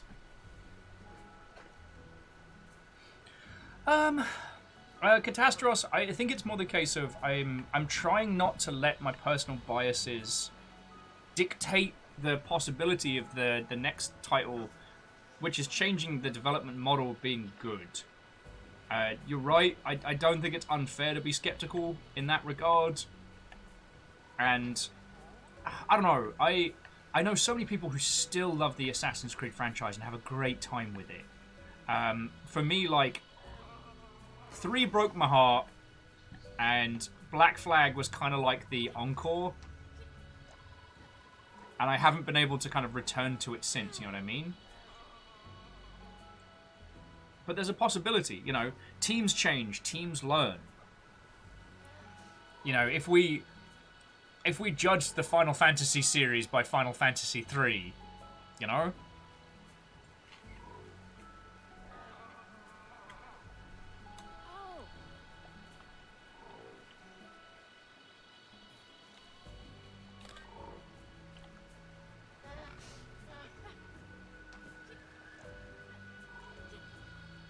Alright, this should be enough to get us through.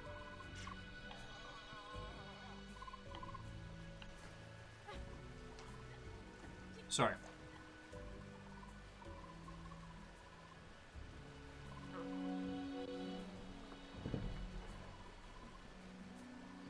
So EO says that Origins has been the only Assassin's Creed game since the first that didn't burn them out. Huh. Would you care for an orange? Oh, okay.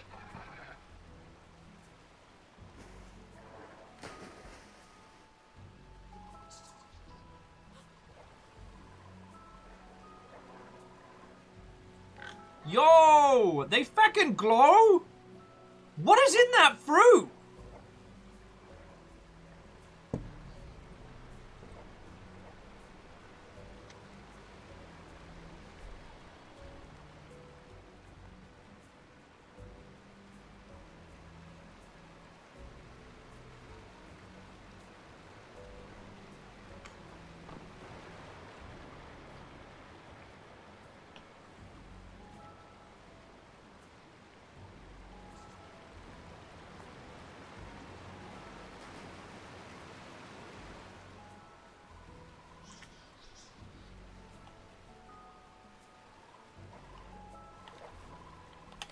Darn it!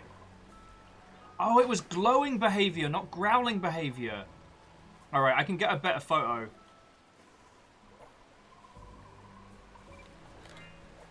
That's pretty cool.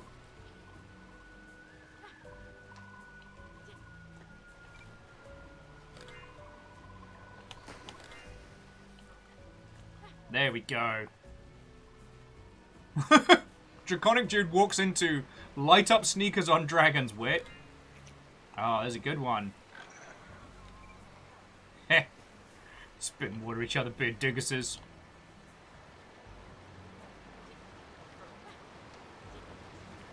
Alright.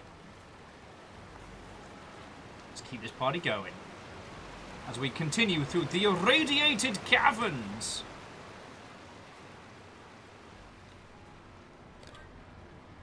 Celestial winged bat. Oh, hard agree, Halo, hard agree. They are feckin' adorable. Ooh! I thought we were going to be done when we head into here. Feckin' cute! Hang on. See if we can sneak up and get a good photo.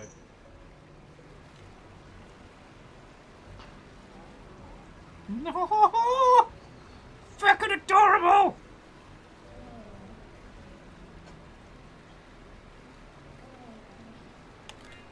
I'm just doing a little snooze.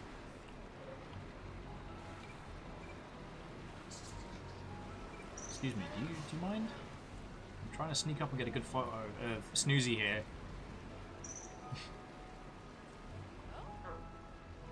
Oh! Seems, Grandpa McNotabadguy managed to leave us at...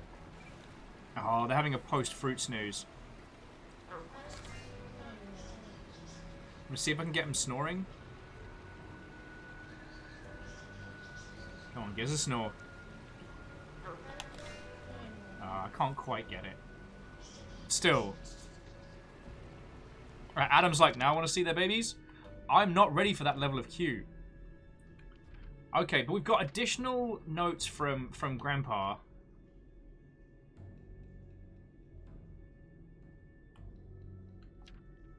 So he got gifted a smooth stone from the riverbed to play with.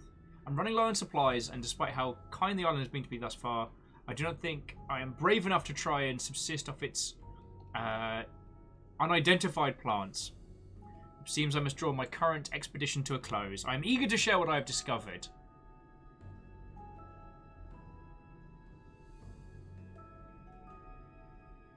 Okay. So there are some other missing pages.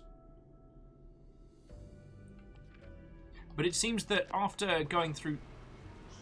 He never told me he came back to the island.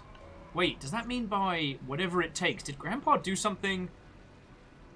I thought he wanted to help the creature, but it doesn't make any sense. Whatever it takes. Well, that's haunting.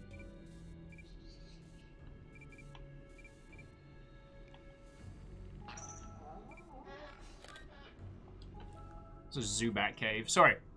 Catastros, go sleep well, friend. Thank you as always for the good conversations. Be the best Bankai you can be. Be the most you can be, and the Bankai will follow.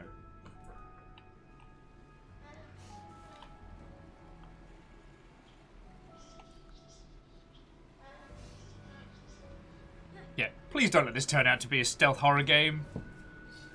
My poor little heart had its workout yesterday. Are you ready to adventure onward? I am ready. So that way, like, friends, for those of you that do decide to pick up this game and play it for yourself, there will be a bunch of things that you can find and discover. Like, it's not just going to all be spoilt by my run-through.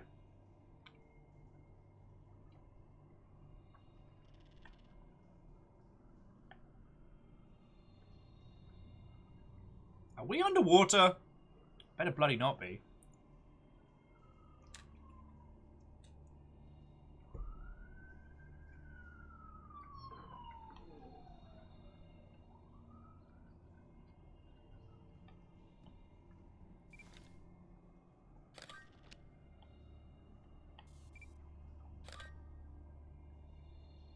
Oh, that was a lizard.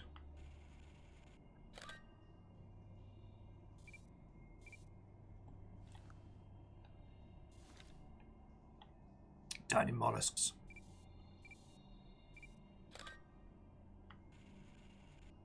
Amethyst back to glowworm. Sunburst flowers. Rose quartz isopod. It's kind of cool. And you're right, it is interesting that we can't just...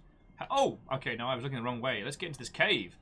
It is interesting that we can't just jump back to that right now, but it's either something that we get to return to and start exploring, or it's something we do kind of like level by level for full unlocks, or there could be more to it. Like we might gain, like with Umurangi Generation, we might gain more photography elements or something.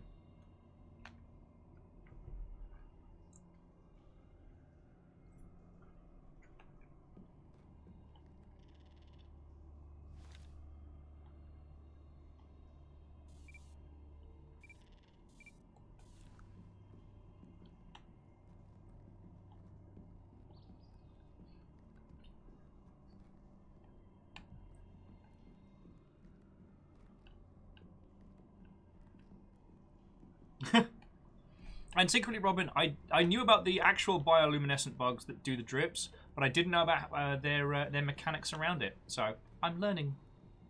Supposedly, a larger portion of the creatures. Oh, look at him do a run! Oh, this is the best! Hang on, let me see if I can get a good angle of them doing a run. Mate, I feel you. Alright, come on, I need a good run shot. Ah!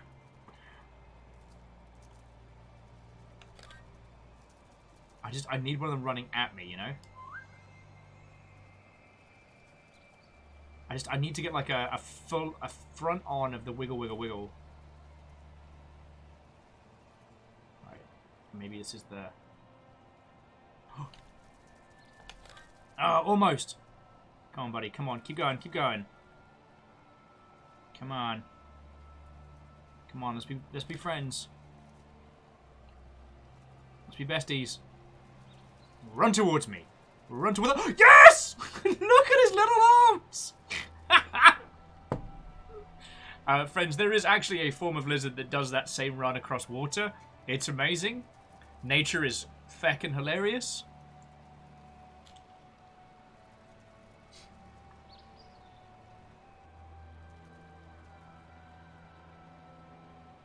I feel we did good there. Oh, wow.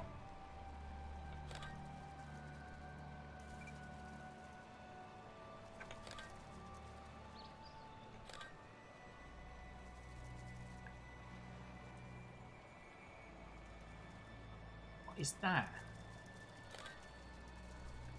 It's a tiny bumblebee?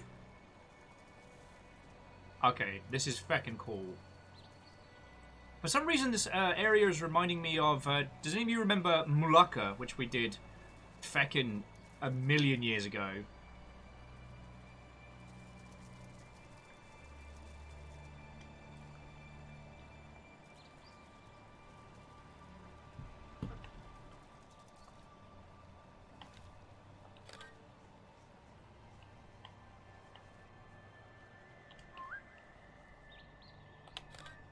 Bumblebees.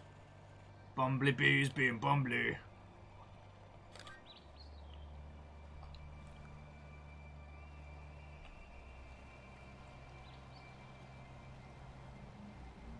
Alright.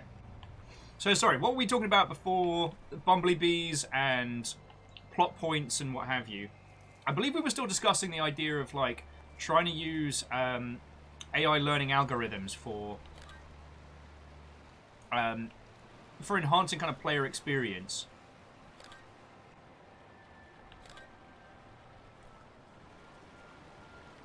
And I was trying not to turn it into a full-on, like, diss on Molyneux set. Oh my god, who is this majestic walking plant pot?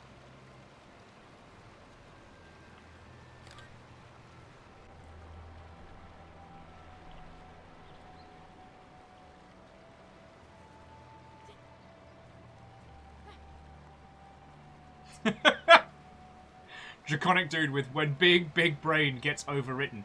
In my defense, you saw those little lizards doing the skitter.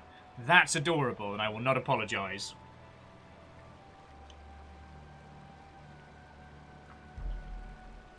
Oh.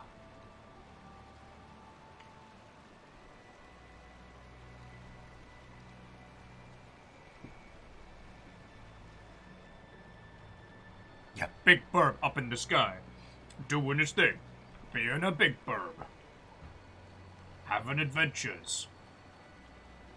See if I can get a better shot of this lizard.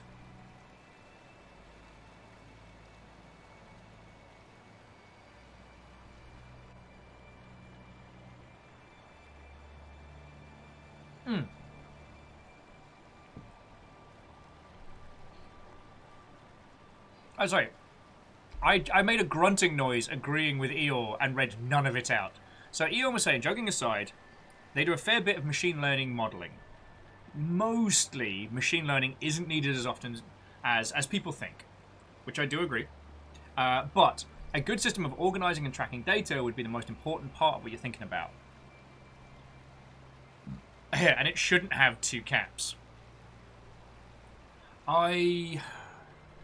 Oh, you mean like it shouldn't just have two stats that it's tracking? You mean and shouldn't have caps lock in it? All right. I mean, that's no worry. I agree with what you're saying. I feel that rather than in traditional value systems, we could find a way to create a more interesting model of player behavior and somehow pass that into content or turn it into, you know, abilities, functionality, features. I feel there is more there to be done. And it's something that sounds scary.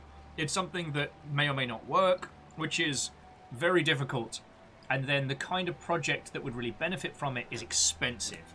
So what we're talking about is an experimental feature with very few, like, professional game use cases to point to.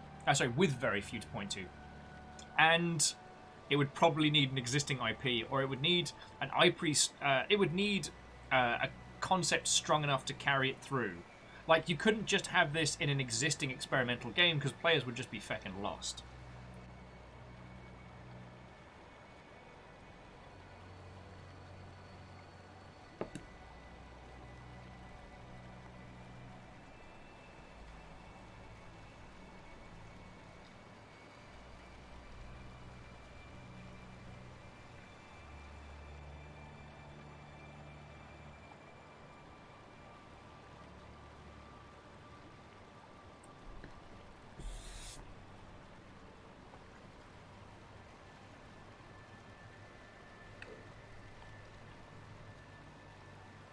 Now,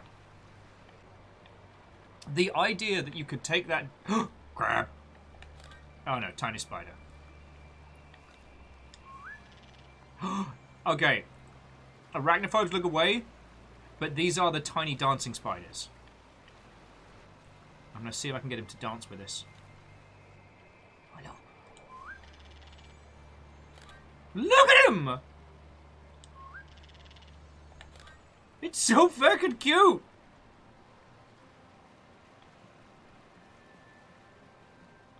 Oh, here we go. Here we go.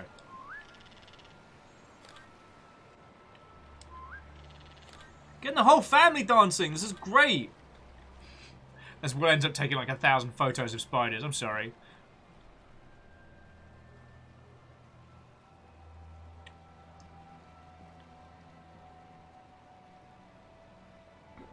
Aeos says that one thing they'd love to see machine learning used for in PvP games a lot is variables to balance. I would be curious to see like heat map based balancing done by machine learning to see what comes out of that.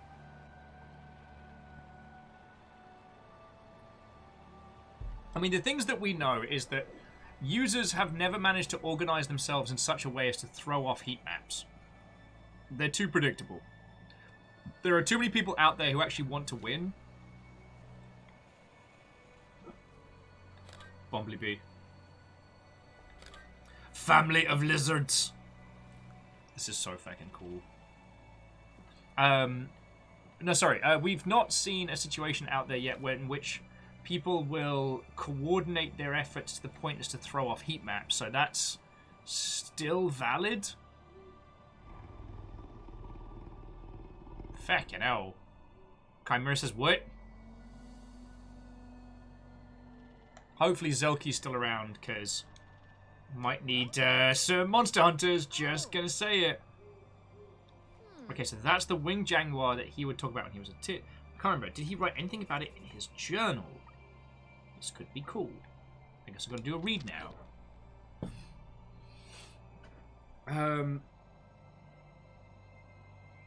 But okay, so Eeyore, what would you like to see machine learning handle in terms of balancing? Are we talking like spawn times, spawn locations, damage points? Oh, Clank, sorry, here's me talking. Okay, heat maps. All right. Heat map is just a visualization technique for data frequently used in 3D multiplayer games. It shows where people go, how often they are in certain locations, or it might show shots fired, or it might show like people. They might show deaths, and the idea being is that you can layer a shit ton of data over the top of each other and build essentially a heat map. With the idea being you can see the choke points where loads of people are killed. You can see like the movement patterns as people move around the map. And it shows you where people don't go, and it shows you where people do die. AL says stuff like weapon tuning, skill tuning, like if the sword of smashing is too powerful when combined with the skill of speed. Okay. That's a... I hadn't actually considered that. That's a great way of implementing that. Because one of the tricky things for creatives isn't necessarily like raw stat changes. It's situational combinations of abilities that can result in an unbalanced tactic which is difficult to observe in a scientific environment. So like the punch shotgun in Halo is a very easy to observe mechanic, and you may deem that to be overpowered and change it, because you can just see that everyone goes boosh smack or smack boosh with the shotgun, and it basically ends up being like a, if done correctly, it's like an insta-kill if close enough, which is fucking cool.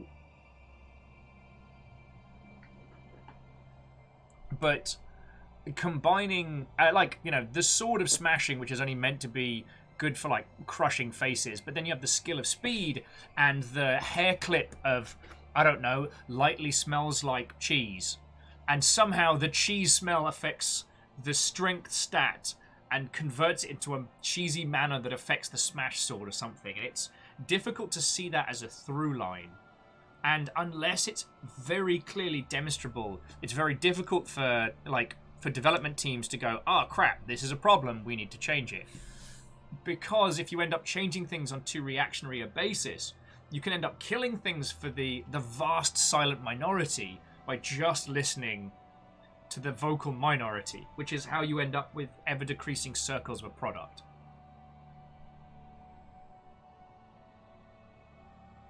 Jafar James was asking, how many people does it take to make people have different reactions to a character's power? It's a good old, like, how long's a piece of string question. Heat maps are great when you have a crap ton of people playing and just data upon data upon data, right? But it doesn't work if you have a small user base and pre-testing, or if you have a very, very core user base. The other is that sometimes a vocal individual, someone with a following or a big community, can go, this is overpowered! And then everyone's up in arms. Oh, I can't believe that they're allowing the cheese hair clip in multiplayer. It's overpeat and should be banned. Whereas in actuality, it's been observed in one situation one time and annoyed an individual from a consumer level standpoint. Now, one could also argue that if a game isn't informing its players enough on what to do, then that's gonna be a problem, but... Sorry, let me translate that from Will's nonsense brain speak. If the game doesn't tell you why you're losing, you will assume you are losing because of X, Y, and Z, and you may get the wrong impression. And if one of those wrong impressions comes from someone who has, you know, a squillion viewers on TikTok, then a use case becomes a bad word. Yeah, and EA also adds another element, which is that Trevor Salty, our famous PvP MVP, MLG SOB, who we're just going to pick on now because he's our fictitious Whinger, he is going to complain that the Sword of Smashing is OP. Because from his perspective, all he sees is the Sword of Smashing crushing his face repeatedly, and he's like, no, it's no fair. Oh, shut up, Trevor. His problem might be related to the sword, but unrelated. It's the cheese hair clip that's throwing everything out of whack, but that's not what he gets killed by. Yeah. And the thing is, on a heat map, the Sword of Smashing might get unfairly nerfed, because it would be like, players are killing repeatedly using this weapon in these places. So you get this data set that might not take into account other elements being thrown in. Trevor Salty's playing with Flam for Flamf. Always knew that game was unbalanced. My name's Trevor Salty, and I'm one of 3 voices that Will can do. I play MLG, PvP, more Flam for Flamf, and I think the Sword of Smashing is naff.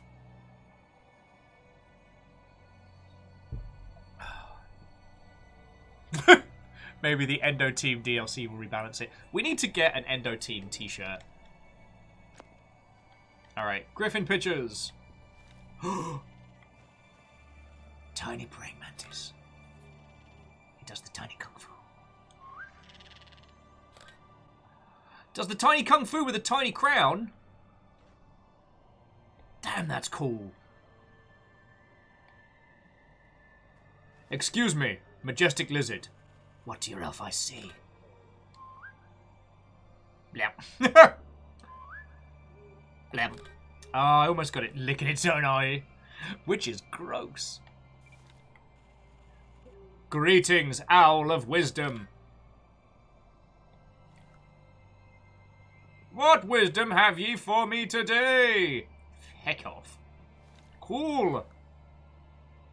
Okay, a moment ago the plants were so vibrant and alive, but everything here is dead and bleak. What could have caused this?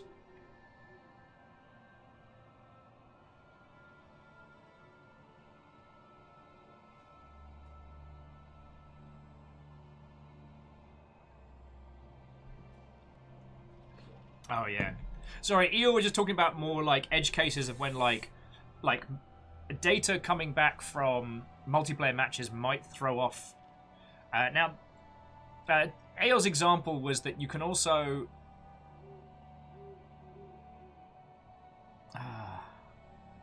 you know what?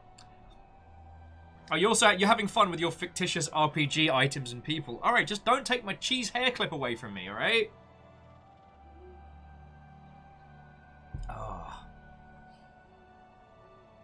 Oh, what was I going to say? Oh, I was going to say that, like, metrics-based balance isn't a perfect... It isn't a perfect substitute for, like, design-based balance. And for individuals that, like, really, really understand... Hang on. Right, that owl does not like me.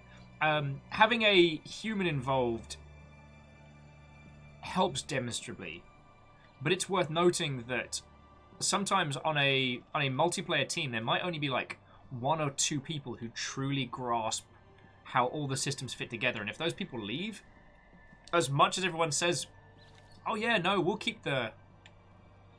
Alright, I'm not saying that. As much as they might say they're going to pass on that knowledge base, it doesn't come through.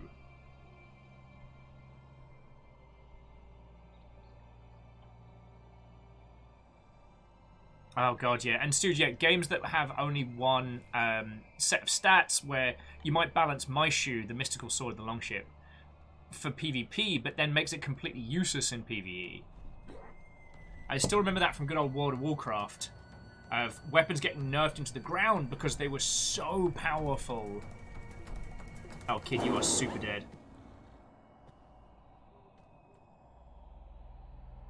Big kitty. Gotcha, book. Oh, I think your grandpa did it bad. I think he nicked that out of someone's head.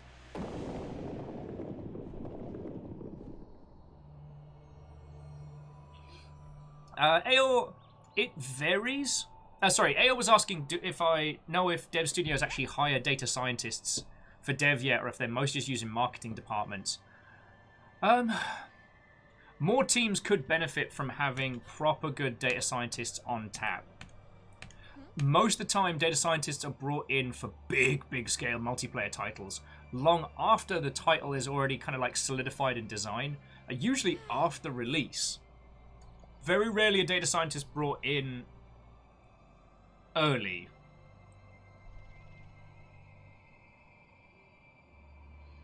I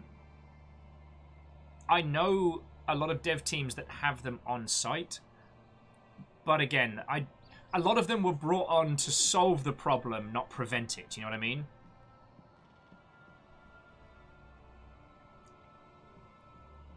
Oh, actually, and Salem, that's a good point. A lot of mobile and free-to-play titles will have data scientists on board because they have to extrapolate user behavior from data much more than other teams. And there's usually a spend involved. Alright, sorry, I'm talking a lot of buzzwords at you all here. I'm sorry. Alright. First thing to know about mobile and free-to-play is a term called user acquisition. And user acquisition is either how much you spend in marketing or how much you give away free to acquire a user. So let's say we walk on into Wendy's, but it turns out Wendy's is actually a gacha game.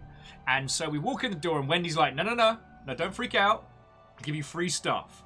And we're like, how much? And how much free whatever it is that Wendy gives us when we walks in, that is the cost of user acquisition, with the idea that the more they put on us, the more likely we'll stay and then spend that. The thing is, being able to then view and understand user behavior after you've spent that cash is vital. Why do users stop playing? Why do users stop interacting? What do they like? What do they hate? Because, again, when you're dealing with a title that has a silent majority, a majority that doesn't post on any social media about the game, doesn't talk about the game, doesn't even want to be involved. They just want to play on their phones or like play on the quiet, which is fine. Jesus, what the feck are you? It's an armored axe-headed hawk. Oh, the beak is the front. I thought it was I thought the axe was on the side. And I was like, what is this, like, fecked up sideways moon owl?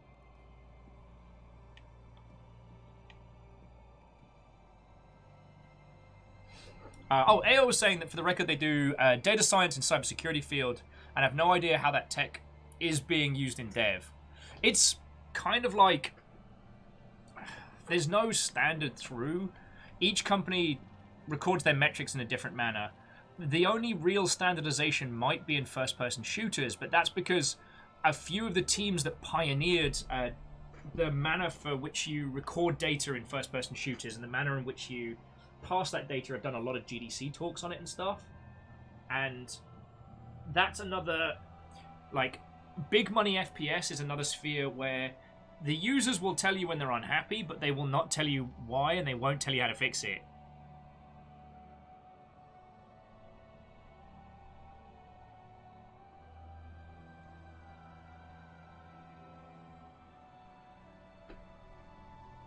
Salen's was... Okay, Salen's saying...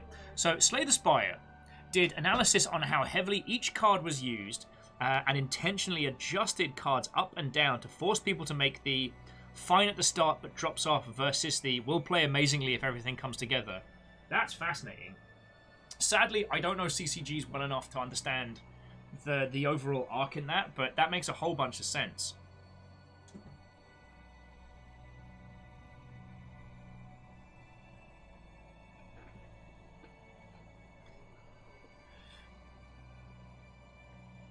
Robin was asking, how useful do you think a data scientist would be really early on in the project? Well, knowing what data you need to take before rather than after, knowing what your overall goals are and your outputs rather than bringing them in to fight the fire after the stage, I think has a ton of value. I missed that. I saw the pink feeties and I did not grab my camera. Darn it!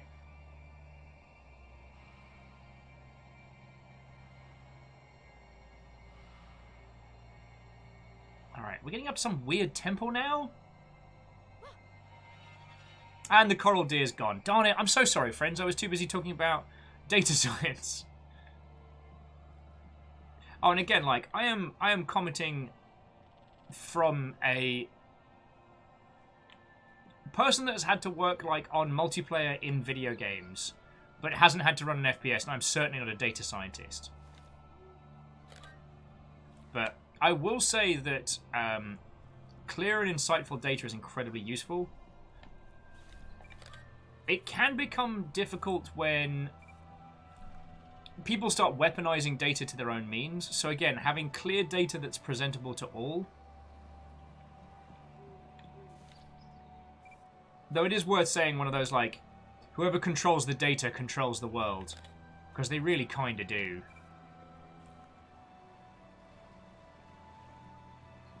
Salen's saying that building data models early will be a significant part of success through data. Early on, data scientists wouldn't be analyzing, but be likely help define telemetry to collect useful data about play behavior.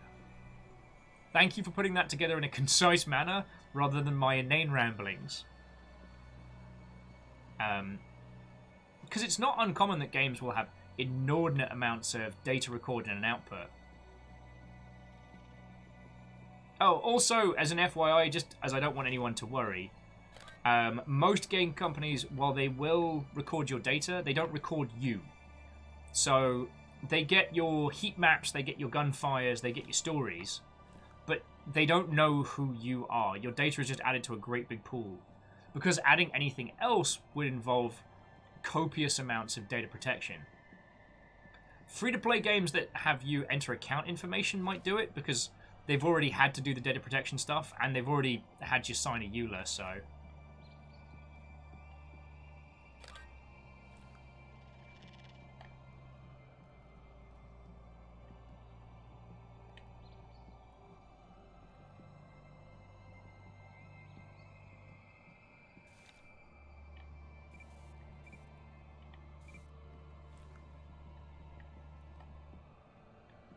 Sorry, I went to space for a second there, and I do apologise. I was having flashbacks to back in the day. Alright, so naming no names. I'm working on my Flam for Flam, right? And...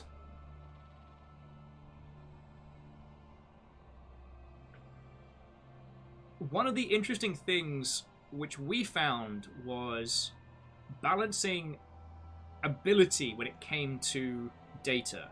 Knowing whether or not something was broken in PvP or whether or not we were just seeing top-tier users who understood it better than the rest. In a situation where...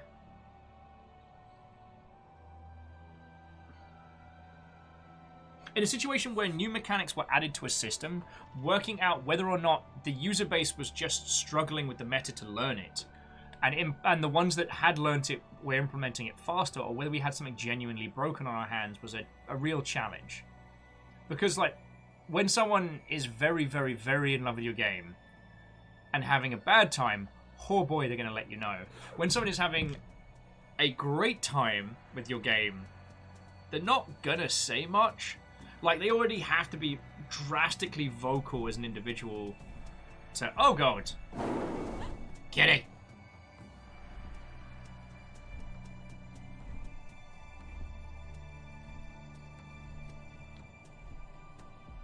Oh, Stooge Sadlin, I apologise for bringing up, Pi.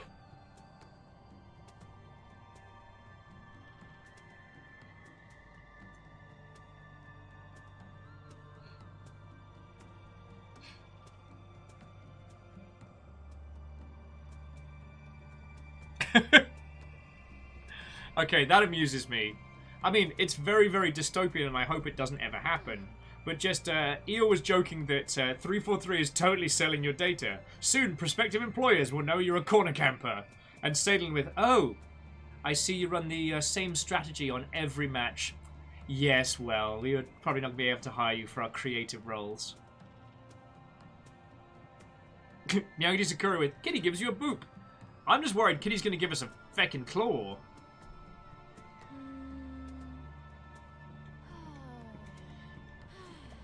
Alright. Avoid the griffin.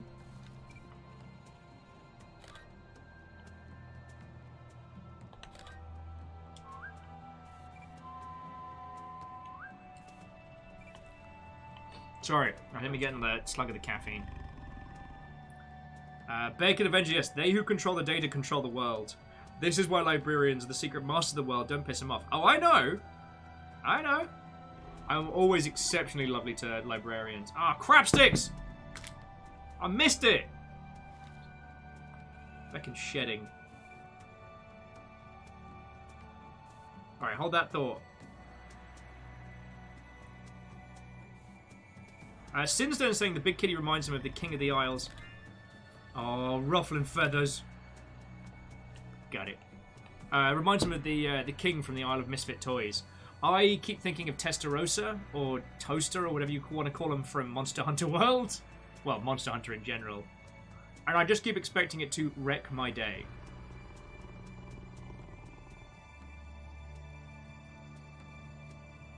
Oh. So, to the Swarm Dragon, have a lovely rest of your evening. It was lovely conversing and hanging out. I shall enjoy the rest of my monster hunting / photography.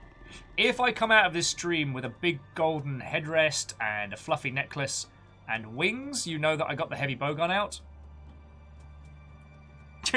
Testarossa, isn't that a kind of Ferrari? Yeah, Ferrari flew and was an asshole. Forgive my swears. Fred, how are you doing? Watto and welcome. We were talking about methodologies for using machine learning in video games. I was thinking for creative patterns, and then Eeyore set forward the discussion about using machine learning algorithms for video game balance, or at least for... then we got onto the subject of data scientists in video games and what they do and how they are utilized. So, you know, light and fluffy conversations once more. This game is just kind of like adorable Pokemon Snap.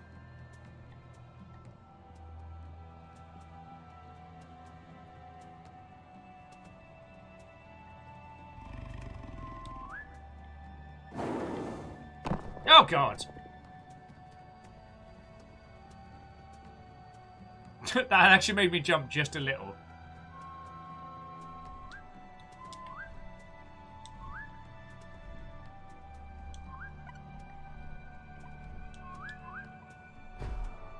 Oh, God. Yep, pissed that off. Is this maybe like a boss battle or... Oh! Windy! Griffin gusting. Eh. This kid's gonna die out here. Fred, that's a great idea! What we could do is we could program an AI to control the world's nuclear arsenal. And also, I've got some guys making like a noughts and crosses tic-tac-toe game. We could just combine them. Oh, stand on the child. That's very bad. Congratulations to this pillar for hard carrying the rest of this bridge.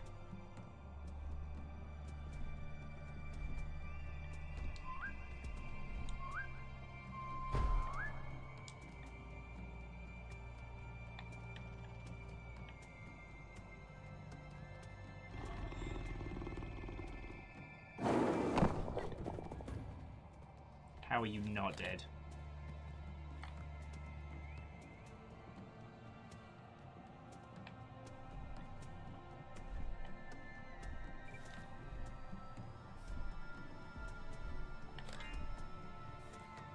Flying behavior captured. Yeah, how about a nice game of chess?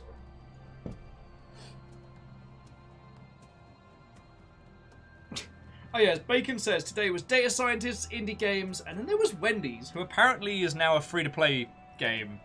Free to Wendy's, if you will.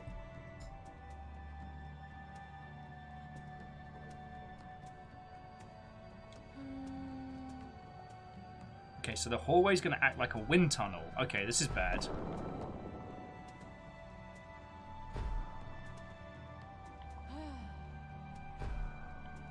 Okay.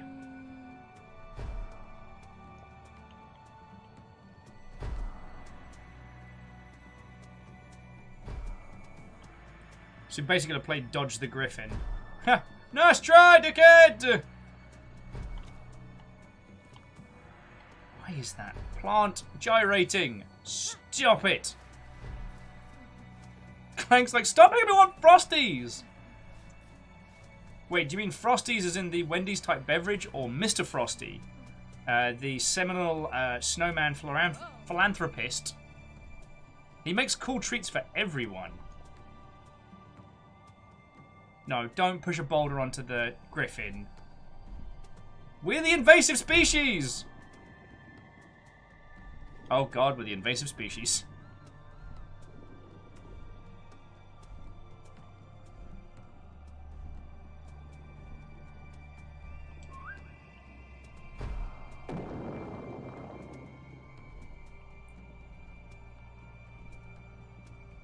Did we win? Did we lose? Yar, I don't know what I'm doing.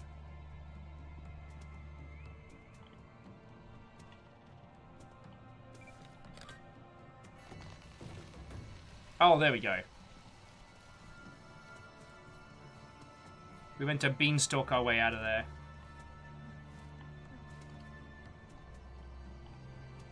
Okay.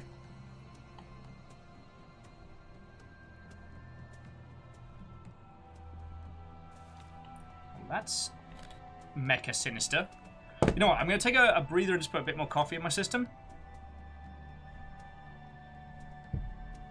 Oh, but yeah. The thing I was going to go into was it was very difficult trying to understand what was game imbalance and what was users learning the system. Because especially early on in a title, some users had the inherent advantage just by purely understanding how things worked. And with a very, very complex system, those that hit upon the meta first definitely had an advantage. The knowledge was all out there, the equipment was all out there. There was no like hidden items or objects. But then the problem became like when adding new pieces and new elements to PvP was how it potentially added, I mean, huge imbalance, but huge imbalance that we couldn't prove. The problem comes up a lot whenever metrics is involved is that someone has an opinion. Someone has an opinion that they think is right. And so what they will do is they will seek out metrics that will prove that they are right. So rather than like an empirical sit down and go, okay, this method doesn't work, this method does work, people end up locking themselves into this idea of my idea is right, and everyone that doesn't like it is wrong. So how do I prove that I'm right? Well, I'm going to go find the numbers that say I'm right. And that's more a middle to large size company maneuver, but it's very common. Jack Mayer, Watto? How are you doing, friend? Fred was asking what kind of game. Well, when we were discussing it with Eel, it was mostly around FPS titles. Obviously, my background is in RTS. So, again, I don't want to name certain projects or certain units or names or individuals or what have you. But we did have the instance of where a unit was added via DLC that did imbalance the game. And it was very difficult to try and... prove it because the individual responsible for that unit, while they had a surprisingly good grasp of the metrics, they merely chose the ones they wanted to. And the sad thing was, it was until the community started making content about how broken and unbalanced this thing was that we could get any of our higher-ups to acknowledge it and then get production time on that to fix the issue. Now jumping back in, Eel was saying that you appreciate good Hearts lore. As soon as a metric becomes a target, it ceases to be a useful metric. Yes. Camille is adding most metrics can be manipulated for reporting. That is why a good audience and a company wants to know some raw figures too to make sure they understand it. Very yes. The only way to fight metrics is with metrics.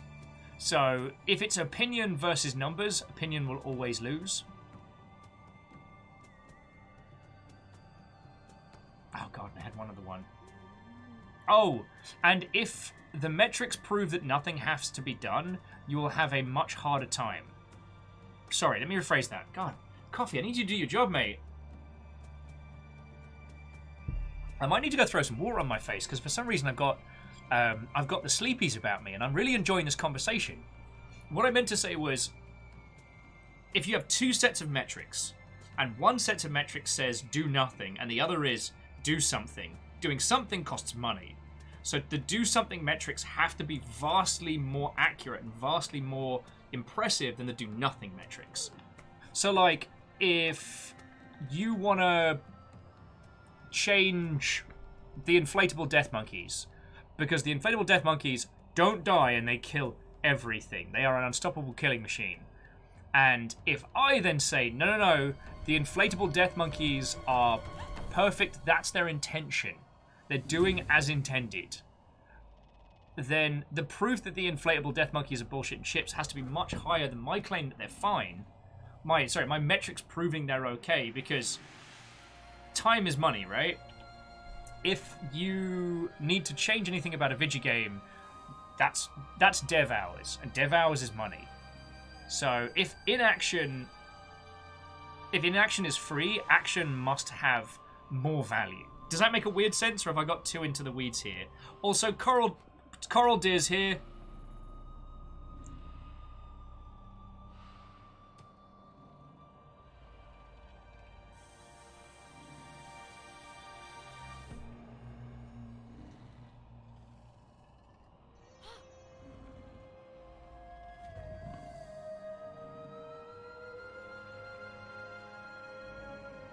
Kitty. Big kitty. Big kitty, meow meow. See you later, big kitty. Sorry about your special glowing gem head.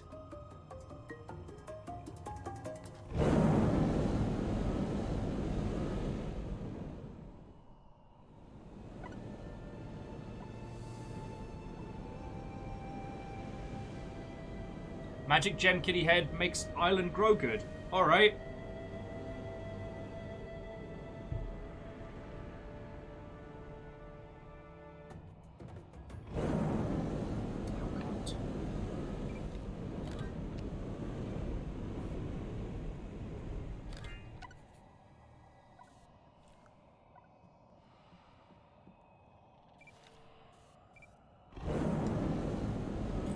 Would I take a selfie with the island spirit? You're damn right I would.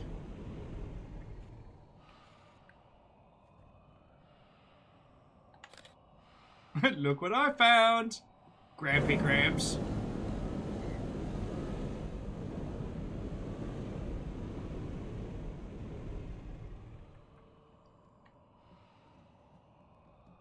Oh, I'm gonna go get a photo of that lion roaring up a storm.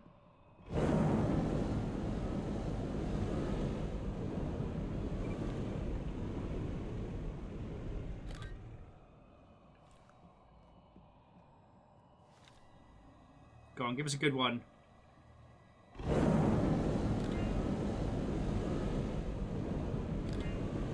Yeah! Sorry. Okay, so back to what we were chatting on. With what Ayor's suggesting is that by using machine learning to have a better understanding of, victory of data beyond the immediate, like what weapon kills what person where, that one could create a suggested balance pass that is kind of semi-free from bias. Now, in a lot of big PvP games, there tends to be a little less ego, and I'm just going to put my hand up and say, whoever it was at Bungie who came up with the idea that whilst people could... I am trying to talk here! Fucking giant key. While people are putting forth their opinions about... That's a much nicer prickly bear. Sorry. What was I trying to grasp at? My conversational powers falling down. Oh, because I didn't have it. Alright. Whoever it was at Bungie who decided the idea of what if we have it so that players can have their own weapons, customize them, and collect new and powerful ones, but in multiplayer, a shotgun is a shotgun, a rifle's a rifle, a sword's a sword. Whoever came up with that concept was feckin' genius. And I know it's such a simple thing. I'm amazed that no one did it first, but they did, so they get the credit. I just wanted to, like, mention that one because oftentimes truly balancing a title, truly bringing it together means going outside of the initial spec. Alright. So, friendos, I'm going to hang out with these two. See if I can get them both in one photo.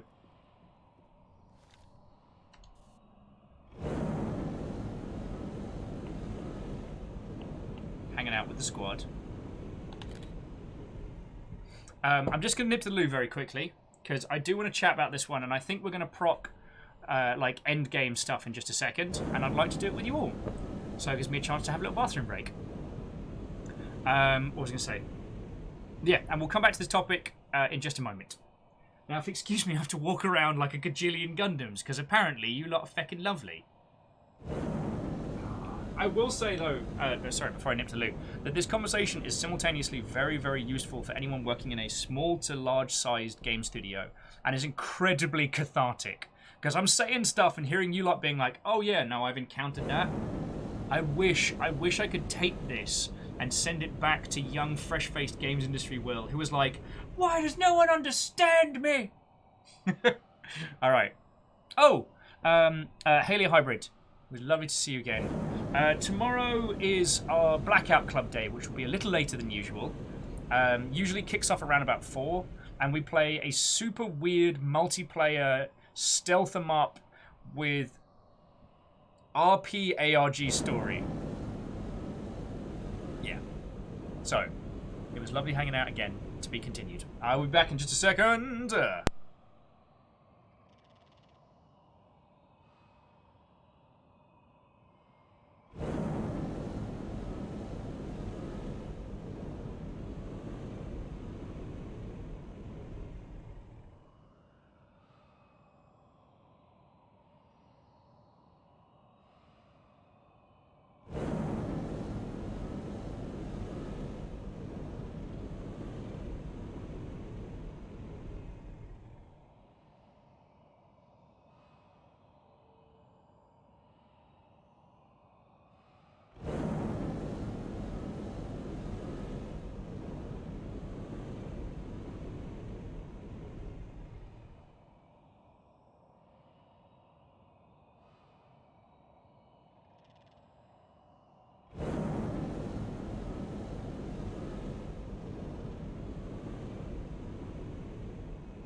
Oh, hello. Ah, Numbers, welcome back, friend. You have not missed anything. And my headphones.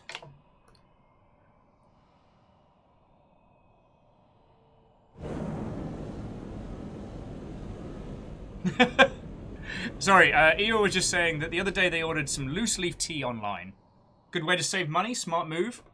They didn't pay attention to how much it was, and now have a whole pound of loose Earl Grey.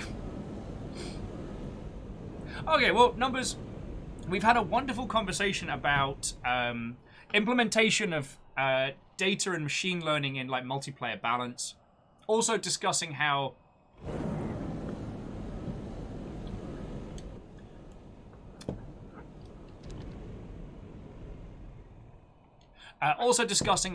in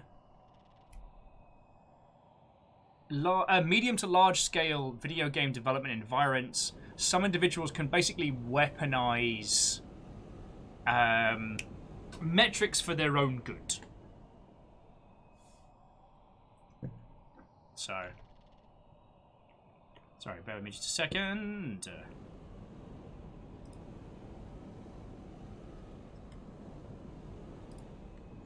All right. So yeah, now we're about to pop into the journal and see where it leads. We're ready to end our adventure? I think we are.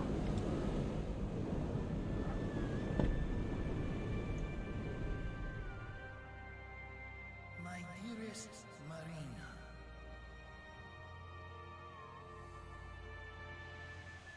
we cannot save what we do not know. So, it is our duty to share the magic of this island with the world.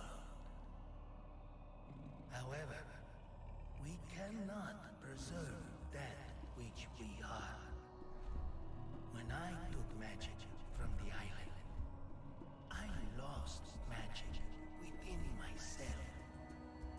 The respect you have for this island allows you to create deeper connections with its creatures than I ever could. Finish my mission, Niñeta Preciosa, and remain humble. For we are all beasts on this earth.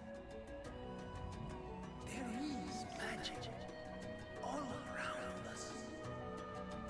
We just have to look for it.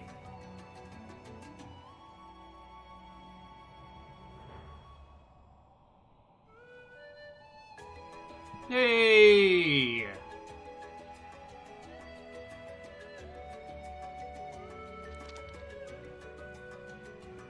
Hey, these are our pictures!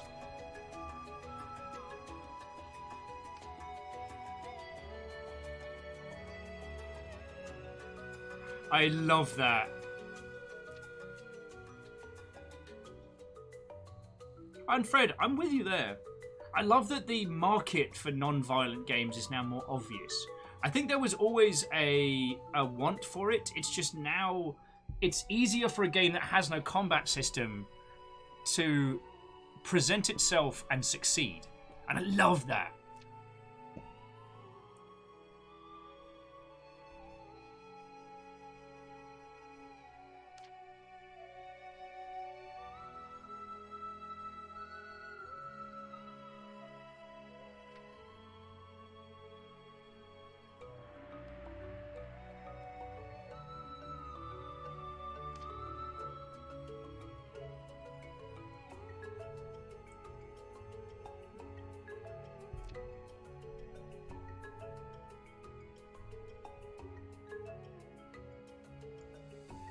Okay, I was about to say, was it our Kyle? Because if I missed that it was Kyle in there, I would have been, I would have been very confused. Cyber Cooper's like, UCS! Games whoop! Indeed. Let's hear it for them warlocks as well. And Cyber Cooper, what ho friend?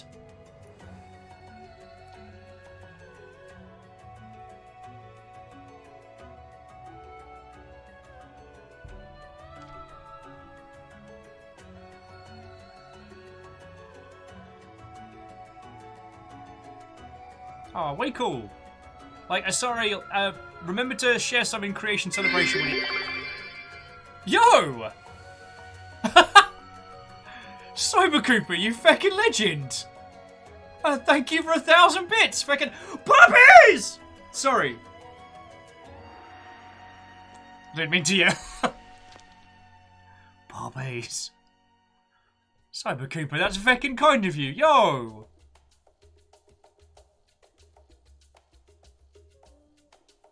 Yeah, USC Games. The Los Angeles Natural History Museum Collections. Lovely. Okay, I'm not ignoring the kitties and the bunnies. They were adorable too. Also, any game that has your pictures in the ending sequence is always going to have a huge place in my heart. I remember that frog. I took a picture of that frog and it's got a little face. No, but seriously, Cyber Cooper, thank you kindly for 1,000 bits. That's $10 to us keeping the lights on here. Like, that is what keeps us alive, so thank you. Alright, just thank you.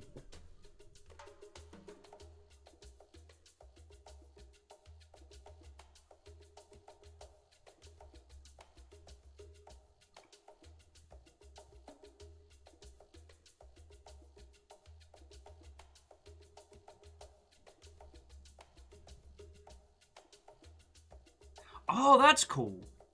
Okay, so these are the Kickstarter backers, and the higher the backing, the bigger the animal you got to invent.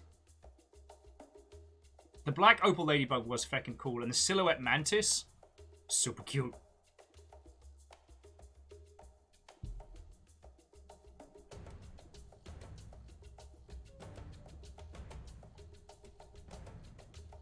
I'm just having a little boogie now. Sorry.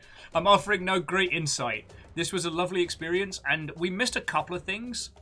So whether or not there's anything more to be found in this game... Well, okay, yes, there is more to be found. There are animals we haven't seen. But what that does to affect the world overall, I don't know. Silhouette mantis. Isn't that one of the trainers that broke Silent Snake into? You like Castlevania. You can read my mind?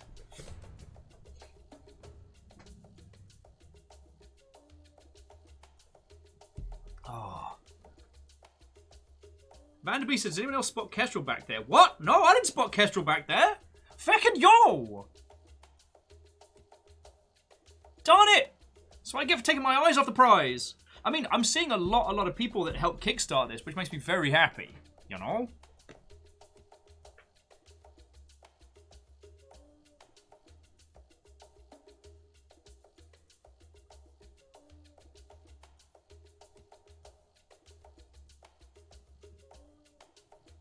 Fucking yo.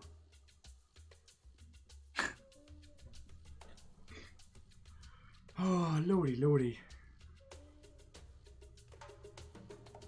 Oh, okay, now I'm just looking. Colin McNuggets McIsaac. God, I love Kickstarter sometimes. Darn it, I had a thought, it dropped right out the back of my head, because people have clever names on here.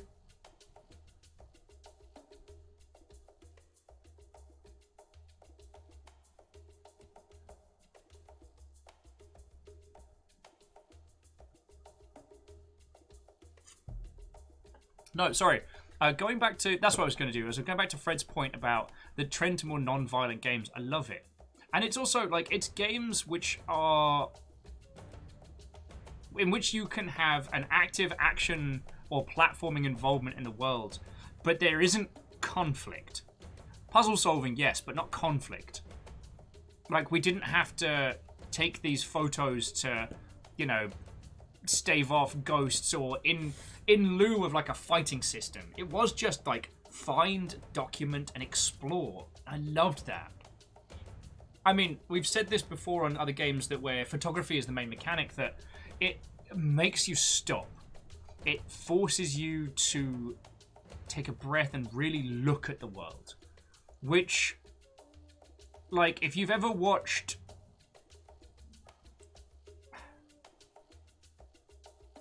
If you've ever watched people doing kind of like very, very monosyllabic playthroughs of video games, be they Let's Play or otherwise, or perhaps you've realized yourself you're doing it, that, excuse me, that when you get too deep into a game, you stop looking at a lot of the environments, you stop absorbing it. Any of the Bethesda games can get like this, where you run into a room, check for enemies, and then you kind of hoover the corners to collect any items, and then you turn tail and leave, and it's almost like the environment that you're in is just a vehicle for items and progression. The possibility of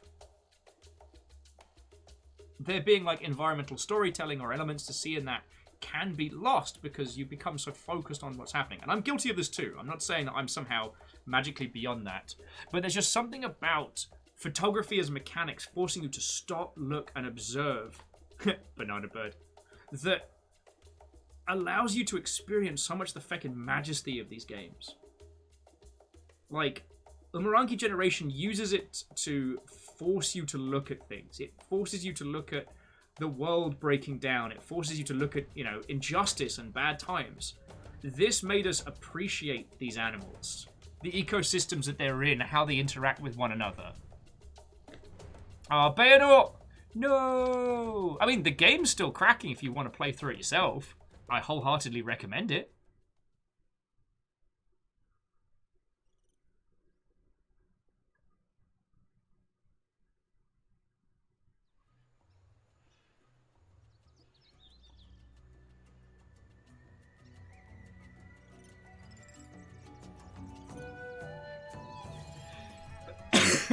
Excuse me. But yeah, friends, that was the Beasts of Maravilla Isle. And that was feckin' lovely. So I tell you what.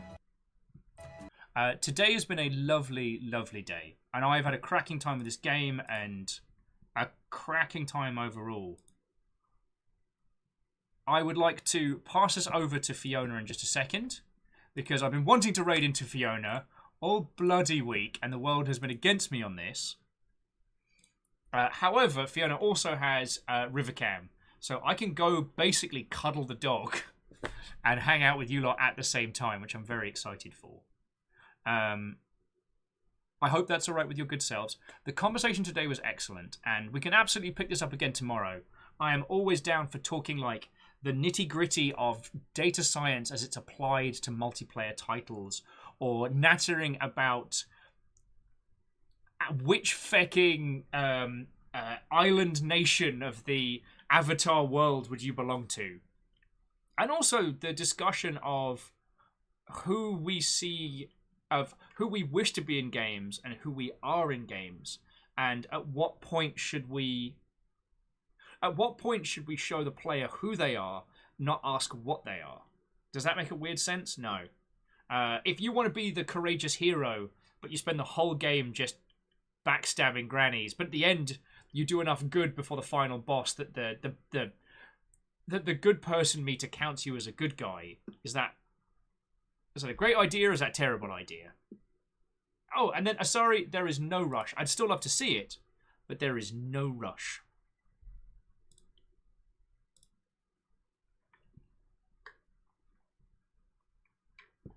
So, friendos, I'm going to roll the credits.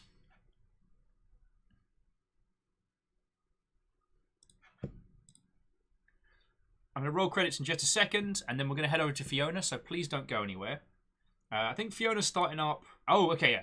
Fiona's going to be starting up a new Sims game. So this might be an option to get yourself in as a feckin' Sim character or what have you. At very least, River is there. I'm going to go cuddle the dog. But I must say my thank yous. Before we roll credits, another huge thank you to the dev team behind the Beasts of Maravilla Island. The fact that this was a student project come to life was brilliant, and there's so much about it that's just feckin' grand. I'm going to see if I can fish out my top screenshots later, but feckin' yo. Wow, I actually missed a bunch of achievements as well. Okay, that's cute. All the achievement icons are like kid sketches. That's feckin' adorable.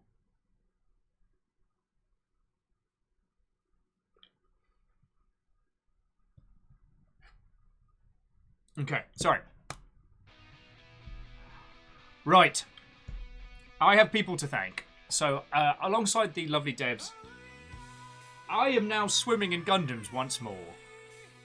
According to calculations, I will now need to make one Gundam every 4 days if I'm going to make it to No Grey November. So... Ooh. And some of them are more complicated than others, so... Feckin' wish me luck, friends. Wish me luck. But no, I do want to say... Thank you. You are all incredibly lovely and spoil the absolute shit out of me, so... Not only do you keep me alive, but you... Fred saying, I hear excuses in advance. Wow. Why are you going to throw down, Fred? Why are you going to be that way? Glorious terror. Right. Now to say some proper thank yous. As I've said probably multiple times today, friends. I am only able to do this thanks to you lot. You lot have... You hang out on the daily, you yeet bits and cash and subs and what have you. That keeps a roof over our head and it keeps this going. And I cannot say thank you for that enough. Specifically, I would like to thank the following people. To Cyber Cooper, Sinsden, the Stammering Gamer, Bacon Avenger, Alnus, Wolfcrad, Some Numbers, Graphite Sparrow, Down Under Dwarf, the League of Spooky Ghost Anonymous Cheerers, J-Post, Coiled Twitchbot, Vanderbeast, Ross White... Blah, blah, blah, blah. Why did I fall over at Ross's name? Ross Whitelaw and Swolmaz, which I can't say without inflection. Your moderator this evening was Caffeine and Tarlicus, but also thank you to Rhymes and Moose and Lizzie Tapau. New followers, we had a ton, so to all of you lot, I do hope we get to hang out more. I'd like to thank Duper Ghosts, also congrats on the game, Bonze, Kasara, WL Andy, Winnie Ma, Zach Crusher, Vin in 3D, Belth, Harvey Mo, Reboot, Blue and Queenie, to both of them, and Rassi, again, feckin' thank you, and to Blue and Queen from Monster Raid. Wait, no, we'll do that in a second. Now, subs, resubs, and House Carl Hunt, Down Under Dwarf, Drishendell, Vestian, Wes Wilson, Scotty Doggy, It's DX Man, Hey Shit Pokey, Asade Green Fire, sort of good username, I do like that one, Poopy Land, Jack Snacks, Poo Thramu, Wavy Davy, Swanky Criminal, Dr. Bones, Zakrusha, Fuwani, Neopale, Dupli Ghost, Skynix Astoria, I Am Legend, all of you, thank you. Whether it was 2 months, 30, or just getting tagged. Now, to Blue and Queenie and Sinsden, thank you kindly for the hosts, but we know Blue and Queenie was a raid, along with Leo Wiggins VO, ET3 Stooge, and Axius Splatster. Like, all of you, thank you. Bringing a raid in, I mean, we get to meet new people, and it genuinely helps a whole bunch. Plus, it's a great big compliment. You're like, you know what? I trust you with my crowd. You're feckin' legends. Oh, and Vanderbeast, thank you for filling the pint glass before we trundle on. Oh, Wavy Davy, I will absolutely try. I'm going to throw him a follow after this. And I think I'm following one or both of them now on Twitter. I forget.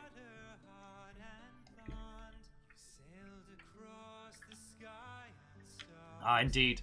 But I'm more than just an Animu fan. I'm an old Animu fan.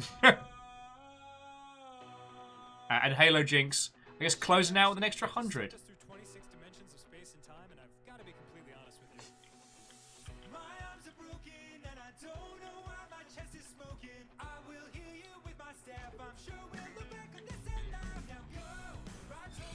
Oh. Okay.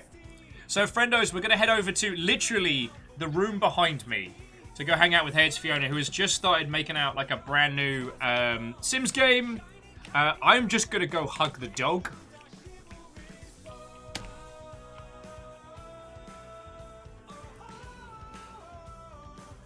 I hope you'll come and hang out, because Fiona's had to deal with hospitals today and a broken toe, and has to deal with me every day. Imagine that. Not a euphemism. We think.